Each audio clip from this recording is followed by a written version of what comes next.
Steel 2 Morning Show.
Good morning.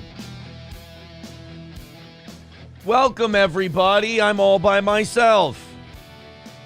The way it should be. I'm kidding. How's it going? Good to see you. Good to hear from you. Another great show coming. Off to a great start yesterday. Very happy with our programming on this fine channel. We got Johnny coming in. Johnny sent me a text a little bit before the show. I think he must have liked the way yesterday morning went, and he wanted to come in and be live again. Said he was running a little behind. He'll be here in a little while. Excited to see him because we have a lot of stuff to talk about. I feel like such a boomer this morning. I didn't know about this Oyster Bunny thing, and everybody's talking about the Oyster Bunny thing, and I saw the Oyster Bunny thing like last night. Like, I didn't even know about Oyster Bunnies until after the evening show was done yesterday. I feel like a bag of shit. I just heard April yell upstairs. Well, fuck. Well, anyway. That must mean either Johnny's here or April fell. One of the two. Well, anyway, distractions aside, welcome to the program. Did not know about the Oyster Bunny thing. Got a lot of great stuff for today. Johnny sent me something about the Oyster Bunny thing. Again, I don't know anything about the Oyster Bunnies. But, yeah, Ryan the Garbage Man says Johnny wants to get loaded again. I have a question. April says that would be Johnny. He just got here. Okay. I have a question for Ryan the Garbage Man. All right, Pepper, you're gone. I'm not in the mood to hear fucking shitty April or me shit today. Thank you very much. So you can check that shit at the door. Thank you very much. I probably no more fucking negativity. I'm going to be like one of those black streamers. Yo, dog, it just be positive up in this bitch. I was, like, really close. I just had one of those funky wake-ups where I didn't get a lot of sleep, and I woke up shitty and felt shitty and just went, God, maybe I should just call Johnny and say no show today. And just fucking, just call her today. But you know what? I spruced up a little bit. I'll figure it out. We'll do a great show. I'll be funny. I'm a funny guy. Is that what they say? They say I'm a funny guy. SH says, by the way, April got me a little bowl of honey roasted peanuts for the show. So I think she still likes me. If a girl gets you a bowl, look, I'm not good at picking up signals from girlies.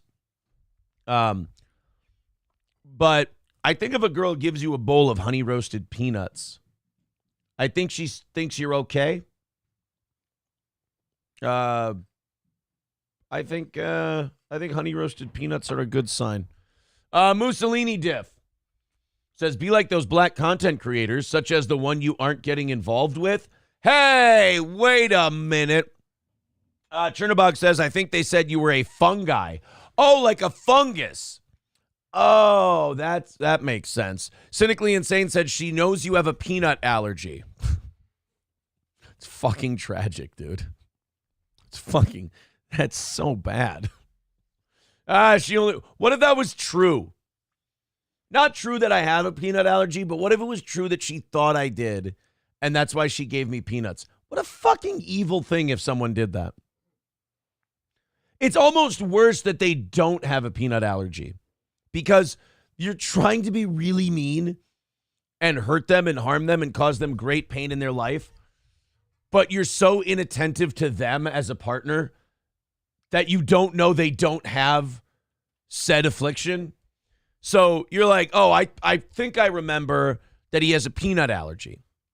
So I'll give him peanuts to kill him. But then like, oh shit, never mind. That's another guy.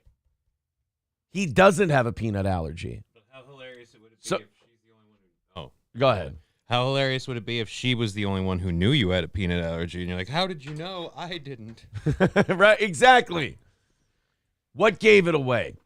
Welcome to the show, boys and girls. Johnny's here. He's getting ready. Thank you to Tim for starting us off with $10 over on PayPal this morning. Very generous. 340 is the number. Let's do it, man. Let's knock it out. Let's get it done.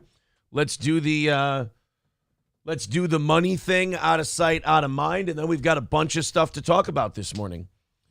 Some Taliban news. Always good when you've got Taliban news. I heard you saying you were considering not doing the show when I was coming in. It's like, oh, great. So he has that thought when I get here and take my shoes off. No, nothing to do with you. No, I didn't think it had anything to do with me. Because if it had something to do with me, you would have been like, dude, just stay home. Yeah, fuck off. I'll do a show by myself. Yeah. No, just... No, but I was just saying I was glad I heard you like continue, because for a moment there I'm like, if I get all the way down there and he's like, I think we're just gonna call it today, I'm like, oh, you dick. Yeah, I just really I had a shitty night. I'm sorry, man. And I had a shitty wake up, and I just felt shitty. Like, you know that thing where no matter what you do, no matter how good you are to your day, right, the day is just shit. Oh, God, yeah. Yeah. Kind of one of those. But, like, the show last night was good and hung out with the kids, and that was fun. Just one of those days where it's probably not as shitty as you think it is. Right.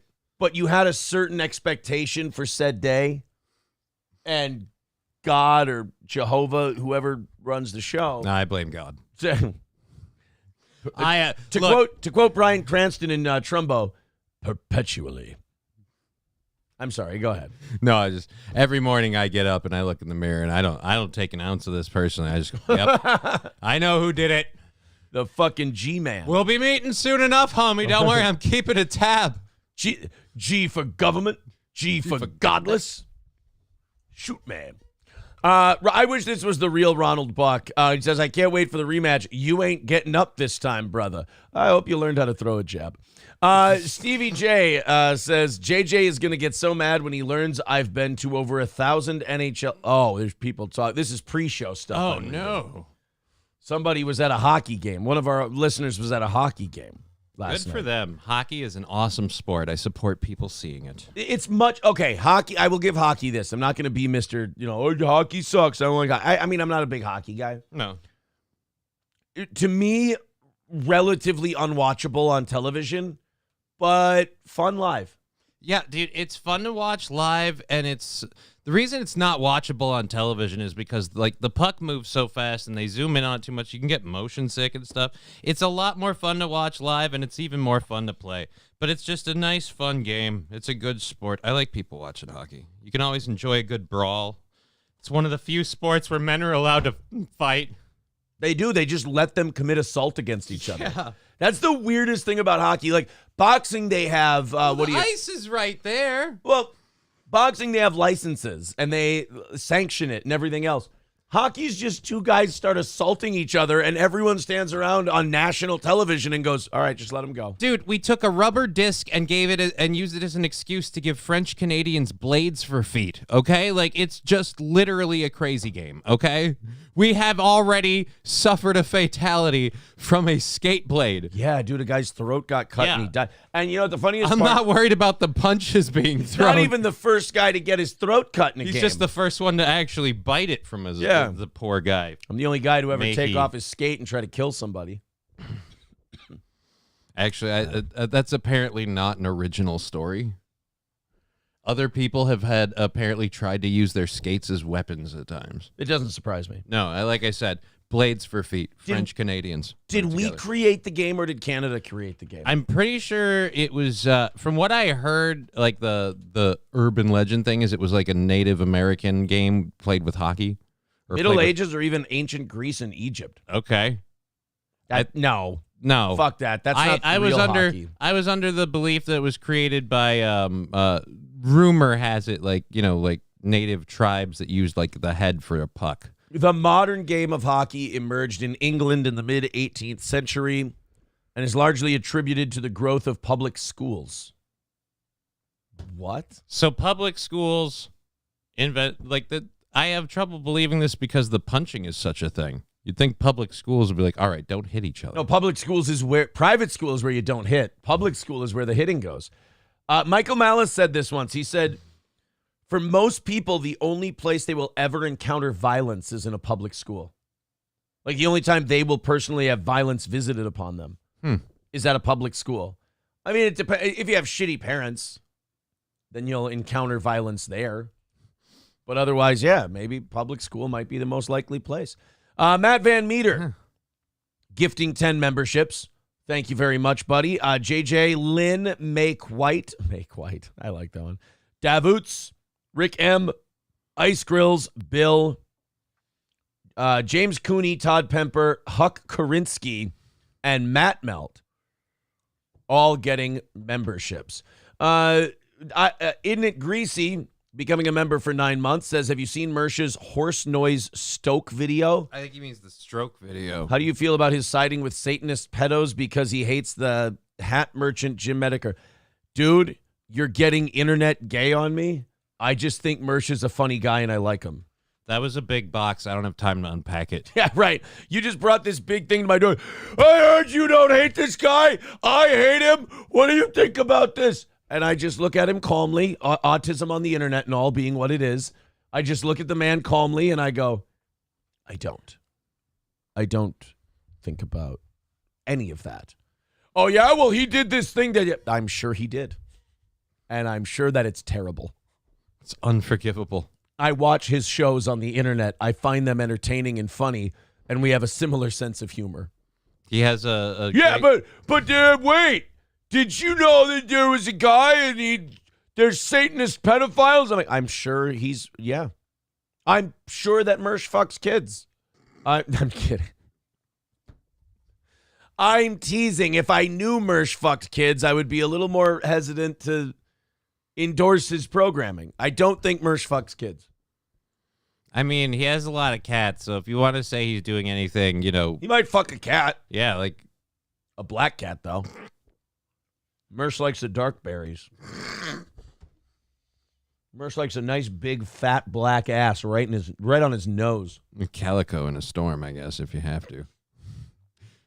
As long as it's a mixed breed, Any tabby in turmoil. Are there black tabbies? Yeah. Or are they orange? No, there's black tabbies. Fuck yeah, there are. My cat Alucard is a gray tabby, so yeah. I'll tell you this, Mersh don't want no fucking Siamese cats if you catch them adrift. Why not? They have such cute faces. I don't get it. He suspects them of being secret Jews. That's what he told me. He's obsessed. He's obsessed. The ears are that's a coat thing. They don't have hats. Although they would look cute in one of those little hats. I just want to thank Isn't It Greasy for giving us this little rant that we've been. He really did help us tremendously. And I appreciate it. April says, I had him panel tested in his sleep. What's panel tested? Allergies. So they like the that's where they run. Oh. Yeah, They run. She's trying to kill me. The skin graft test. She's got all your ailments now. Oh, okay. Well, and she hasn't killed me. That means she doesn't hate me as much as I think she does. Maybe she just hasn't found the will yet. She wants to make sure she's in it before she does the deed. She might love me. I don't know. Maybe she's waiting until I make her. You know what? I shouldn't tell her she's the beneficiary on everything. Maybe keep that one under my fucking hat. All right. Thank you guys for a great start. I also have to throw a thank you out to Mussolini Diff. Hockey was discovered. $5 from him. He says hockey was discovered when British students decided to use a stick to hit a small round item instead of what they usually hit sticks with, the Irish. Isn't it greasy with $5? Says, LOL, I just thought it was funny. Optic L's make me laugh heartily. Everyone in this business is a bit internet gay. Come on now, boys. Not me. I am not internet gay. That's why you like me. Because you guys are all internet gay and you hate yourselves for it and you secretly don't want to be.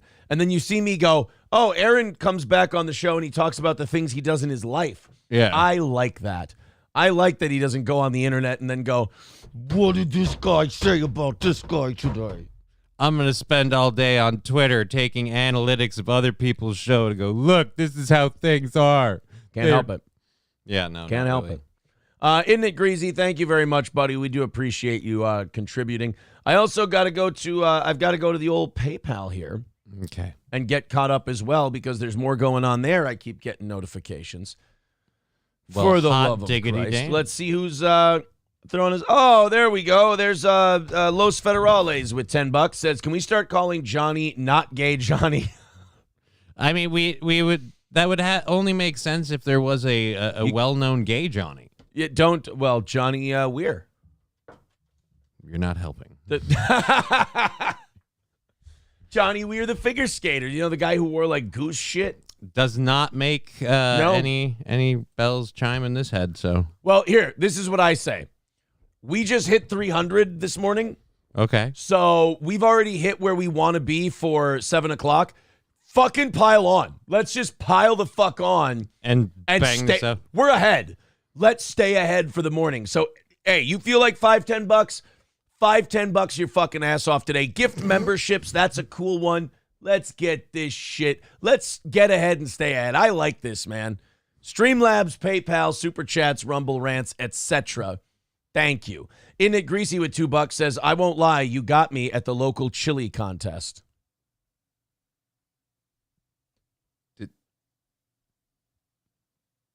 Did you participate in a chili contest? Here's what I think's happening right now.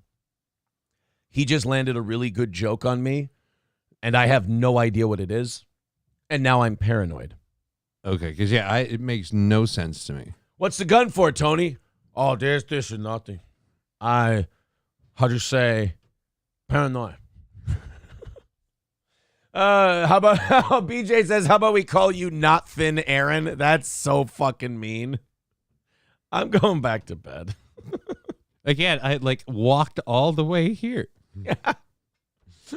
I started at the top of the house. I came down a flight of stairs. I looked around. I went down another flight of stairs. I came here. All for you.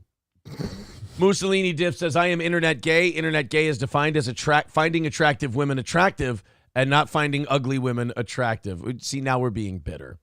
Aaron only gets internet gay when someone talks about him. Precisely. Roots Calhoun wants you to be called a lot gay Johnny. See, that's different than not gay Johnny. Yeah. I think Bobby Baloney also said something in there, too. Like, it could just be gay Johnny. Like, I'd prefer not. If we could, I'd just... But see, if you guys want me to call him gay Johnny, I'm just going to call him Johnny. See, because the other part's implied. Yeah. See? Ross Dog's Broken Spirit with $5 says a 50-foot gorilla R-worded Jessica Lange in Kong Kong. I think he means King Kong, 1976. Johnny, your thoughts? I didn't see that scene. I mean, I do remember him grabbing her, but I don't remember him getting... Yeah, I don't remember a giant Kong gorilla dick violating Fay Ray. But I could be wrong. Kevin says the begging never ends. Pathetic. I mean, if you think that me being excited about where we're at this morning is begging, then you might be a little too sensitive. But you know what? You're right. It's me, not you. Annoyed Wawa supervisor says Aaron talks about the things he does in real life, like hot tubbing with a gay Midwest lawyer and trying to act like that Charleston Six's accent isn't annoying. But what do I know? It's my day off. What's a Charleston Six? Annoyed Wawa supervisor, what do you mean? Who's the Charleston Six with the accent? I don't know what that means. You're confusing me. And when I get confused, I get retard angry and I just start hitting. And that's not good for Johnny. Yeah, because I can't run. A quick, neither can I, and I don't have an excuse. Schweitz with $20 says, piling on. Let's have a great show today. Holy awesome. shit. Guys, look at that. We're piling on, apparently. I like pile-ons. 275 away from today. You guys want to get to 200 before the end of the hour? Fuck it. Let's do it. Nick Greasy with $5 says, LOL, you getting 12 out of me this morning. You called a local radio station about their chili contest. It was hilarious. Again, what? I have no memory of this bit. Holy shit, Was I'm it getting... the Tradio thing, and they were advertising a chili contest, and so we talked about it when we got... Dude, through. I'm getting fucking broken right now. I have no... This is like that multiverse shit where I came in and I'm filling in for another Aaron. Right. And that Aaron did something really funny, and this Aaron apparently isn't used to doing funny things. And so I'm surprised when my audience tells me I'm doing something funny. Okay. Again, I think it was a segment where we were doing a like Tradio thing, and they were talking about a chili contest, and you ended up talking to him about that. I'm going to say this. I want to know who... Toastmasters, yes, it was a Tradio Oh, segment. it was a Tradio segment. Okay, well, thank you for remembering the bits I do. That's very, very nice. Real quick, I do want to say this. Annoyed Wawa supervisor...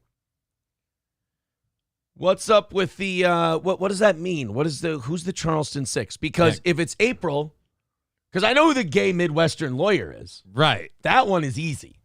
But the Charleston Six accent, blah blah. If he's talking about April, that upsets me, and it's also confusing because Charleston, I don't. Oh, wait a minute. Are they talking about Kiki? You better not be fucking talking about my Kiki. If you're talking about Kiki calling her a Charleston Six, you're going to deal with my Charleston Chew, if you catch my drift. I've got Jack Johnson and Tom O'Leary waiting for you. Matt Fields with $5 says, you're up too early, guys. Go back to bed and try again in a couple of hours. I can't, dude. We're at 270 for this morning. We're fucking cruising. Yeah, this thing's rolling. I think if this audience continues to throw money at us, we might have this thing knocked out, and we'll just do a show today. Yeah, the train left the station. We ain't going home. Toastmaster says Kiki is at 10. I know April I don't know if she's in the chat anymore. I know April will back me up on this. No bashing Kiki, calling her a Charleston Six. Vastly undervaluing the lady. Wow. I mean, buy low, I guess, because of that. Stevie J says, if Aaron doesn't fear Red Bar, who is dying, and he does fear Medicare, who is also dying, makes sense. I don't know anything about Medicare other than he hates Mersh. Guys, when I tell you that I don't know internet shit, I don't know internet shit. So I know it makes some of you feel like dorks and nerdy. It should. You should feel dorky and nerdy when you say, Aaron doesn't fear Red Bar, who's dying, but he fears Medicare, who's dying. And I go, I don't know about Medicare. And then you go, oh, I feel retarded for bringing up Medicare. You should. That's why I'm insulting you. I want you to feel bad so you do better. You see, I'm like a girlfriend.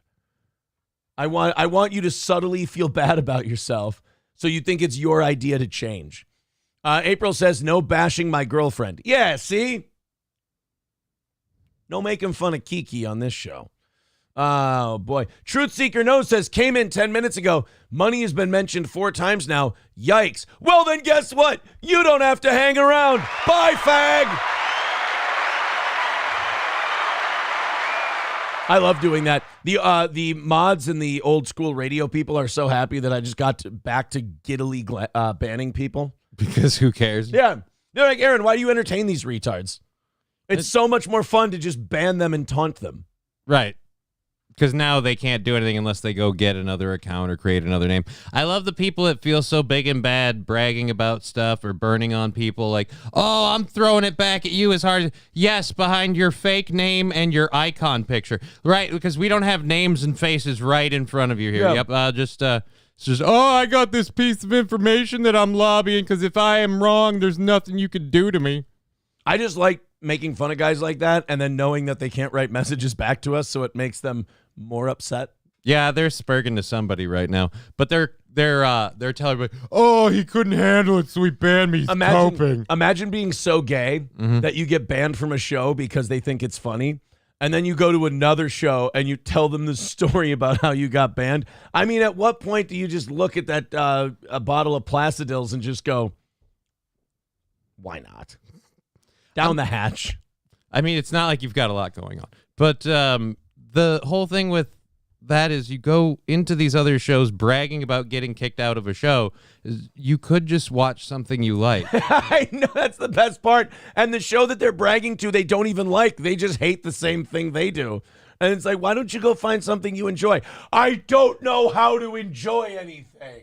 I love it when people are like, have you seen this? Have you seen that? Like, I talk about different news articles, so people think that I care about, like, looking into certain stories. Like, oh, but follow this, follow that. But, like, no, that sounds like a horrible time. I don't want to do that. Right. When I'm done with doing the show, I'm going to do things I like. I've got a, like, backlog of things I want to watch that I plan to enjoy, including the comedy special you mentioned the other day. I really want to give that a go. Shane Gillis. Yeah, so I want to give Shane Gillis a go. I'm watching a show on Netflix right now, and I'm in the last season. As soon as that season done, Gillis is up. As soon as that season done? Yep. I like that you stayed in that and you acted like you were just being black for a minute. Like you didn't go, I fucked up as soon as that is done. You go, as soon as that done, As soon as that done, I'll be moving on to the next shit, homeboy. I know what time it is. Come on, McCluskey. Tell them what time it is. All right, guys, let's thank you very much. Hey, wait a minute. Oh, never mind. I just saw a mod doing some shit I've never seen them do before, and I was worried. Los Federales put a user you've blocked in timeout for 60 seconds. How big of a gay F word do you have to be that you get banned and then timeouted? What a fucking loser you must be. Root says, when am I going to get banned? Anybody ever bans an Aristocock on this channel, they get their mod taken away. 100%. The fucking Aristococks are here to stay. Balls Deep says, make them do work. Lazy entitled brats got nothing else. Imagine watching a show to report how the chat moves. That's really pathetic. That just makes me feel sad for them now. Annoyed Quick Trip Supervisor says, 23 minutes into the show, and you mentioned money 238 times. You must be tired because you're usually over 500. Jeez, exactly. 270 away. Sorry, I'm just doing that to be shitty. You know what?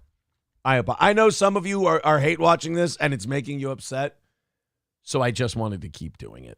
All right, we've got everyone broken in. Everyone's filtering in, getting ready. All right. We've got a bunch of stuff going. Not only do we have a bunch of stuff going on today, but we're ahead monetarily. Yeah. I bet you I can talk about money until 6:30. 3 minutes. I can do 3 minutes of money time. Guys, we're already ahead. We like to do 300 by 7, 200 by 8. We're at 270. We've got an hour and a half to get down to 200. I bet you can do it. Guys, do not talk about money. It's going to make people who are watching this and hating it really upset. So please don't send money right now and don't talk about money. And then every time you guys mention it, we feel obligated that we have to mention it. Because we don't bring it up unless someone donates or unless it's kind of getting down to the wire. Yeah. And then if you guys mention it, it's kind of like, oh, yeah, we better make that note out there. I'll say this, guys. Do not send in super chats talking about money. Don't send in PayPals talking about money. Please, seriously. It's going to make people upset. So, for the record, certainly don't knock out the whole thing. That would make people really mad. A lot of people watch this show for 4 hours to hope that we don't hit it. So I certainly don't want to take away that time spent listening. Let's get into some things today. I almost choked on a peanut and I held it back. You have no idea how fucking proud of myself I am. You know when you inhale and you throw a little spit back in your throat and it makes you choke a little bit? Mm-hmm. That close. And I fought it off. Ain't nobody got time for that.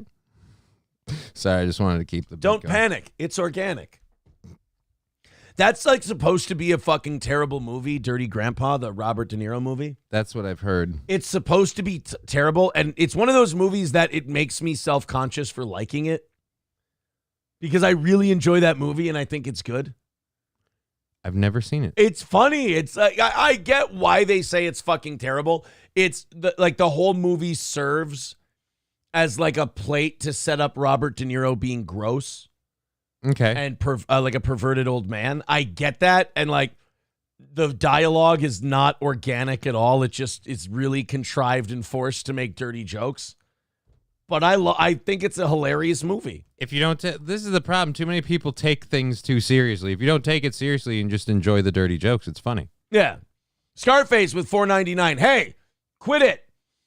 He says, money, money, money, beg, beg, beg, money, money, morning, boys. Yeah, stop it. Good morning, guys. Scarface. Stop sending us money and talking about money. It's not good. It's upsetting people on the internet. Guys, people on the internet are getting mad that you're sending money in and knocking our goal out early. Oh, no.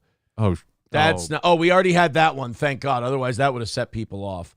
Balls Deep with $6 says, am I doing it right?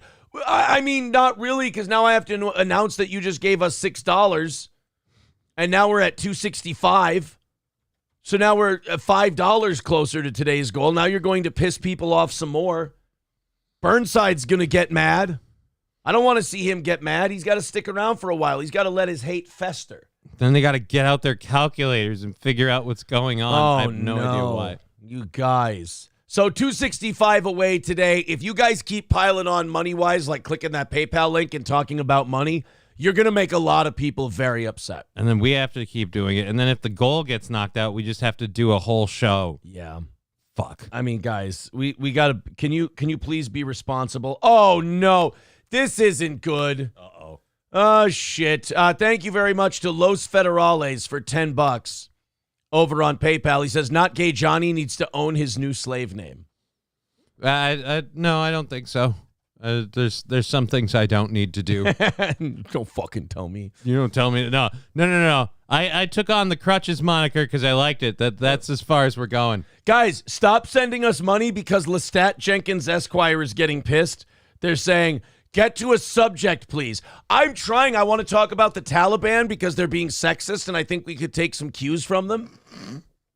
But you guys won't let me. You keep throwing money at us and knocking our goal down this morning. And I'm trying to tell you to stop because Lestat Jenkins is getting mad. I bet you Burnside is getting mad. Everybody who wants to report to other shows about us is getting upset. Guys, stop. Carlos Cameo becoming a member for his 15th month says cash rules everything around me.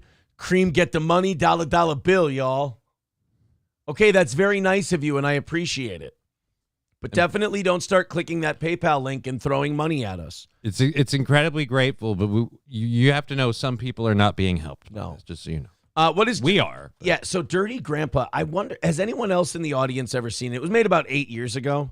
Yeah, I have not seen it. It's a funny fucking movie. Aubrey Plaza. Oh, yeah, it's got 10% on Rotten Tomatoes. Yeah, but that's critic review. What's the audience review? 44, still not great. Yeah, but a lot better than critic. That's the thing I hate about critic reviews is people are going to be like, oh, this person did this or that, and that's sexist. We can have jokes. We can laugh at stuff. We can make things up. I did a story yesterday that I didn't get to. PolitiFact was criticizing or fact checking the Babylon Bee. I saw that. It's just like, dude, you realize that's satire. That's like going to the Onion and being like, that story about flying monkeys you aired wasn't real. No, we were talking about. Sorry. No, wait. I'm sorry. What were we talking about? Spirit Airlines. Oh, okay. My point is. Again, what's their clientele like? Well, I don't know. It varies. Okay. They're more of what they call a flex economy kind of thing. So it's more of like a general lower to poverty end style thing. A lot of white trash goes there. You're saying that it's a diverse audience for Spirit Airlines. Like think Beyonce to Wesley Snipes. Just saying when the lights are low, there's a lot of shades. Okay. Halloween time, how would you describe it? Well, I mean, if people are dressed in costumes and stuff, and you're someone like me who's never flown, like you could be really, really scared. Spooky. Oh, okay. Good. Not like boo, but you know. Well, I'm sure somebody's boo is on there. By the way, if you're white and you call someone you're with boo, I'm trying to get you into a concentration camp. Know that. I'm actively trying to get you shipped off somewhere to have you deadened. If you're white and you call somebody, hey, boo. What if you do it to someone else's girlfriend? Does that make it better? It's better. Okay. I'm not going to put you in a camp, but I'm going to give you a warning. Okay. I'm not saying I'm doing that. I'm just asking. I'm just trying to formulate a scenario where it's quasi-okay. So, yeah, Dirty Grandpa is that chick. I can't remember who that is. Aubrey Plaza's in it. Julianne Hough looks tasty in it, and she's a bitch. Zac Efron looks tasty in it. He's good. Jason Mustakis. I like that guy. Robert De Niro. Dermot Mulroney. Yeah, I thought you were about to say Dylan Mulvaney. Yeah. Hold on. Hold on 1 second. Ryan the Garbage Man, call back in a minute. Sorry. I don't have the phone hooked up to the board. I feel like since Ryan the Garbage Man is the one who calls in a lot, he should definitely call in. Like if he's calling in right away in the morning, the first thing is like, call from, please connect it to the board. Yeah, do that. Do that. That's a better way to go. Okay, now we're good. Also, thank you very much. Oh, Johnny, we have to say thank you again. The audience is going to hate this. Well, the audience will love it. People who hate the show are going to hate this. Thank you very much to Benjamin for $10. Appreciate. Oh my God! And then there's super chats coming in. Oh Jesus! Oh, this is going to be terrible. We got a call to take. Then we've got the goal to update. Oh, guys. All right, Ryan the Garbage Man, what's going on, buddy? Still haven't got that Bluetooth thing figured out yet, huh? You're on the fucking air. You're coming through the board. What? Well, you said you had a question to ask me. What was the question? The bottom of, so when I get to the bottom of the jar of apple pie, how do I avoid just basically drinking chunks? I used a strainer. Strainer? I would say by the time you get to the bottom of the jar, you're so pissed up it really doesn't matter anymore, does it? Thanks. That doesn't help. Okay. Bye.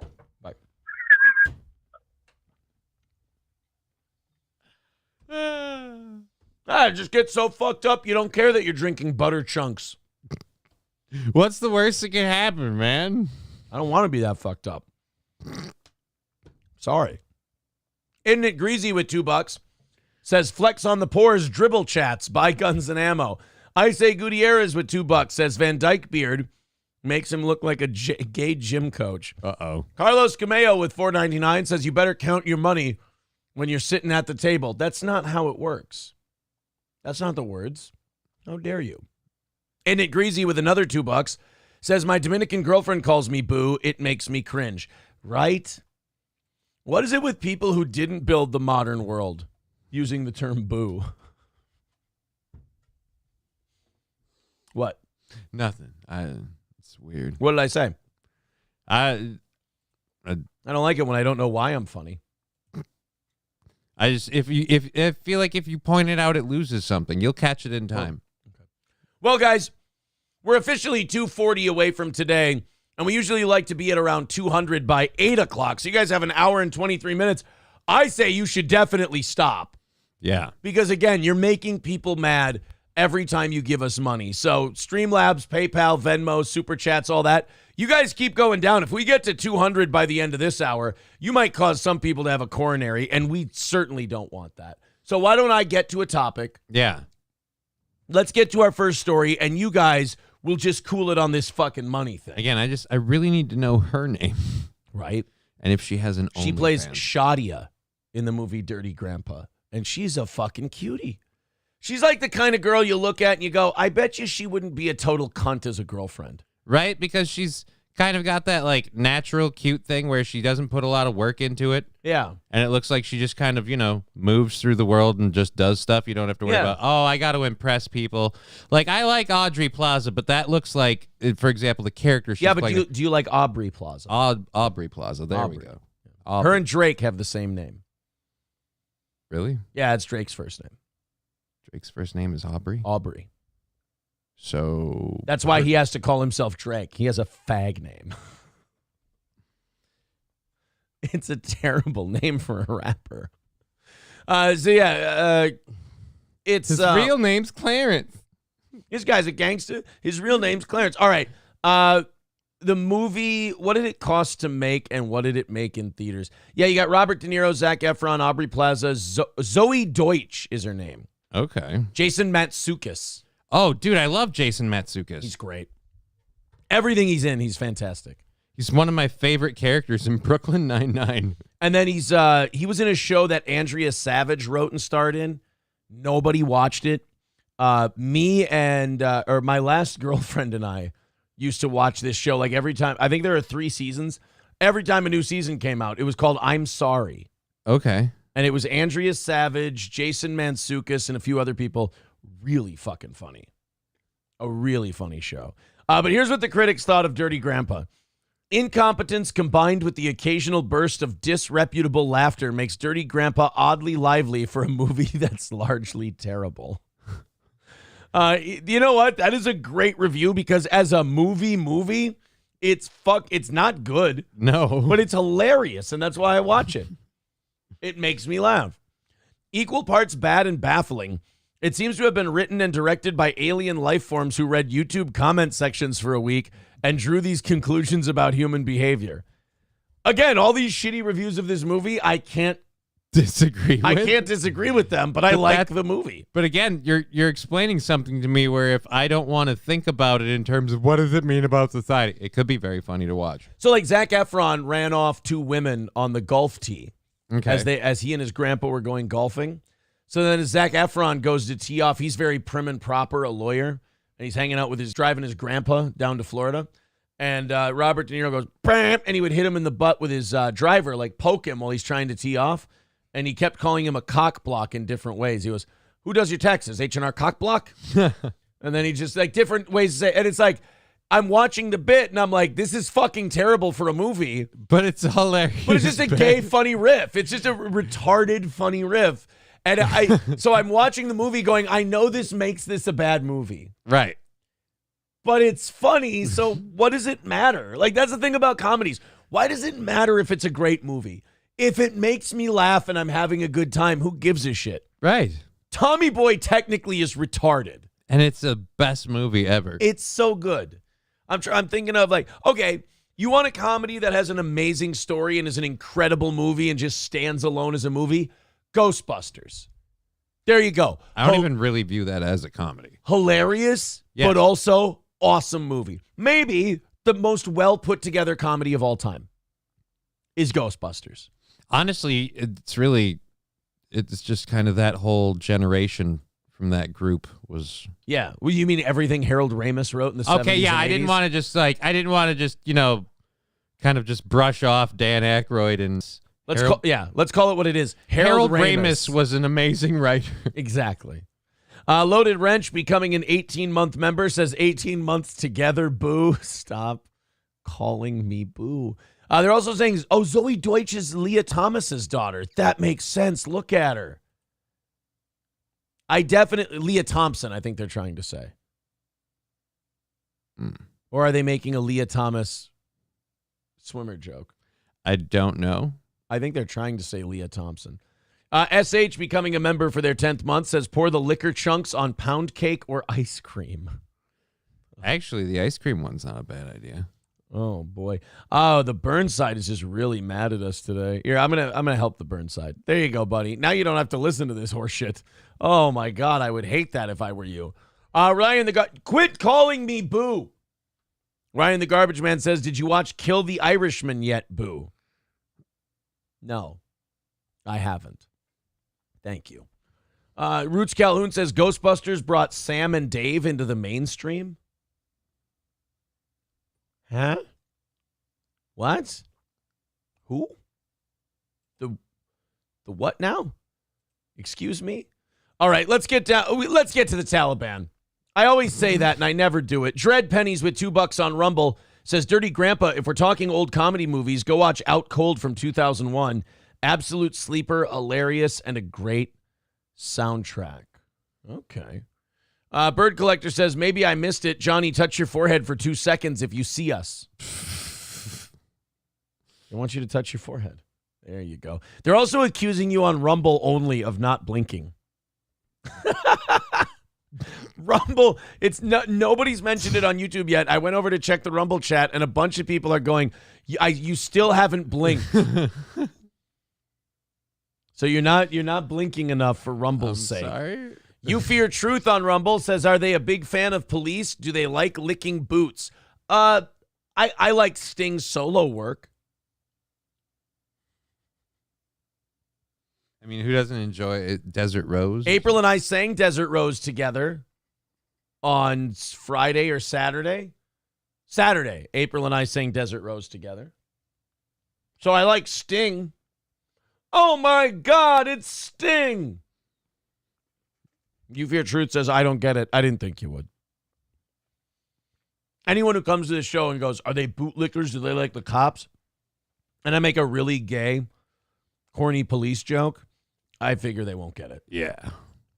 It's not worth it. It's kind of a litmus test, and you didn't pass. Don't you worry. Tigger next door says, you don't want to be called Boo? Fine, piggy. T. Jefferson says, I love when you sing Desert Rose, Boo. Stop calling me Boo. He prefers Moo. I get it, because I'm a cow. I didn't say that. Certainly don't send us any money and call me Boo. Matt Melt with $4.99 says, dude, whoever mentioned Out Cold, hilarious. All right, I'll check it out. I'll give Home Ec another shot. That's going to put us at 2:35 away from today. You guys are getting there way too fast. This is ridiculous. Don't send money today and call me Boo. Mr. St. Caesar becoming a member for 9 months says WrestleMania announcement for Minnesota this week. Yes, Minnesota put in to host WrestleMania next year. Okay. And there's been no announcement yet. I think it's between them and Vegas. WrestleMania. Dude, I don't know. That might not be a good idea. Hobo Chili Recipe says, Desert Rose Buffet, get a plate, Boo. Hulkamasha Baby says, you my boo, cuh. Stop. Don't call me Piggy Boo either. You're supposed to be sending money during this bit. Schweitz says, super bad reference. Love it. Who made a super bad reference? Did you? No, I don't think so. You Fear Truth. No, I hate the cops. I hate them. I think they're terrible. I think they murder blacks and whites for resisting the government. I just figured that's what that guy wanted to hear, and I could score some points with a new listener. You know what we ought to do to the police? Here's what I think we ought to do to the police. We ought to fucking take up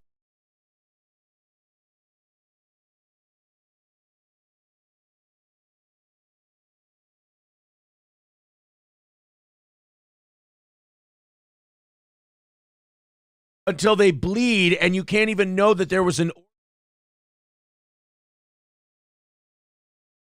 And when we have the nightsticks raised above our head, we should jam them down as hard as we can into every police.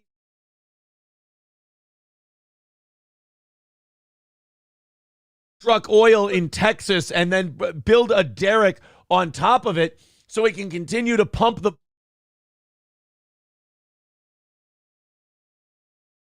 Not enough for them to bleed out. We got to keep them alive while this is happening, we can. Without a condom, because that's going to be so much better. And then afterwards, we can look them right in the eye, take their.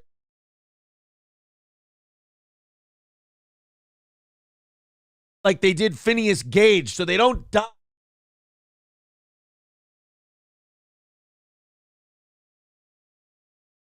Hold their noses so their mouth opens, and then drop trow and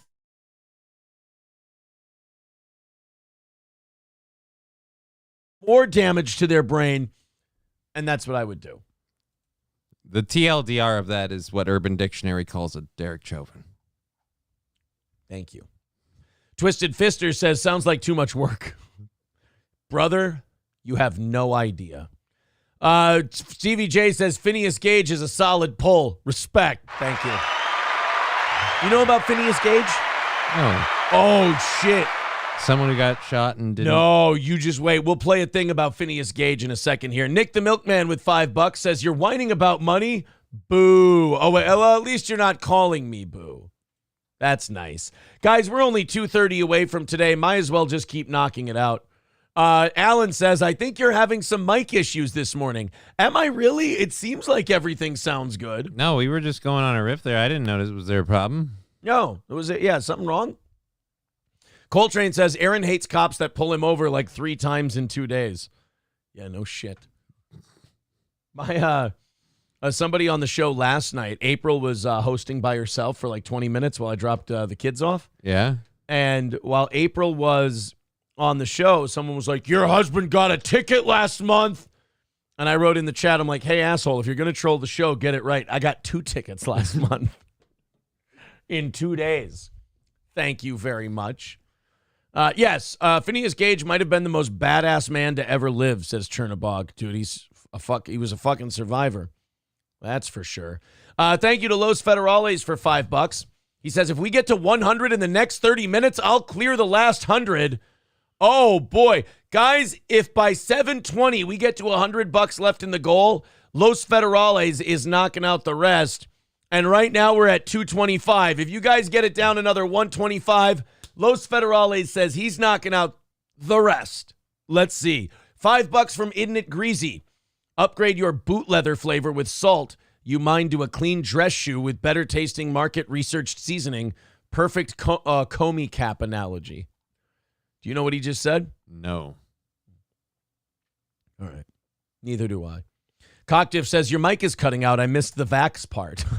Did we vaccinate the police during that bit? I don't know if safety was a concern, so I don't. Okay. Lab Glass with $2 says, what's the goal at, Bayboo? 225 is where we're at now. Is Bay acceptable? No, Bay is gay too. Okay. Bay, is gay. Boo. I like Babe. All right. I like Baby. I like Cock holster? Cock Holster. Cum Dumpster. Shame cave. Splooge Receptacle. Alan says, yeah, it seemed like every time you dropped the N-bomb, it cut out. Oh, damn it, I've been trying to fix that. April puts that in. She calls it job preservation. I call it fun blocking. Hulkamash says, Aaron gets a ticket and he knows he fucked up. April gets a ticket. It's such bullshit. I wasn't doing anything wrong, as she's driving 40 and a 30. Look, April's got kind of that new loser's upsettedness that, like, she's never had tickets before. Right. Me, I've had so many in my life. It's just like, motherfucker. So she got a ticket recently or some time ago? Or what? Oh, a while back, yeah. Okay. She's still fighting it. April has to fucking go to traffic court.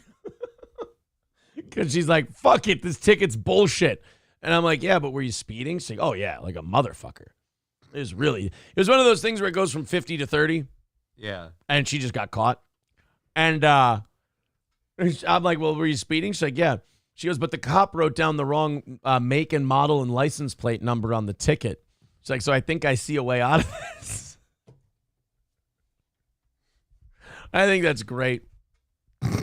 Me, I get a ticket, and I'm like, yeah, well, you got me. What do you do? $5. April, is that about right? I don't know if she probably doesn't even listen anymore. Nick the Milkman with $5 says, I'm going to use those names tonight when I get home. I will let you know how tomorrow how big my black eye is. Thanks, Boo. Hey, no problem. Remember, that puts us at 220. If we get to 100 by 7:20, Los Federales says he's knocking out the rest. All righty. So, there you are, guys. Thank you very much for all your generosity this morning. It's very much appreciated. All the links are in the chat. If you'd like to throw in, we do appreciate it. Boo the show says, oh, God, that's either Mr. Approachable, King Kong Dong, or K. Fallen the Great. I have no idea. I believe. He gives us $1.64 and says, boo the show. Oh. No, not booing us. It's calling us boo. Isn't It Greasy with $5? Says, I worked an extra taxi shift today, made rent, bought cigarettes, beer, and super chats for my boys. Stay black, keep your dick up, boo. Thank you very much. Boy, we've just been spending the last 53 minutes fucking with this audience. Right? I love this. All right, guys. Well, anyway, you got a half hour to get her down to 100, and then we'll knock it out for the rest of the day. So let's talk about the Taliban. Okay. Then remind me to tell you about Phineas Gage. Okay. Then I want to do Gage. oyster bunnies. Oh, yeah. That was just, it's again, just a fun little joke. If you did the story, I thought you might like it. I did something and I put a clip. It's all good. So the Taliban took back, so we fought in Afghanistan for what, 20 years? Yeah. 20 cocksucking years. We fought in that pissy hellhole. They call it the graveyard of empires. So as an empire, why wouldn't you get involved in a long-term military struggle? Yeah, it's literally like a bed of quicksand that every other empire that's gone into struggled and either died or came out severely maimed. So let's wade in. Yeah, it ultimately bled them. So the Taliban takes back over. I don't know if you know this, but back in the day when the Taliban was in charge before 9/11, they would oppress women badly. Mm-hmm. I mean, no school, no leaving the house without like the eye slit as the only visibility, like all of that stuff. Like as bad as it gets. And then this time when we negotiated with the Taliban, we kind of knew they were going to take over because they already controlled parts of the country. Right. And we said, look, we're going to leave. But if you guys take over, you're going to be cooler to women, right? And they were like, yeah, sure. Like, we learned our lesson. We don't want to be in a 20-year war again, which is a lie because they've been in 20-year wars pretty much their whole life. I don't know if they ever stopped being in a war. Yeah. So they're like, yeah, we don't want to be in war anymore. So, yeah, we promise. We'll be good. We won't, do the bad to women thing again. Well, the Taliban has officially restarted public flogging and stoning of women across Afghanistan. They restarted it. Now, remember, President Biden back in 2021 recounted a story of an Afghan woman who begged him not to leave the country. We did, and now things are getting pretty bad. Right away, the Taliban shot down girls' schools across the country. You mean shut down? You said shot down. Oh, shut down. Yeah, they shut down girls' schools across the country. Well, they also shot them down. I hope not. If they went to them. I'm sure they shot them down. The Taliban Supreme Leader, Mullah Hibatullah Akhundzada, his name is my name, has vowed to start stoning women to death in public as he declared the fight against Western democracy will continue. Imagine that being like your selling point. Like we treat saving Social Security in this country. Right. Like you're running for being dictator of Afghanistan or head mullah of Afghanistan. Like, what are you going to do for this country if you're elected? I'll stone these bitches to death if they get lippy. He went up 6 points in the last polls. He's doing really, really well. What are you going to do if you're president? Well, I think we can lighten up on women a little bit. Boo! Traitor, terrorist, homo. We're going to be all wearing dresses if this guy gets elected. You say it's a violation of women's rights when we stone them to death, he said. Uh-oh. I just want you to know before I read this, everything before but is not true. You say it's a violation of women's rights when we stone them to death. But we will soon implement the punishment for adultery. We will flog women in public. We will stone them to death in public. Yeah, but the men never get stoned to death for adultery. It takes two people to fuck. That's the part that bothers me. Hey, how about you're the one who fucking benefits from this rule, so how about you quit rocking the boat? For Christ's sake, man, we're getting away with it.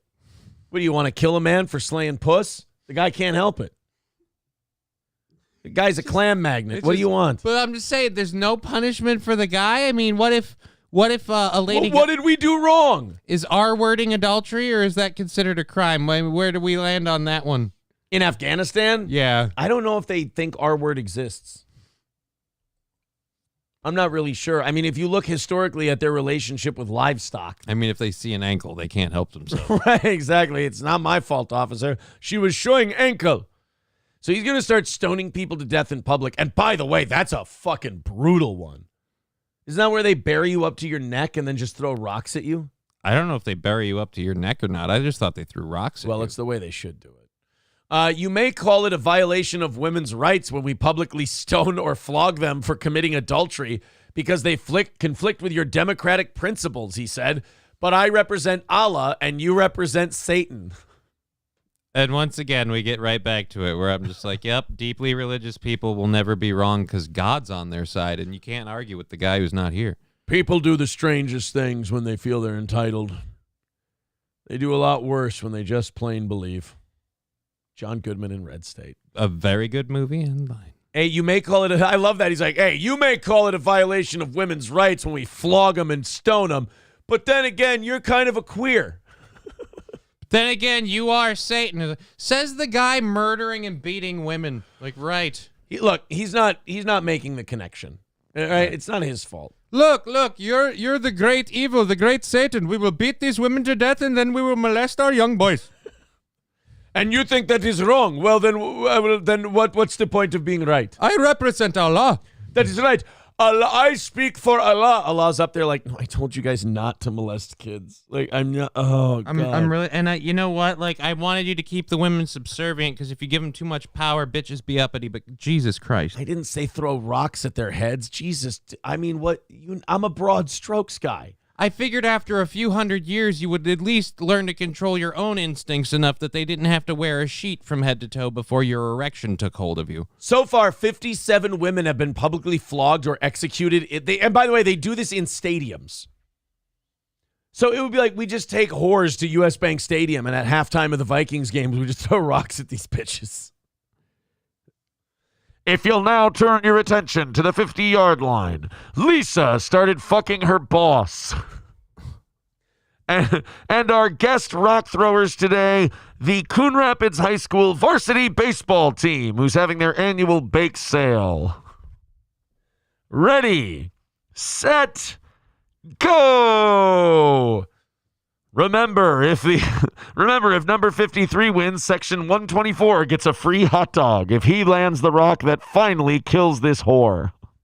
Bounces off of her head and lands into there's a souvenir for a lucky fan. Remember, before some of you feel bad and start booing, she was being a slut. Oh, and there's a good one right off of the temple. You saw how that one draw blood? She's a little woozy. Fauci's Pangolin says some women will do anything for some cock. Yeah, imagine how good these guys must fuck. I mean, these women are risking being stoned to death in public. Again, sometimes I wonder if whether or not they were completely complicit. Like, I don't know. I don't like the whole thing. It just seems what? It seems weird and backwards. Like, I mean, I've been called horrible names and things because I've said, hey, this religion seems weird and backward, and then people are like, no, like who is it? Ben Affleck and Bill Maher and other people. Oh yeah, and Sam Harris had that whole huge argument about stuff, and I'm like, no, you can't just act like all religions are great because you don't want to. No, this one at the most part, when it's left to its own device, is horrible. Yeah. I mean, Islam compared to the rest does have some special features to it that makes it a little tougher to take than the rest of them. I mean, and you know what it is? It's not that the teachings, let's be fair, it's not that the teachings are that far off from the other religions. No. It's that the people who follow the religion have a lot of people who still want to follow that part of it. And they go hard into the paint. Oh, as the kids say, real hard in the paint. Real hard. Guys, we are 2:20 away from today, which means we're way ahead. The reason I bring it up, Los Federales made an offer that if you guys get this down to $100, he's going to knock out the rest. So if you all want to team up and get this down from 220 to 100, it's very doable. You've got 20 minutes to do it. And Los Federales will take care of it from there, and we can just do a show today, which will be very, very exciting. Thank you for your generosity so far. All the links are in the chat for you to donate. Streamlabs, PayPal, Venmo, Super Chats, etc. Stevie J says, Ben Affleck said that's racist. When Sam Harris criticized Islam on Bill Maher, it was iconic. That's kind of one of those evergreen clips that you can watch forever, isn't it? Yeah. Sam Harris, Ben Affleck. Yeah. And they just, this clip. The part of these people, it's attacking then they get upset. Yeah. Well, liberals have really failed on the topic of theocracy. They'll criticize white theocracy. They'll criticize Christians. They'll still get agitated over the abortion clinic bombing that happened in 1984. But when you want to talk about the treatment of women and homosexuals and free thinkers and public intellectuals in the Muslim world, I would argue that liberals have failed us. And the crucial point of confusion, thank you. Thank God you're here. Yeah. Well, I mean, So Ben Affleck, Batman's being cunty right away. Yeah. Thank God you're here. Yeah, because after all, he knows all about the Middle Eastern world and Islam. Yeah. Hey, I made Argo, motherfucker. I know what I'm talking about. By the way, April, thank you again for the peanuts. Again, I don't know if April's even listening right now, but thank you for the peanuts. Crucial point of confusion is that we have been sold this meme of Islamophobia, where every criticism of the doctrine of Islam gets conflated with bigotry toward Muslims as people. Right. And that is it's intellectually ridiculous. Even it gets So hold on, are racism. you the person who understands the officially codified doctrine of Islam? You're the interpreter of that, so you can say, well, this is... I think any... So just passive-aggressive cunty, just right off the bat. And it's like, you don't have to be the official codified guy for Islam. You can just be a guy who's read some shit. You can also just pay attention to how they behave in the world. Again, this is just something you can do. You can look at how women are treated, how things... Again, this idea that when you talk about a group in a general sense, that every single one of them down to the letter... No. There are plenty of people who maybe don't follow the things quite that far.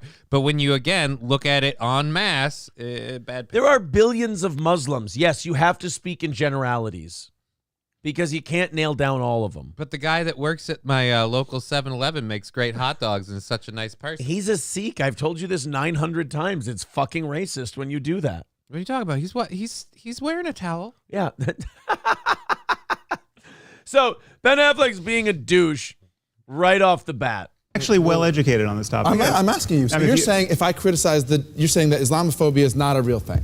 That if you're critical of something... Well, it's not a real thing when we do it. Right. It really isn't. I'm not denying that certain people are bigoted against Muslims as people. And that's a problem. Big of you. But...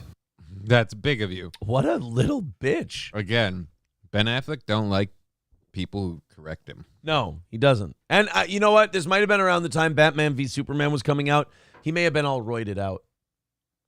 I have no idea. But why are you so hostile about this concept? It's gross. It's racist. It's not. But it's so nuts. It's like saying those stateless, shifty Jew. You're not. I'll say that. Dude, you work in the movie industry. Is it wrong to say shifty Jew? Shit. I don't think so. Dude, I'm in getting a lot of trouble. Why don't you guys ever tell me this shit? Because it's just so cute. Why am I the last one to find out all the time? Remember that old thing with, like, you guys didn't tell me mulatto was bad, and now I ended up at the DMV a lot longer than I thought I would because I told that woman that she has good hair for a mulatta. And then I called her a Moana. And you guys told me they don't like that anymore. I was like, how about high yellow? Wait, that's not a Moana? She looks like one of those coconut people. Oh, Jesus. Remember when you said, this one's from Reykjavik, Iceland. And I went, what are we going to hang out with a bunch of Icelanders today? You guys said they don't like that either. But then again, they murdered all the Down syndrome babies, so why should I feel bad for them? Fuck Iceland. Oh, dude, I saw a thing. Finland came out a while ago with an anti-sexual assault ad. And I was like, isn't that kind of funny considering, if we go back historically, you guys kind of did, make the R-word thing a global phenomenon with just hey, we're going to show up to your country. We're going to take all your hot bitches and then just bring them back home and breed So we them. just never forget now? The Vikings don't get to be forgiven? Nope. God damn, man. By the way, if you want to, you don't have to be the official codified guy for Islam to say that they're a little iffy. A fucking satirical. A satirical. I'm thinking it's a satirical world, and I am just a satirical girl. But a satirical magazine called Charlie Hebdo made cartoons criticizing Muhammad. They flew to their place and killed them all. They murdered all of that. They took a plane trip. You know, I don't take a plane trip for most people's weddings. And these guys took a plane trip to go to a stranger's place of business and murder them all for a cartoon. I don't even take a plane trip for my own enjoyment or amusement. And these people went to commit a crime. The crime of crimes. Murdering people. Well, I mean, their beliefs, it was actually a quite noble act. Yeah, I mean, to them. Had to be done. To what we are saying. You guys are saying if you want to be liberals, believe in liberal principles like freedom of speech, like we are endowed by our forefathers with an inalienable rights, like all men are created equal. Ben, we have to be able to criticize bad ideas. And of course we do. No liberal doesn't want to criticize bad ideas. But Islam at this moment is the motherlode of bad ideas. Jesus. So we have. Is he lying? Again, he said at this moment is the motherlode of bad ideas. Yeah. It's not because this book has so much more evil stuff than the other books. It's the fact that the book has the same or maybe a little worse than the other books, but the people are kind of clinging to that part that the rest of us kind of dropped on the other religions. We stopped saying that the best way to show an infidel that they are, worshiping the wrong God is to introduce them face to face by murdering them. Yeah, we kind of went live and let live. And then they kind of went, well, why don't, if they say live and let live and we just start killing them, we can probably get ahead in the body count.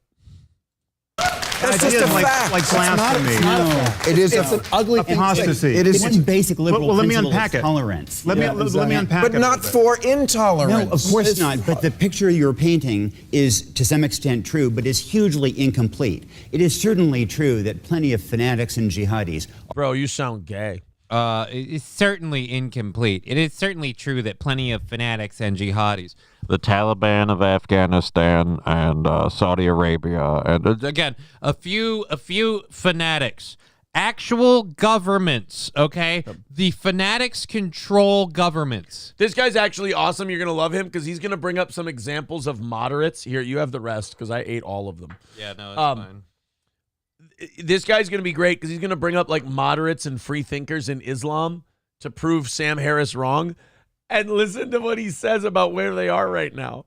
Are Muslim, but the people who are standing up to them, Malala, incredible Muhammad Ali Dadak in Iran, in prison for 9 years for speaking up for Christians. Thank you for making my point. First of all, he brings up Malala Yousafzai, who was a girl who wanted to go to school in Afghanistan, and the Taliban shot her in the face for it. Right. And to this day, she has a fucked up face. And then he goes, how about Muhammad Ali Daidak Rahman, who fucking spoke up for Christianity? He's in prison for 9 years. Yes, that's the fucking point, numbnuts. That's kind of the idea. The fact that they don't allow any criticism of any kind, and they answer rather aggressively. A friend that I had in Pakistan who was shot this year. Oh my God! So again, keep telling us how we're wrong. My friend, you need to stop going to bat for us. This is going poorly. We're looking terrible. Look, there's a lot of great free thinkers, and as soon as they get out of prison or recover from their near-fatal woundings, they, again, they paint a whole picture of Muslim. To say that this society is somehow barbaric or in any way overly aggressive is just wrong. I know so many peace-loving Muslims that right now are serving multiple life sentences. And I know a lot of Muslims who are free thinkers who have been talking about being tolerant toward other religion. And when they're up for parole in 2064, you guys are going to look like assholes. I tell you, so as soon as Mohammed, whatever his name is, gets out of jail and is let go, you're going to understand how accepting they are of other religions, provided he doesn't get shanked. Providing he makes it out. They don't go for apostasy in jail. Rashid Rahman for defending people accused of apostasy. Or how about the more than 1 billion people who aren't fanatical, who don't punish women, who just want to go to the store, wait a second. sandwiches, Wait a 25 second. times a day, and don't do any of the things. Yeah, but again, compare that to the more than however many umpteen million billion there are. Again, your amount is a fraction if you're talking about the people in America. And I hate this because it's really... We should be on Rumble. No, here's what I hate about people like Ben Affleck who make those points. They're like, what about the billion Muslims just go to school? That's what you're fucking supposed to do. You're not supposed to get a fucking cookie and a medal for going, hey, I didn't cut anybody's heads off for, criticizing Muhammad today.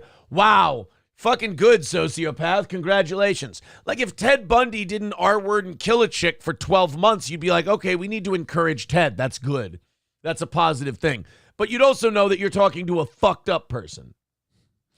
Oh, but what about the number of days that no women were violated by Bundy? Yeah, but you're forgetting all the ones that there were.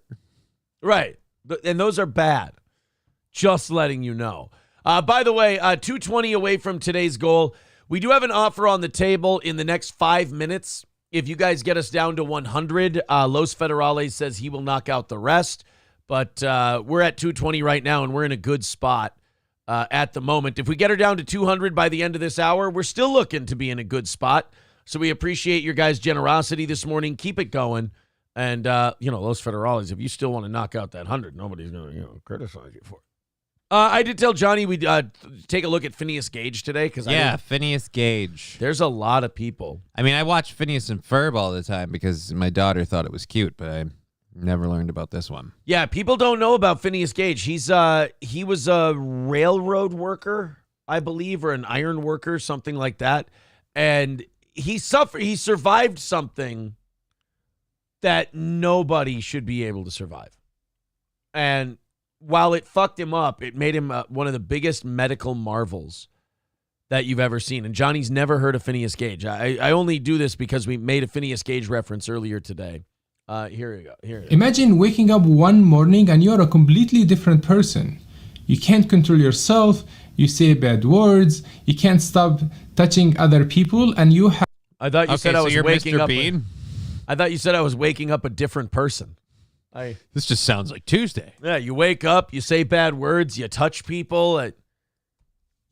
And have weird desires. Let me tell you the story of Phineas Gage. On September 13, 1848, the 25-year-old Phineas Gage, he was a normal, polite, and disciplined man. He was a foreman working on a railroad in Cavendish, and he was pinning holes and blasting black rocks. While he was packing the hole with sand, his 13-pound tamping iron rod sparked the hole and detonated the gunpowder. Then his rod, which is 3 feet and 7 inches, went directly through. Lucky Phineas Size Gage. queen. Holy shit.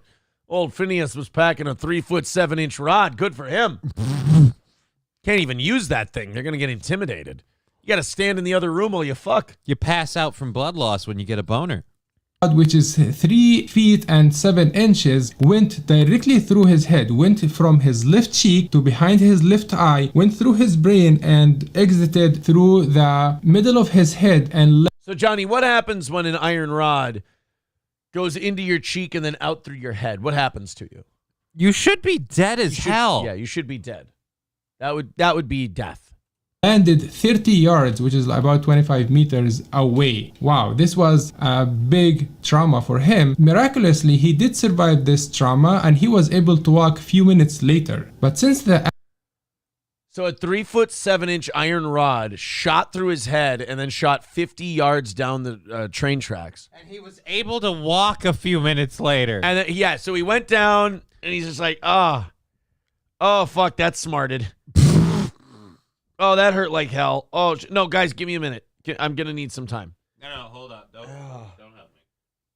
I'm guessing it was probably so hot from the gunpowder that it just seared everything off. Right? I don't know. I'm just jealous that this motherfucker took severe head trauma and was able to walk. I can't walk because it's cold today. That's fucking not fair. Accident, Phineas Gage became a completely different person. He was impulsive, inappropriate, saying bad words, and not able to complete his daily tasks. His friend described him as... Oh, yeah. What an asshole. Yeah, the dude took a fucking railroad spike to the face. He gets to grab tits for a while. He gets to behave like your retarded cousin who you have to keep in a cage. Look, even he gets to be a little handsy. Even if I didn't suffer brain damage or whatever the hell he went through with all that, just the how close you got to death things, like, you know what? How about we don't play how about we don't play it safe? Fast and loose. Bring me them boobs. At any moment, another iron rod could come and finish me off. So, as quote, no longer gauge. It's interesting that our best understanding of the brain function came from those unfortunate accidents that led to brain damage. It's like knowing so which... What we're saying is, World War II was horrible, but there were some experiments and we learned things. And by the way, we used them. I know. Like Mengele's experiments, we talk about how bad Mengele was and all that. Modern medicine, some of it is based off the experience that Dr. Mengele did in the concentration camps. Yeah. And as a result of that, I had to teach my daughter to tie her shoes because every time it was Velcro, I was like, how many lives to invent it? How many people needed to die for this to become a thing? So, yeah, that was the story of Phineas Gage. He just basically he survived it, and he would just start yelling swear words and grabbing pussies and tits and just being that guy. That was that's the story of old Phineas Gage. Then he became a real estate broker in New York, and the rest is history. Orange Man bad. Actually, you'll remember Phineas Gage's friend that he worked with on the railroad, Ferb. Really? Yeah. Phineas and Ferb worked on the railroad? Yeah. Phineas got a rod through the head. Oh, no. That's the... their foreman Doofenshmirtz was not happy. Is that why he disliked those two so much? Because they were always screwing around? Yeah. And, Doofenshmirtz is like, hey, watch what you're doing. You can put someone's eye out. Yeah, show me. 220 away from today's goal. If you'd like to chip in, please do, because now get under 200 by 8 o'clock. That's what we're trying to do. We're 40 minutes away from that. You guys got off to a great start today monetarily. We really do appreciate it. Thank you so much. This is going to be an awkward story. A hospital in Prague has some explaining to do after they aborted the wrong baby. You see, there was a woman who came in to have her baby aborted. There was another woman who came in just to kind of have her baby checked on. And wouldn't you know, like a bad sitcom, somebody pulled a switcheroo on their charts. Could you imagine coming in? You've got your paperwork with you. You go in to see this lady and you go, all right, well, it looks like the brain scan on the baby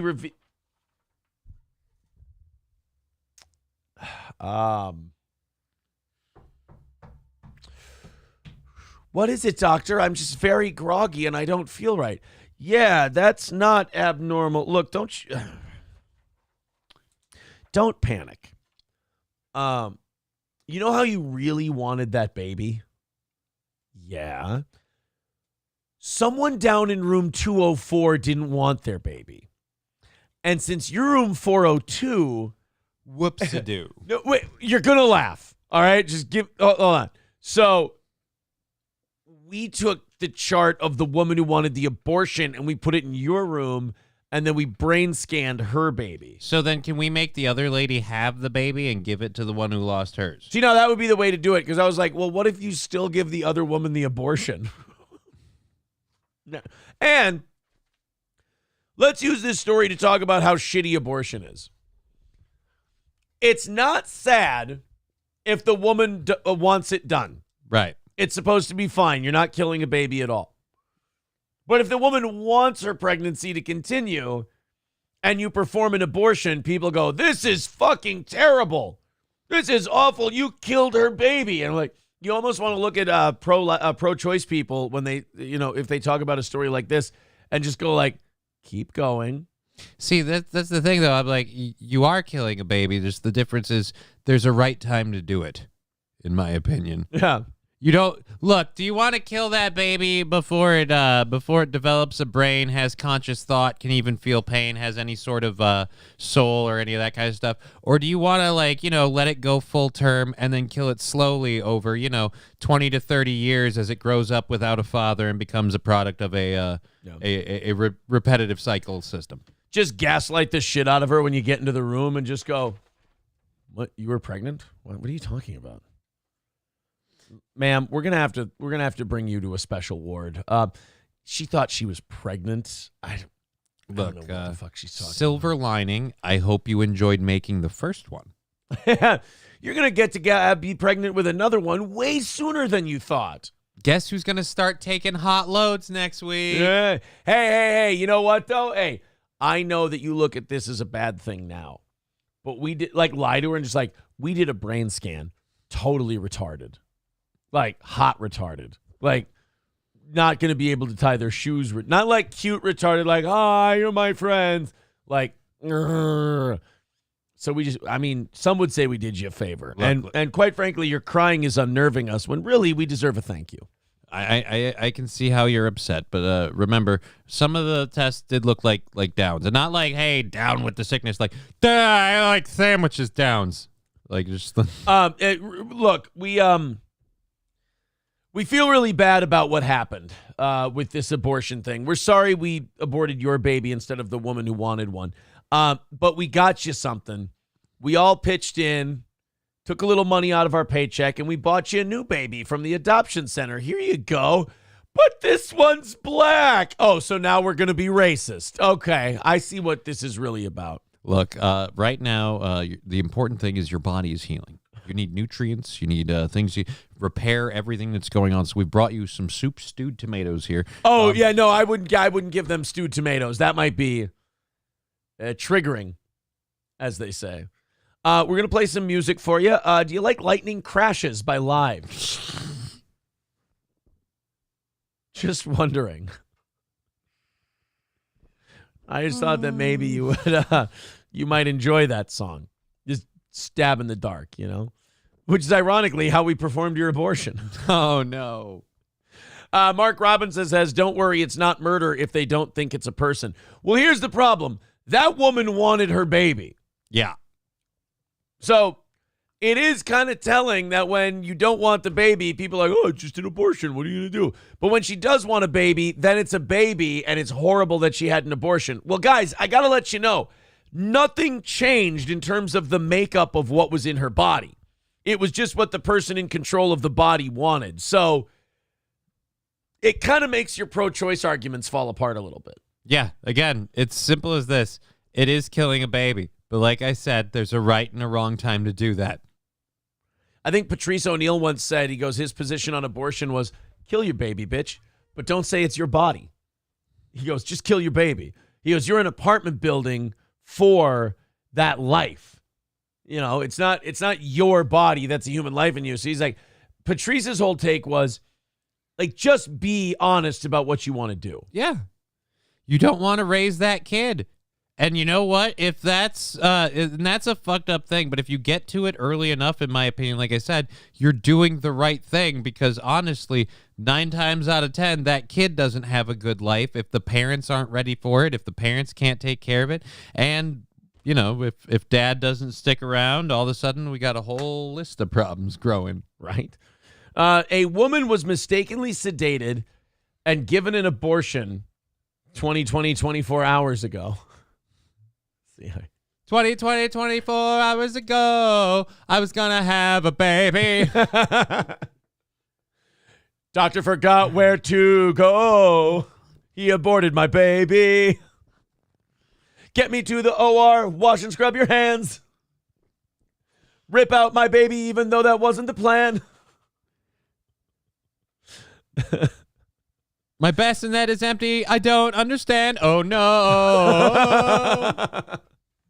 Ba, ba, ba, ba, ba, ba, ba, ba, ba. Didn't want to be aborted. A woman was mistakenly sedated. Ba, ba, ba, ba, ba. And given an abortion when she would have been given a routine checkup. Holy fuck! What? I read the second sentence. The healthy woman who was 4 months pregnant was anesthetized and given a kind of uterus surgery called a curettage, which led to her miscarrying. What the fuck? She was almost halfway through. Like, that baby looked like a baby. Yeah, again, This is one of those right time things. Congratulations, even if that was what she wanted, unless that baby is going to kill the mom in the very, very immediate future. Yeah, no. You're just going through with this now. Yeah, you're just murdering a thing at this point. There should never, ever be a situation where we're aborting a 4-month-old fetus if, again, it's not a threat to the mother's life. It was intended for another woman who was also scheduled on March 25th at the Bulovka Hospital in Prague, a major teaching hospital in the capital of the Czech Republic. Well, they learned that day. What have we learned? All right, students, we heard about what happened. So what did you all learn from this? Ooh, yes. Read our charts more than once. Bingo. You see, boys and girls, good things can come out of tragedy. Now we learned. Did we learn anything else? I've got one. Yes, you in the back. Abortion might be ethically wrong. Whoa. We're doctors. Look, that's not what we said. That is certainly not the vibe we want to put out there today. We just want you to learn from this uncomfortable experience. That's all. Why do I feel like you're kind of going into Martin Short's Glick character when you... Well, you know, I was looking the other day and I saw that you all performed an abortion. And I just wanted to say, big no-no. But, you know, I was thinking about the abortion you provided. It was intended for somebody else. So I just wanted to know, do you think you maybe screwed up a little bit? Or do you think that maybe this was something that might be good in the long run? Did you see the mother and see a single mother in a picture? Thought, well, let's cut out the middleman. You know, I know that this is probably going to make her cry, but you're going to get to have more unprotected sex. I mean, think of how much more attractive you'll be to your husband. Because he probably didn't want to have sex with you while you were so big. And now you're going to be all tight and slender again. Isn't that wonderful? I don't like Jiminy Glick running a teaching hospital. I don't feel like his bedside manner would be very good. It's entertaining as hell, though. You know how you said that remember when you came in here and you said that you were having a little bit of a stomach problem and that you thought it might be OBS? You remember that? Well, we ran some tests and we found out that you've got a tumor in your stomach the size of a softball. We've got to get that thing out of there. Remember how you came in with a little bit of a constipation? Your appendix is exploding. Rogue Veda with $20 says Rumble is better and throws us $20 over on Rumble. Thank you very much. That's going to put us at 205. We take 15 of that. 205 away from this morning's goal. Hey, guys, 200 is where we want to be by 8 o'clock. So you got a half hour to just run up the tab here. Just go ahead and hammer this thing out. So let's go on a run. Streamlabs, PayPal, Venmo, Super Chats, memberships, gifted memberships. Very, very cool. Thank you, Rogue Veda, over on Rumble. Very nice. Keep going, guys. Let's. You were ahead in the 6 o'clock hour. Let's stay ahead in the 7. Yeah. Hospital spokeswoman Eva Stoleda Libragova said an adverse event occurred at our gynecology and obstetrics clinic. An adverse event. You know why? Because lawsuit-wise, they can't say we killed some lady's baby by accident.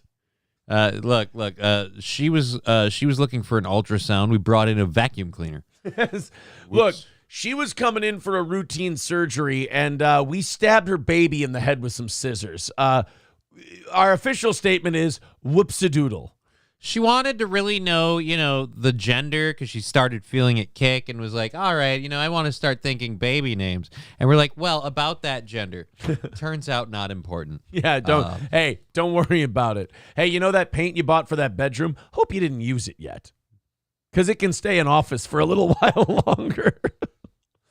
The spokeswoman added to Prahain.cz, which broke the story, we expressed our deep regret and apology to the patient. Well, good. Our bad. Yeah. Oops. She got some Applebee's gift cards. It really salved the wound, and we really feel like she's going to be okay after she has some, some jalapeno poppers. Look, a baby aborted halfway through the pregnancy. Yes, but she got hospital jello. Everyone loves hospital jello. We're letting her stay here an extra 2 days. We're not even charging her. Oh, my God. Do you have any idea what kind of financial hardship this is putting us in? I mean, if anything, we're the real victims. I mean, she couldn't even see that baby yet. It was more an idea, you know?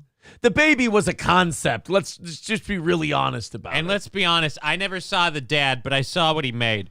He better take another crack at it, and with fucking effort this time, okay?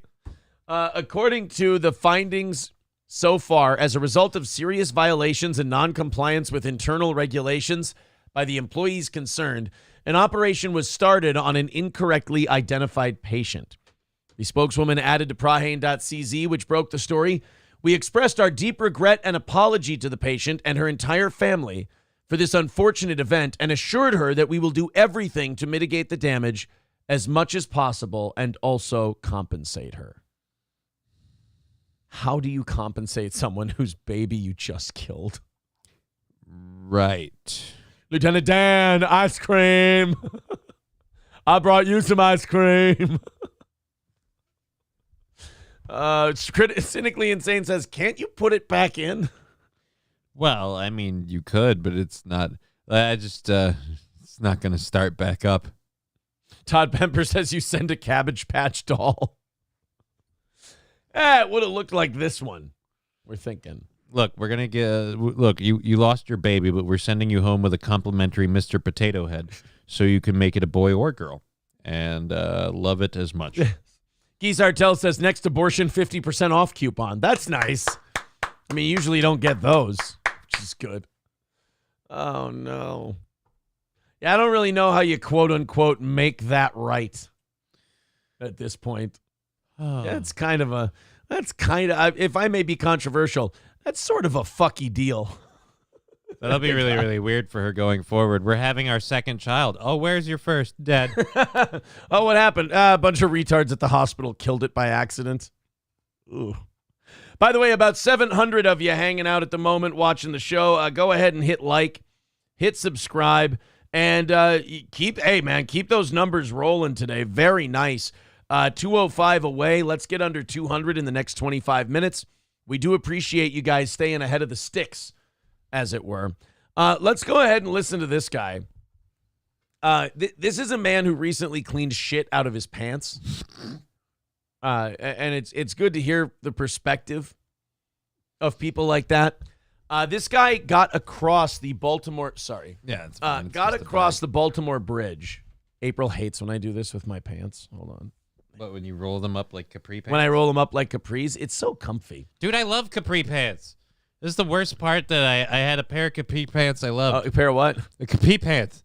I had capri pants. Capri pants. Yeah, I capied my pants. But no, I had capri pants that I loved. No, we just accidentally performed an abortion. Oh, so shit. It's fine, yeah.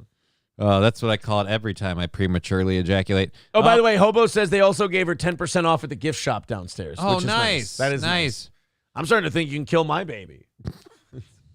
You know what she did is she got the 10% off coupon, but then she also has a return because she bought one of those stickers on the way in that's like the family on the back window, and it's like, you know, mom, dad, and now Dad's out there just with a razor, just scraping one of them off. Oh, that's not good. Hope tomorrow's a better day. All right, you like capri pants? Yeah, I do, but yeah, I found out how incredibly, apparently, how much of a mo you are for wearing it's them. gay, bro. Yeah, so like I can't wear them now. Like, no, it's sad. That is definitely one thing you should be peer pressured out of, because you are going to look like a homosexual when you do shit like fucking nice. You're just mad. You're like, they took it away from me. They're comfortable, goddammit. They're breathable, but they're not shorts, but they're not pants. I like the freedom, but also, god damn it. Ignorance is bliss, man. I was liking my capris. Just because I like comfortable pants doesn't mean I want you to put it in my pooper. All right? Yeah, I just have guys coming up to me at the grocery store rubbing their dicks on me, and I'm just like, hey, I just like the pants. Yeah, I don't mind the attention from the girls because it's like, oh, I can talk to this one. I feel safe around. I'm like, right, buy into the lie. But the rest of them, it's like, all right, easy, settle down, Sparky. Papa Dan says, wait, you're not here for an abortion? Well, I have some terrible news. Oh, no. That's no good. You're not here for an abortion? Well, guess what you just got for free? Hold on. I have something for you. Yeah, you know how you said that you know how you said you wanted to have that baby you came in here pregnant with? Right. Oh, that's not what it is. No, damn it. Hey, you know how you said you wanted to have that baby that you were pregnant with? Wait, what the fuck? Why don't they have the thing where he goes, I'm afraid I've got some bad news? God damn it. Bad news, Barrett. No, I wanted to do. Word he says. Ladies and gentlemen, The Undertaker is 21. We can all agree. Why doesn't he say bad news? Oh, here we go. Got some bad. I'm afraid I've got. All right, ma'am. You came in here for that routine operation. I know you said you wanted to keep the baby that you had and just have a simple procedure performed. But I'm afraid I've got some bad news. Oh, no. That's not how you want to hear it put. So, yeah, you know how you said you came here for that abortion? Achievement. But I'm afraid I've got some bad news. Oh, no. What's with all the pomp and circumstance? Can't you just tell me what happened? Yag says, you know how you said you were worried you might not be financially ready for a baby? Great news. I mean, really, yeah, you ain't getting my money, says, haha, you fucked that up. I sure did. Mm-hmm. I definitely fucked that up. It's part of our charm over here. All right, let's watch this guy. This is a dude who got across the Francis Scott Key Bridge just before the ship hit it. Like, A, you've got a horseshoe up your ass. You're a very lucky man. But also, what's survivor's guilt? Like, you just get across. Like, what, 6 people died? Yeah, I don't have survivor's guilt. No, you're just happy you're there? God came for me, too, and I made it, you know? It's your time, it's your time. That guy was driving 50 and a 60 in the left lane. He got what he had coming. Actually, yeah, that's where I would feel bad, is if I was slow grandpa. Like, if only I'd found my gas pedal, maybe we would. It was your time, though, if you're a slow grandpa. Let's go ahead and listen to this guy. I just want to hear this for a minute, what it's like to be one of the... We also are hearing this morning, Sarah, for the first time from a man who was one of the last people to drive on the Key Bridge just before the collapse. He was heading to work that morning, and he crossed the Key Bridge just seconds, most likely, before it came down. I spoke to him just a few minutes ago right here. Take a listen to what he told me. It's really, it's hard to believe. I feel sorry for those workers. I really do. I mean, they're doing their job, but they lost their lives. So it's hard to, I rode right by them. I saw all of them. As George Carlin once said, oh, yeah? Didn't help.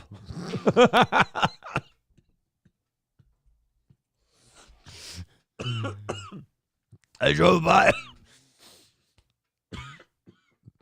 Who says karma ain't real? Oh, I drove by all the people who would be dead in a few seconds. Oh, yeah? Didn't save them. Didn't think to double back for a friend there, Josie Wales? Didn't bother popping open that door, did you? Because, I don't know if I can trust them. Yeah. Are they the good illegals or the bad illegals? Yeah, exactly. No, there's a guy who didn't help. I have survivor's guilt from 35W still, says Kyle. Oh, really? Were you there? No, I live in Iowa. But I feel bad. Kyle says, what was the mother's name? Gloria? Oh. Oh, no. We're still on the abortion story. 205 away from today's goal. Let's get under 200 in the next 20 minutes, and that'll keep us on schedule for today's program. You guys aren't going to believe this next one. This is going to, you're going to really be surprised by this, because I know a lot of people look at our law enforcement as good stewards of our rights. Mm-hmm. Because that's why they're there, to protect us. To protect us and serve us. And the number one, Johnny, what's the number one law enforcement organization in the country?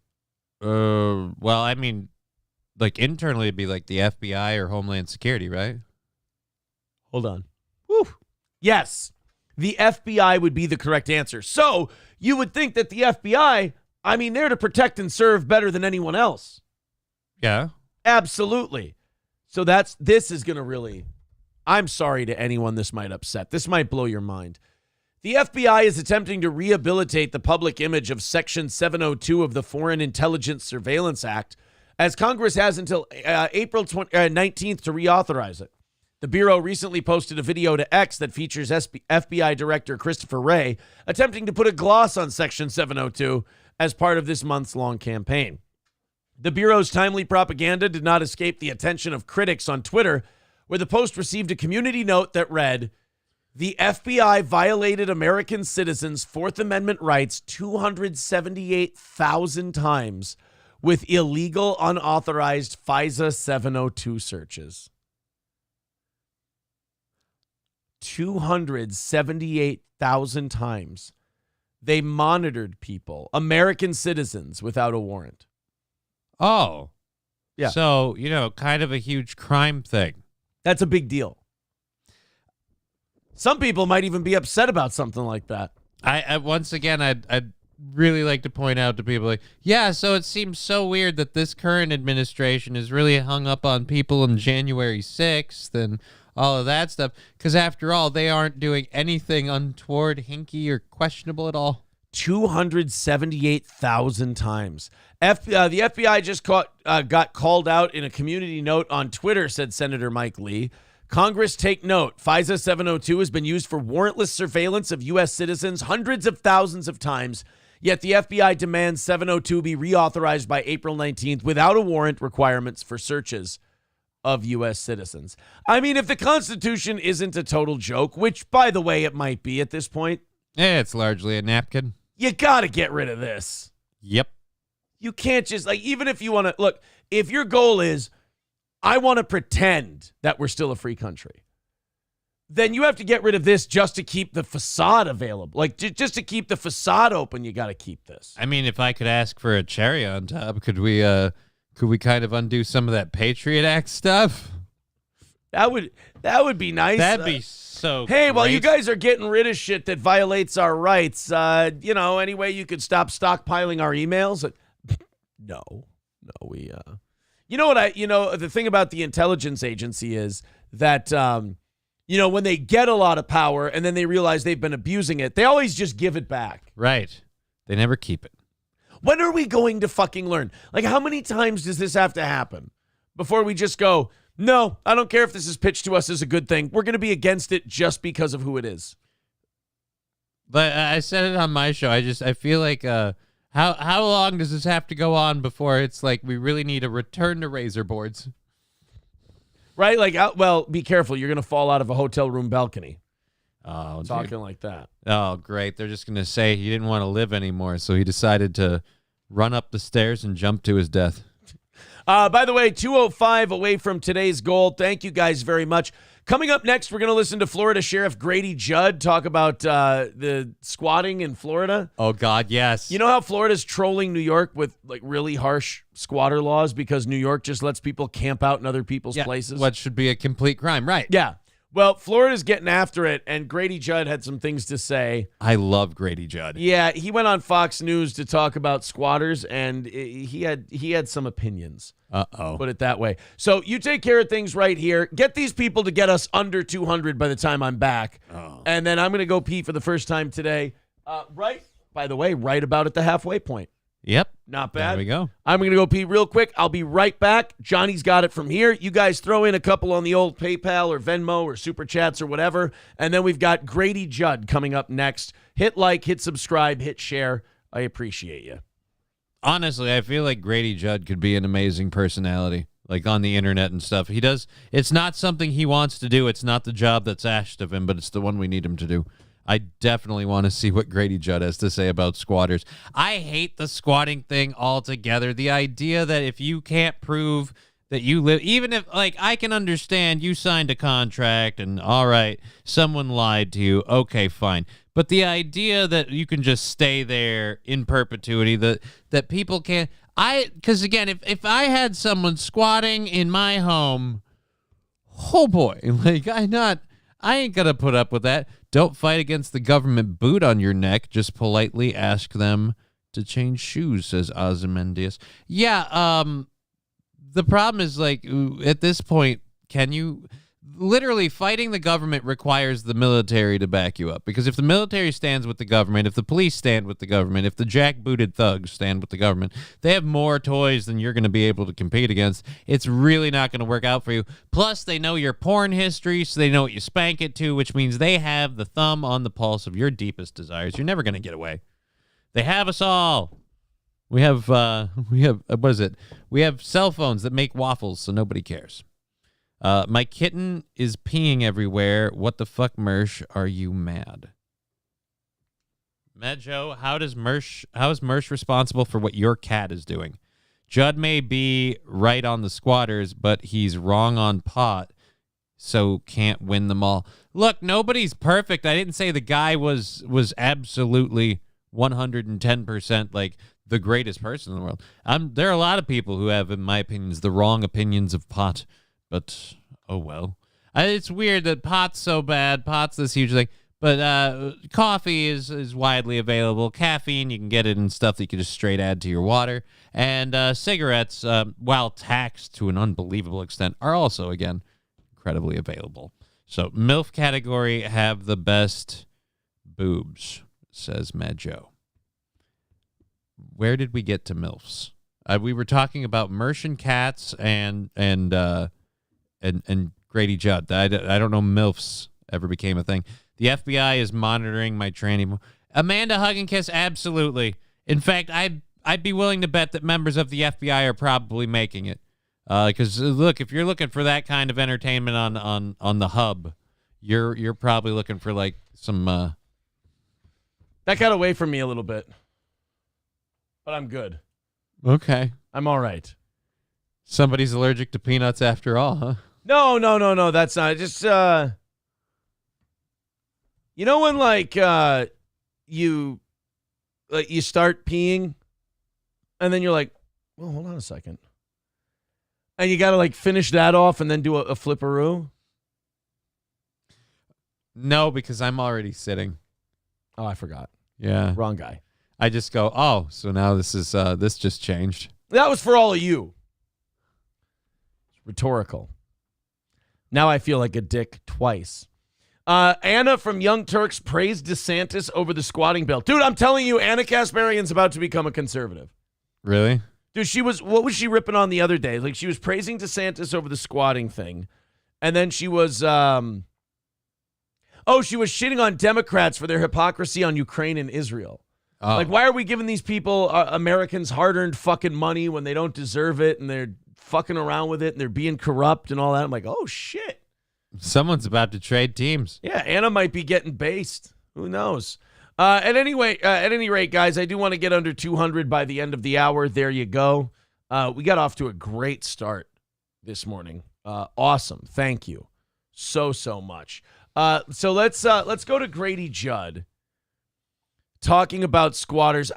We should just encourage New York to do more fucked up, retarded shit because they've already screwed themselves up anyway. Because every time New York does really stupid shit, Florida and Texas go, oh, yeah, we'll show you how not like them we are. And they just go way far in the other direction. I like that. Yeah, but where does the pendulum land in the middle? I'd like to be in a decent place where we're, again, punishing squatters, but maybe not going above and beyond for people who get hoodwinked. Just is that a tray of brownies? Do you mean the people who sign leases and stuff with people who don't own the property? Yeah. And they get tricked into that? Yeah, look, I don't feel horribly bad for those people because, again, you thought you could get an apartment on Craigslist. Yeah. But at the same rate, I don't want to treat them out and out like a criminal because I don't feel they're quite a criminal. They're just stupid. Here's what we'll do. We'll open the door with their fucking head when we first find out they're squatting. And then when we find out they got had, we'll give them some lemonade at the station and be like, hey, sorry, our bad. I'm just saying, some people need to be incarcerated as criminals. Other people need to be maybe locked in an institution as mentally incapacitated. I'm just saying, two different birds. Let's see what old Grady Judd thinks about this whole deal. Had that problem because we go to the house, we determine, well, the real owner doesn't know who these people are, entered into no contract. We load them up, give them a one-way ride to the county jail. It's just that simple. You don't have to bog it down in court. Just do what's right.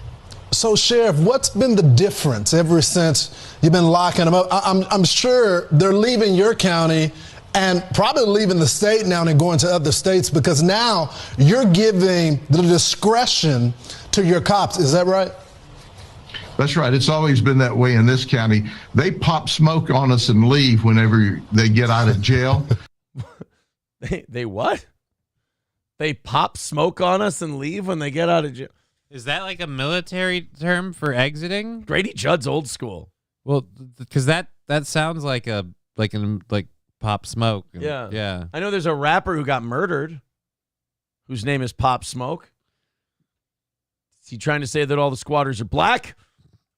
And they're gone. I mean, they're gone fast because we don't put up with it. And that's the bottom line, Lawrence. Because Grady Judd said so.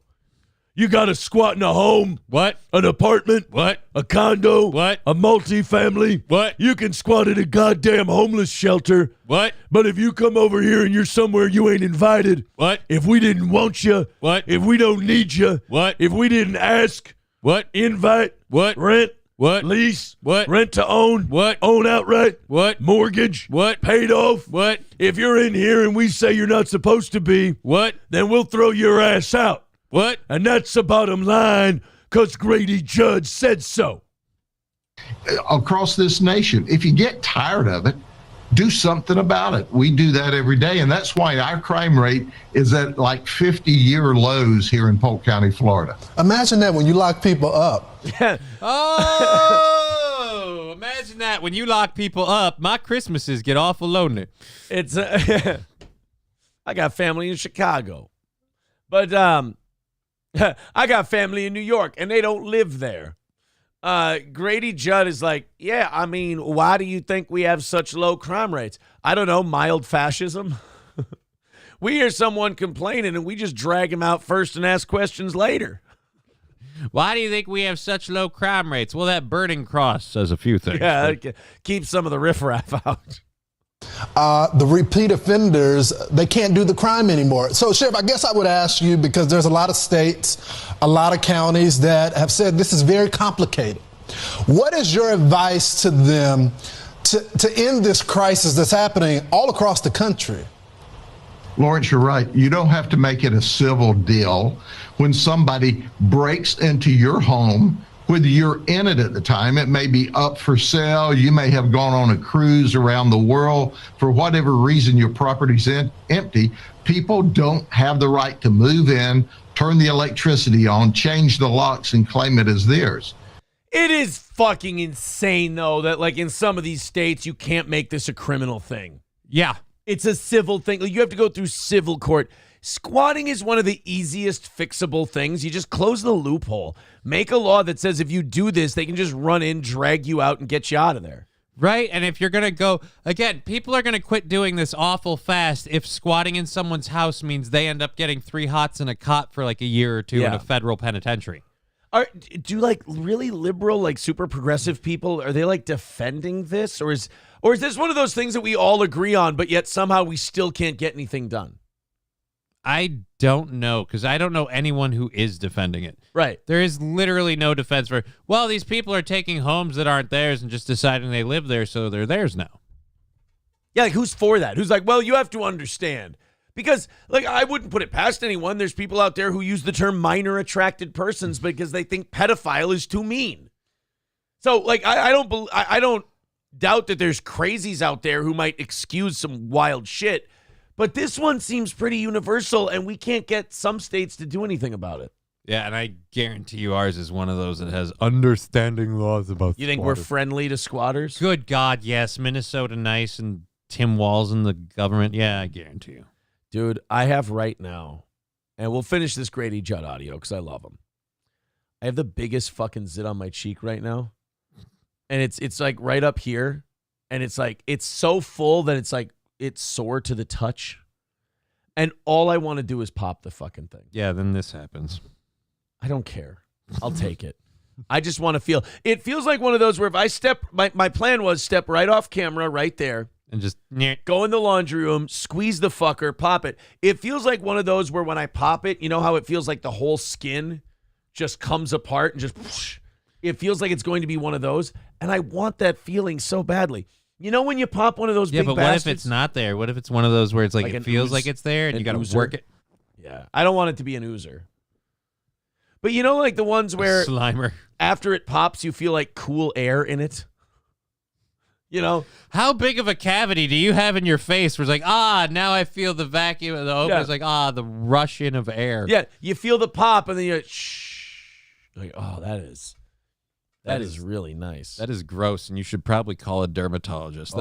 That's not right. I touch it and it hurts so bad. It needs to be drained of its fluids.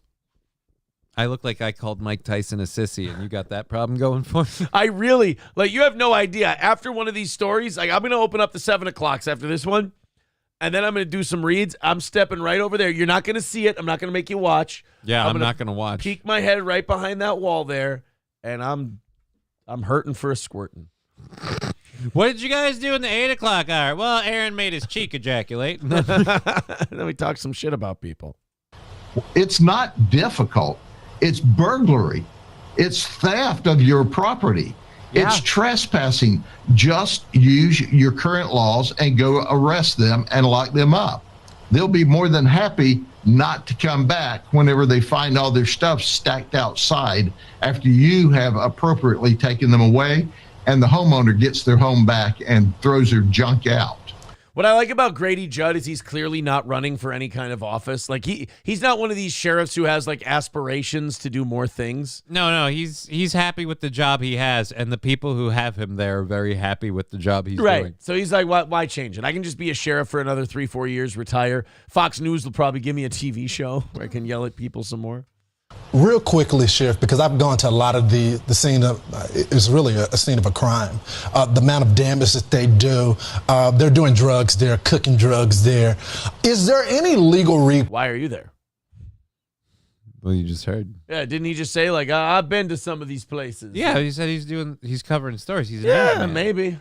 Yeah, he's picking up a hot lead. Okay. Or a hot rail. I don't know. course for these owners of these properties to get some of that money back? Sure, Lawrence, you can sue them, but you can't get blood out of a turnip. They don't have any. Just full of folksy sayings. You can't get blood out of a turnip. They don't have anything. No, they have more than you'd think because, again, they don't pay any bills. Right. Yeah, they don't. I mean, it's not like they're, maybe some groceries. That's about it. Anything. What little money they have, they stick up their nose or in their veins. They're just a bunch of dopers and freeloaders. I love cranky Grady Judd. He's like, you're never going to hear Grady Judd go, well, it might be a systemic problem, and we're trying to find out what the societal cause might be. Look, there needs to be fathers in the homes, and that's the single mother problem that we have going on here. Because a lot of them are dopers and dipshits. Did you hear what I said? We call them squatters. So, yes, you can legally sue them, but it's a waste of time and effort most of the time. Yeah, they don't have any money. That's why they're squatting. That's why they're taking other people's property. Oh, shit. Flexing on the broke asses. I like it. Oh, yeah. Property. Sheriff, thanks so much for joining the program. And great work. I hope other departments become as bold as you are, sir. Thank you. No problem. I didn't know Fox News hired colors, but it's good to see you here working hard instead of hardly working. Glad to see finally meet one of the good ones. Heard a lot about them.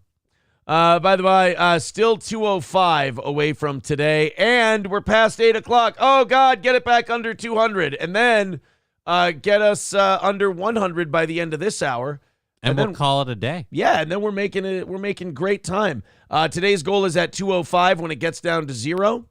It does mean that we're going to go until 10:30 today. So Super Chats, PayPal link is in the chat. Go ahead and click that, Streamlabs, Venmo, all of it. Lots to talk about in just a second here, but first, All Care Towing, 320-253-5203 for our pals at All Care Towing. Of course, All Care can pick you up with trucks and wreckers for everything from light-duty vehicles to heavy-duty vehicles, motorcycles, and nobody quicker than All Care Towing. So use them if you go in the ditch, if you get in an accident, lock your keys in your car, whatever. Use All Care Towing. Also, Stoney's Bar in downtown Rockville, a great place to go watch March Madness games. They've also got a little pool, little darts, play with your friends. The weather's going to get nicer. Stoney's Patio should be opening very, very soon. Bike night should be starting up pretty quick here. And also, they have great live music every single weekend at All Care Towing. 320, they have great live music every weekend at Stoney's Bar in downtown Rockville. Oh my God. Take that fucking goal home so I can stop being such a piece of shit. And Midland Armory in downtown Foley. Midland Armory with a great selection of firearms, ammunition, tactical gear, optics, and much more. Order it, have it sent to your home. Of course, our friends at Midland Armory let you use the promo code SteelToe. And then you can go ahead and get yourself a nice little discount on your order from Midland Armory in downtown Foley. MidlandArmory.com. That's MidlandArmory.com. Donald with $6 over on PayPal. Thank you very much, buddy. That's going to get us to 200 even. There we go. We hit it at the top of the hour. Now we're on our way to $100. Let's get there. By the time we get to 9 o'clock, we got 55 minutes. Let's keep going. If you feel like chipping in a couple of bucks, all the links are right there in the chat. All right. We've got a resource officer in North Carolina trying to break up a student fight. He suffers head injuries because kids fight like fucking animals now. Uh-oh. It's fucking insanity. We've also got a guy going back to prison after getting out of jail for a fatal DUI crash. Not too long after his release, driving drunk and killing people again. We might have to call it a day on this guy. Also, a man narrowly misses being hit by a massive runaway saw blade, and we have video. 25% of Gen Z says they're going to need a therapist from doing their taxes. Yeah, I'm on that list. I'm not even in Gen Z. And STD rates are spiking among those 55 and above, so old people are getting fuck diseases. We're all over the place on today's show. We've got all that coming up. I'm going to literally sit right here. I'm going to stand here next to Johnny. I'm going to lance this bad boy. Oh, boy. And we're going to get rid of it. Because I'm sitting here during the show going like this. You can't stop fingering it. And it hurts when I touch it. All right. You go ahead. I'm going to let you know from over in here. All right. You're going to give me the poke by poke? Oh. Aha. Hold on, guys. I need a minute. You really need to, and don't take this the wrong way because I understand phrasing and all. You need to properly mount that thing. I'll properly mount it. I got it. Don't worry. All I wanted to do was lance it. It's all falling apart. Need Trump. Hey, build back better, right? Oh, boy. I can do it. Yep. That's what he said. If I can dream it, I can do it. Come on, you fucker. That's what she said. There we go. Hey, let's not ever fucking do that again. All right. I'm going to back up. I'm going to squeeze myself into another room and then start effing with my face. Don't let Potato Nose try to...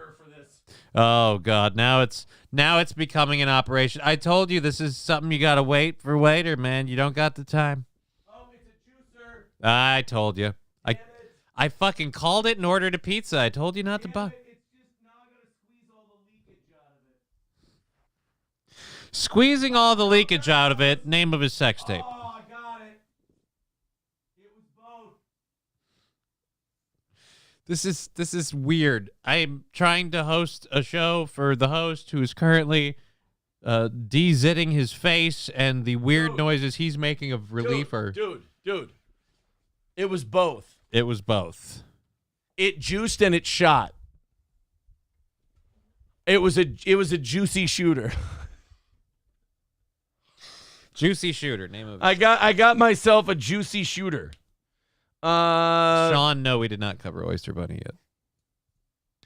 I didn't think it was that big a deal. I just figured if he did cover the Oyster Bunny clip, I had that clip that I already made to do the bit thing easier. All right. Well, anyway, I got it. You know what? It still kind of hurts when I touch it. So I don't know, but so you're gonna futz with it some more. And like as Jay Hasty says, I did extract the sauce. I did get some sauce out of there, so there is that. Think about it. Stop trying to explain your fluids. And so now I can't explain my fluids, so I can't freely express myself on my own program. I'd prefer when I'm not here is all. Oh, well, now all of a sudden there's rules on me. Now I feel like my performance is being hampered. What's a few substance ejaculations between friends? It's not an ejaculation. I'm just trying to drain some pus out of my face. It's an eruption. Ewell Gibbons says Juicy Shooter is my rap name. Oh, okay. There you go.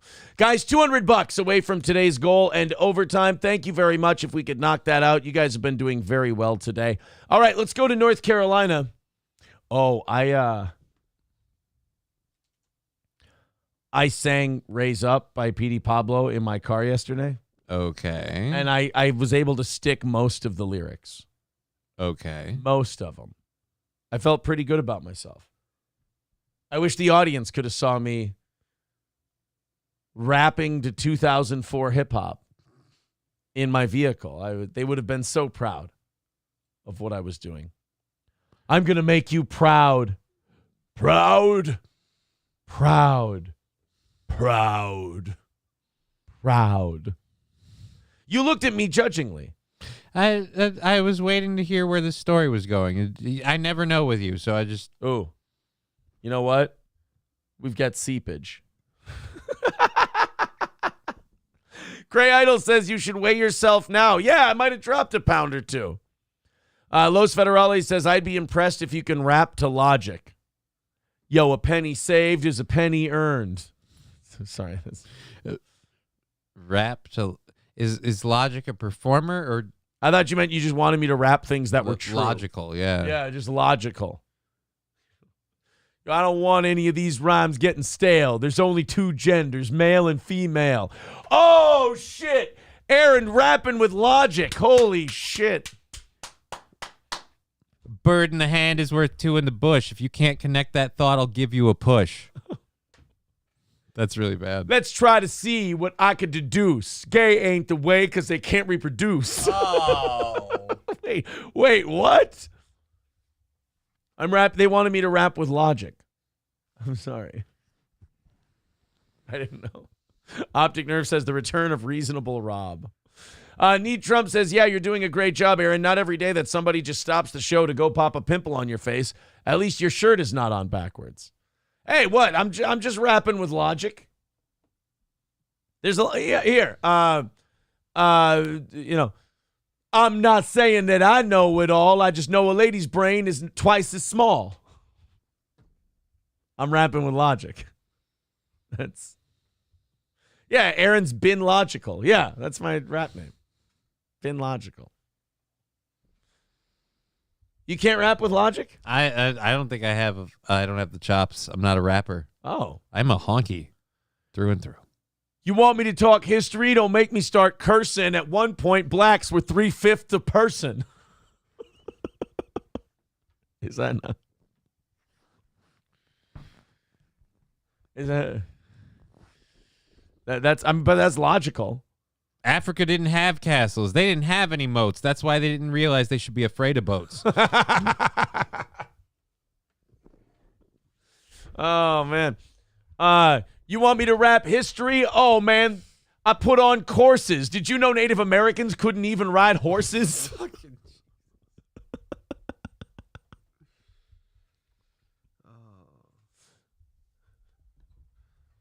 Oh, man. It's really weird history black people spit. They say we was in caves and they was kangs and shit. You see, I'm rapping with Logic. Right. Oh. We can talk about Jews, dog. That's all fine. What's the number of nations now? 109? Is that? But I'm rapping with logic. I'm trying to make sure that everything I say is. Yeah, it has to be logical. It has to make sense. Yeah. Yo, my name's Aaron. It ain't John or Todd. There's a lot of factual misinformation in the movie Amistad.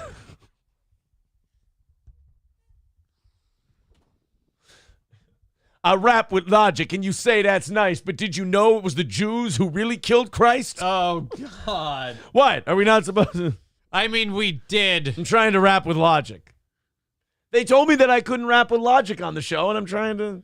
The North fought the South. Many reasons were forgotten, but the number one reason is they needed you-know-who to pick cotton. Oh, see, that's how history actually works. Holy shit. Oh.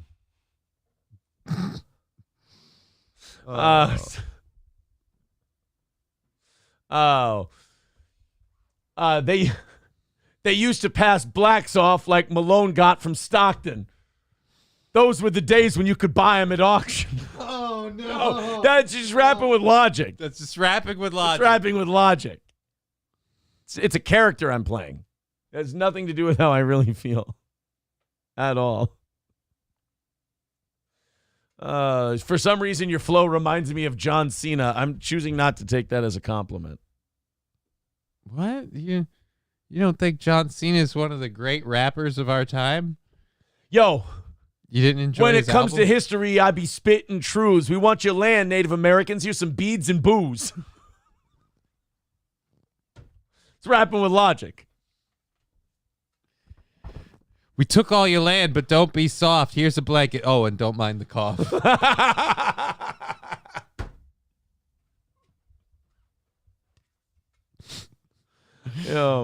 When it comes to moving out of Florida, y'all got to get to it. What's wrong with your forehead? You feeling a little fluish? Oh. Oh. Los Federales says this has to become a new 5-minute segment every day. Rapping with logic. Oh. I don't want to get controversial with this rhyme, but I think the Muslims might be a little behind the times. I'm rapping with logic. You moved from country to country like a people on a mission, but nobody expected the Spanish Inquisition. Dark Fox with $2 says, can you get rid of the spam bot in Rumble, please? Oh. Sure. Here you go. Get rid of them. Forever. There was one. Oh, no. What was I had one before Dark Fox wanted me to get rid of that in that super chat. Damn it. Because I just done the Spanish Inquisition. We told you we'd leave you alone. I know. But this time we really, really need Ohio.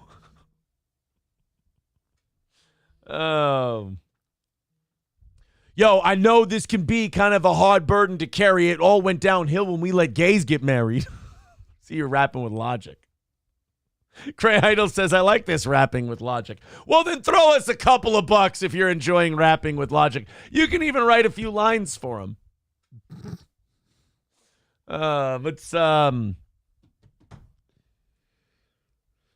We survive on your donations. We ain't trying to be funny, but unlike we actually really need your money.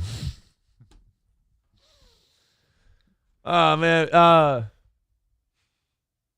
You don't want to be sexist. I know you don't, but shit really went downhill when we let ladies vote. I know they acted like they were on a mission, but the first thing they did was enact prohibition. Oh, now we're rapping with logic. It's actually what happened historically. Oh, no. Roots Calhoun said, dude, I'm sitting here working on songs, pissing myself laughing. I hate you people. Oh, man. Creamy Goodness says, this is my new ringtone. I know, right? This is not bad. Yo, poor black people used to use coat hangers, but then they got a hero, Miss Margaret Sanger. Oh, wow. Margaret Sanger had a few little triggers. She wanted to abort every single little... Oh, sorry. I apologize. That was... When you're writing on the fly, sometimes Shit gets wild. Yeah, shit gets a little weird. I apologize. Yo, Dr. Kellogg wanted you to do more than turn your head and cough. He wanted to take your baby, cut part of their dicks off. See, rapping with logic. You all want medical care. Sounds a little needy. How about you stop in this place over in Tuskegee?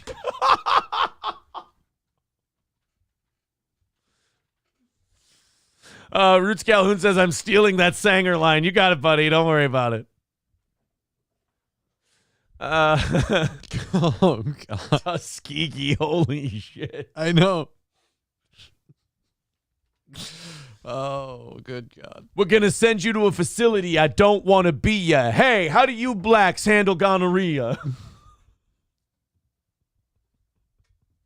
Yo, when it comes to this bit, they say I'm killing this. I rounded up black people, gave them syphilis. Oh, no. No, that's rapping with logic because we really did that. Logic. Right. We really did do that. Yeah. Yo. He really wanted to stop slavery in this nation, but we turned Nat Turner to a tree decoration.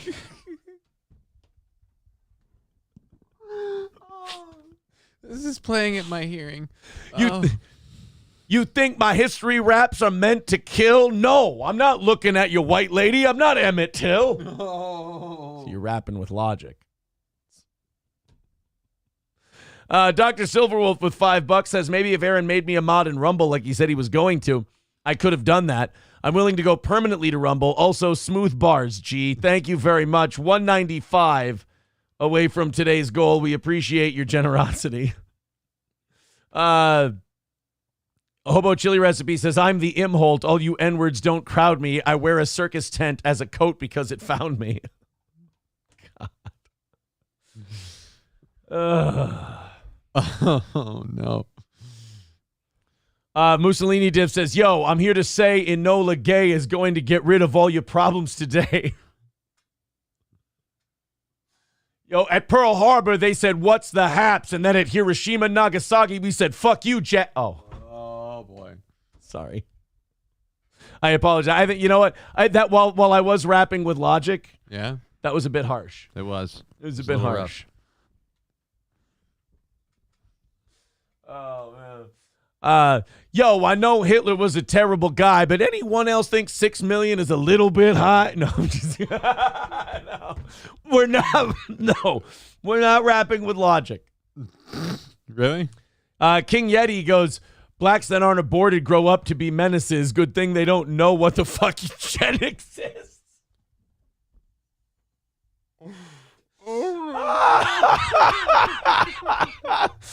Oh, God. Yeti, that was fantastic.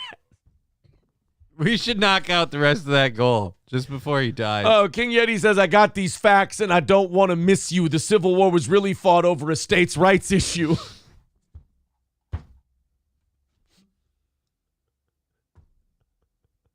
Oh, my God. Fucking Yeti. Jesus Christ. Los Federale says, you wanted me to keep going because my flow is banging. What's that in the trio? Look, it's a hanging. Oh, now that is logical, but it's not.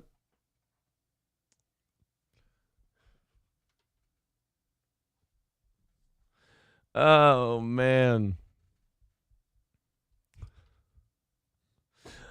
I know Latino women want a new home this year. But statistics say you'll probably be R-worded on your way over here. It's just rapping with logic. Right, just saying. Right. Rapping with logic. Dr. Silverworth, yo, Pearl Harbor was a terrible loss, unlike what happened in the Holocaust. Oh, my God! That is a terrible thing to say. Holy Jesus. Why would you say something so terrible? Yo, they're going to say this is controversial and I can't take it back, but the Crusades were a righteous counterattack.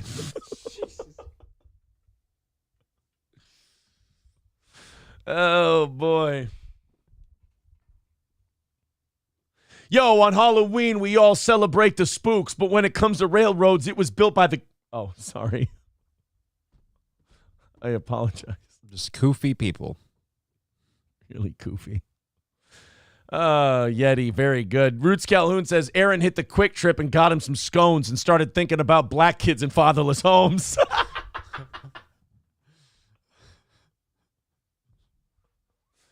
Oh, my God. Yo, I don't want to talk about what old serial killers did, but if you see Ed Gein, he probably ate your kids. Wait, that would have been not Ed Gein, the gray man, Albert Fish. Yeah. Oh, that was an Albert Fish line, son of a bitch. Until I thought about it for a minute, it fits so well. Everything Casey did was considered kind of crass, but he probably fucked your teenage boy in the ass. Just rapping with logic. That's all we're doing. If you're just tuning in, one of the I told the audience that I was rapping along with "Raise Up" by P.D. Pablo in my car yesterday, and they said, "Aaron, I bet you can't rap with logic." I said, "Oh yeah, well I'm rapping with logic right now." They arrested Epstein, said he was a sex pest, but let's be honest, Bill Clinton's the one who knew him the best.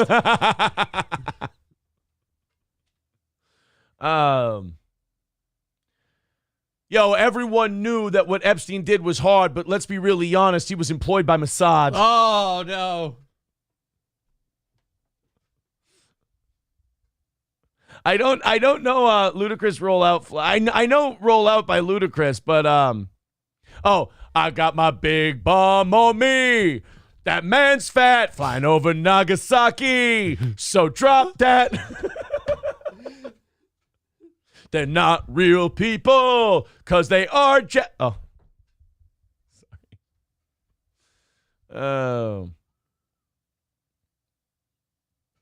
I just wanted to rap with logic today. Yeah, dude, rapping with logic is awesome. That's all it was. Everyone should rap with logic. Yo, I understand that running this country, there's probably a secret power. I'm just saying George Bush knew about the Twin Towers. See, I'm rapping with logic. Hulkamasha Baby says, the trans don't like the letter I sent, but I just said the suicide rate's 50%. Mr. Approachable, I want to bridge the gap and find a peaceful path, but then Somalis just stole my fucking bird bath. Oh, my God, it's all the way back to that. That's a nice callback. That was very, very good. How are you not? I ain't got a problem with most of the Muslims, but there's this little part of me that still doesn't trust them. It's rapping with logic. Dr. Silverwolf says, the M4 Sherman was a tank. I really think we should look into who's running the banks. Rapping with logic. That's all it is. Go ahead. No, I got to remember it now. I lost it because of that one. Hold on a sec. You got to be really careful because we're all being very clever, and none of this is very obvious and crass at all. Right. Oh boy, people saying in the Rumble chat, "Thank you, Aaron." Yo, they beating up their women like it's a game. I didn't know you could be put to death just for finding some strange. Oh, that works. No, you're rapping with logic. You're allowed some certain leeway. It's totally fine. Yo, when it comes to homosexuality, Muslims say don't. Then what the fuck is that elder doing to that goat? Oh, boy. Yo, you think these rhymes are so hot that I must have stole, but we're still $200 away from the fucking goal. Go ahead and throw money at us on PayPal, Streamlabs, and Super Chats, and let's knock that out. Oh, no, we're $195 away. I apologize. You say a man loving a man is something you can't understand, but it's okay if it's a little boy. That's just part of the plan.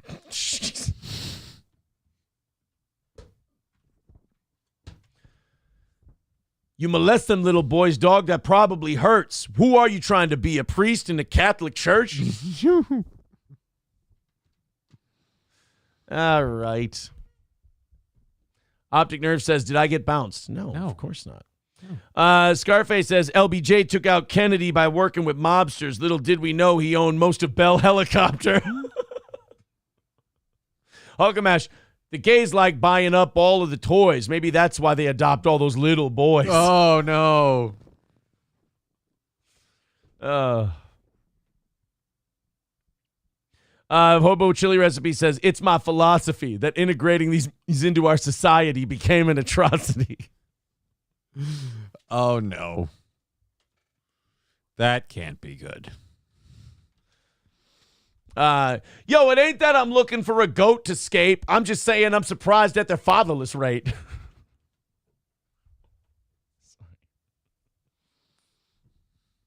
Roots Calhoun says, bars are dropping. I can't pick them all up. Need Trump with $10 says, I'm dying. Thank you, buddy. You. I appreciate it. 190 away from today's goal. If you want to throw in some money, we appreciate it. And what's this segment called, Johnny? Rapping with Logic? Rapping with Logic. The audience is getting involved. Landers says, stop it. P. Diddy wants his rhymes back. Oh, fuck.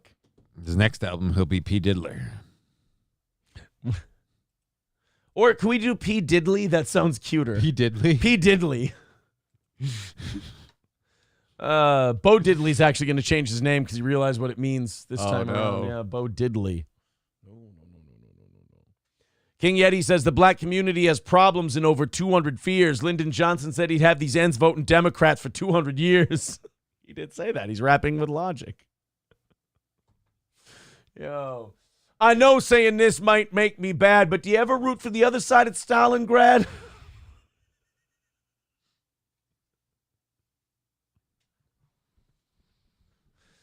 Yo, when it comes to controversy, I ain't trying to touch you, but should we have rearmed the Germans and invaded Russia?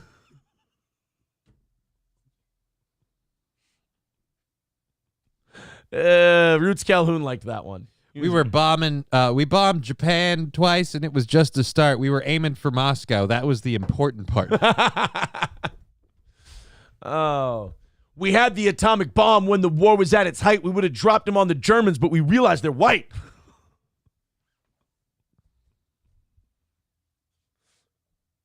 I know I'm probably saying this a little bit late. Anybody find it weird that Nazis got us to space?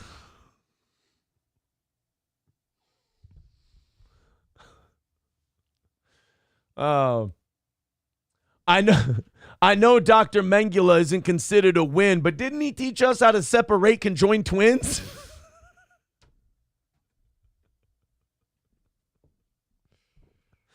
This is fun. I don't want to do stories anymore. Yeah, no. Now I just want to find a way to rap about the Westminster Dog Show. Adam with $5 says this bit is growing on me. Thank you, buddy. Appreciate that. There we go. 185 away from today. Thank you very much. You ain't getting my money says this compares well with the Key and Peele athlete names. Hey, shut the fuck up. You stop it. Wrestling Fat Faku says they got their freedom. Now they stole my work boots. We should have kept those people as the stars of roots. Jesus.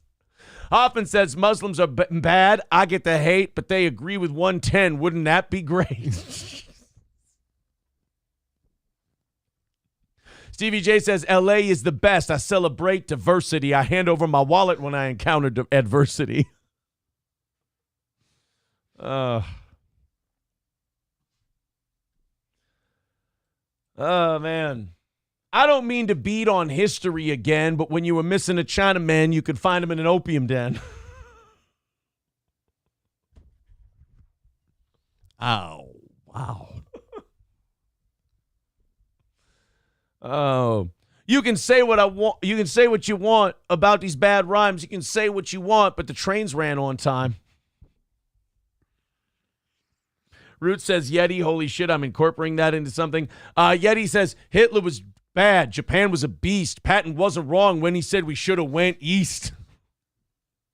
Mr. Approachable says I'm just out here walking the beat. Wait, I'm out here just walking the beat, but when I see them coming, I cross the street. No. We've grown so much as a society. Oh, no. Come on. All right, we're done rapping with Logic. I think we can be done now. I think we can be finished rapping with Logic. We're 185 away from today's goal. If you'd like to throw us a couple of bucks, we do appreciate it. Let's get back into the news. see what we've got going on. What was the one we left out on? Oh, yeah, we were going to that North Carolina school. Yeah. Where the resource officer tried to break up a fight, but Nash Albertson says this bit has killed 20 minutes. Not bad. Now you get it.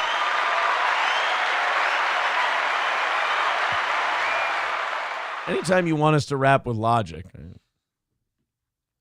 I ain't trying to make my kids look like fools. That's why I try to keep them away from inner city schools.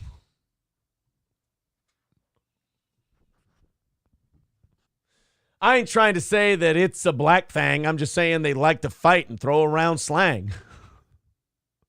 Rapping with logic. That's all it is. Yo, all day long you're going to be home alone because your mama said wait until your dad gets home. Oh. Oh. Oh.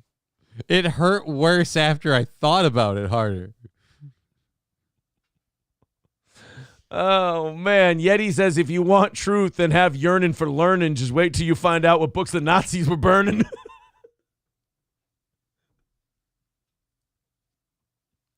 Yeah.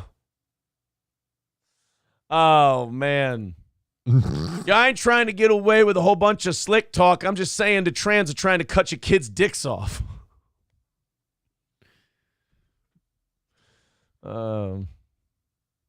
Hulkamaster baby, they're not really bad lads. They're just acting out because they missing their dads. Oh, man. You ain't getting my money. I can't really do that one. YouTube's his stage where he plays the game, crafting stories, hoping for fame. Yeti listeners sigh, finding him tame. A voice lost in the digital frame. Yeah, that doesn't. You're trying to rhyme too many words. You got to go with the John Cena kind of a approach. It's just set up, punchline. That's it.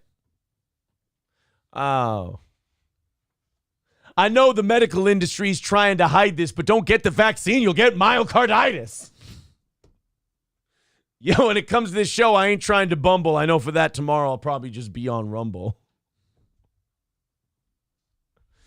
Oh. King Kong Dong says, oh my God, that dad ain't coming home line killed me. I don't know what you're talking about. I didn't say that. I don't know what you guys are talking about. All right, let's continue on. Let's do this story out of North Carolina. So a school resource officer went to break up a student fight, and let's just say it could have went better for him. The accused Tanglewood Middle School shooter will now be tried as an what the fuck? Adult. The judge made prior to the shooting at Tanglewood. Xavion Wakefield shot. The shit is this? To the Elite I Eight. hate when they do this. Full of energy. When they have a story and they go, hey, they tease it here's as the a video. tag, and the video isn't the story at all. It's not the story. What a dickwaddier. Anyway. North Carolina sheriff's deputy was seriously injured this week trying to break up a fight between students. The Lenoir County Sheriff's Office said the deputy had to get more than a dozen staples in his head due to injuries he suffered breaking up the fight between students on a school bus Wednesday morning. I guarantee this is what happened. Remember when, like, the school resource officer would show up at your school and you'd be like, oh, shit, everyone better, just everybody. Yeah. Just fucking chill. All right. Fun's over. Let's be done. First and last day in uniform. The rest of the time it was a suit. But, yeah, you didn't fuck around the school resource office. You didn't fuck around. But now they, don't fear any of this shit. They don't, they just go for it. They start fighting, and they just don't fucking stop until somebody's head's on the ground and they're stomping it in. Or until somebody runs out of memory on their phone to record the fucking thing. I don't know. The point is... I've got to break up the fight. I can't get any more up on World Stocks.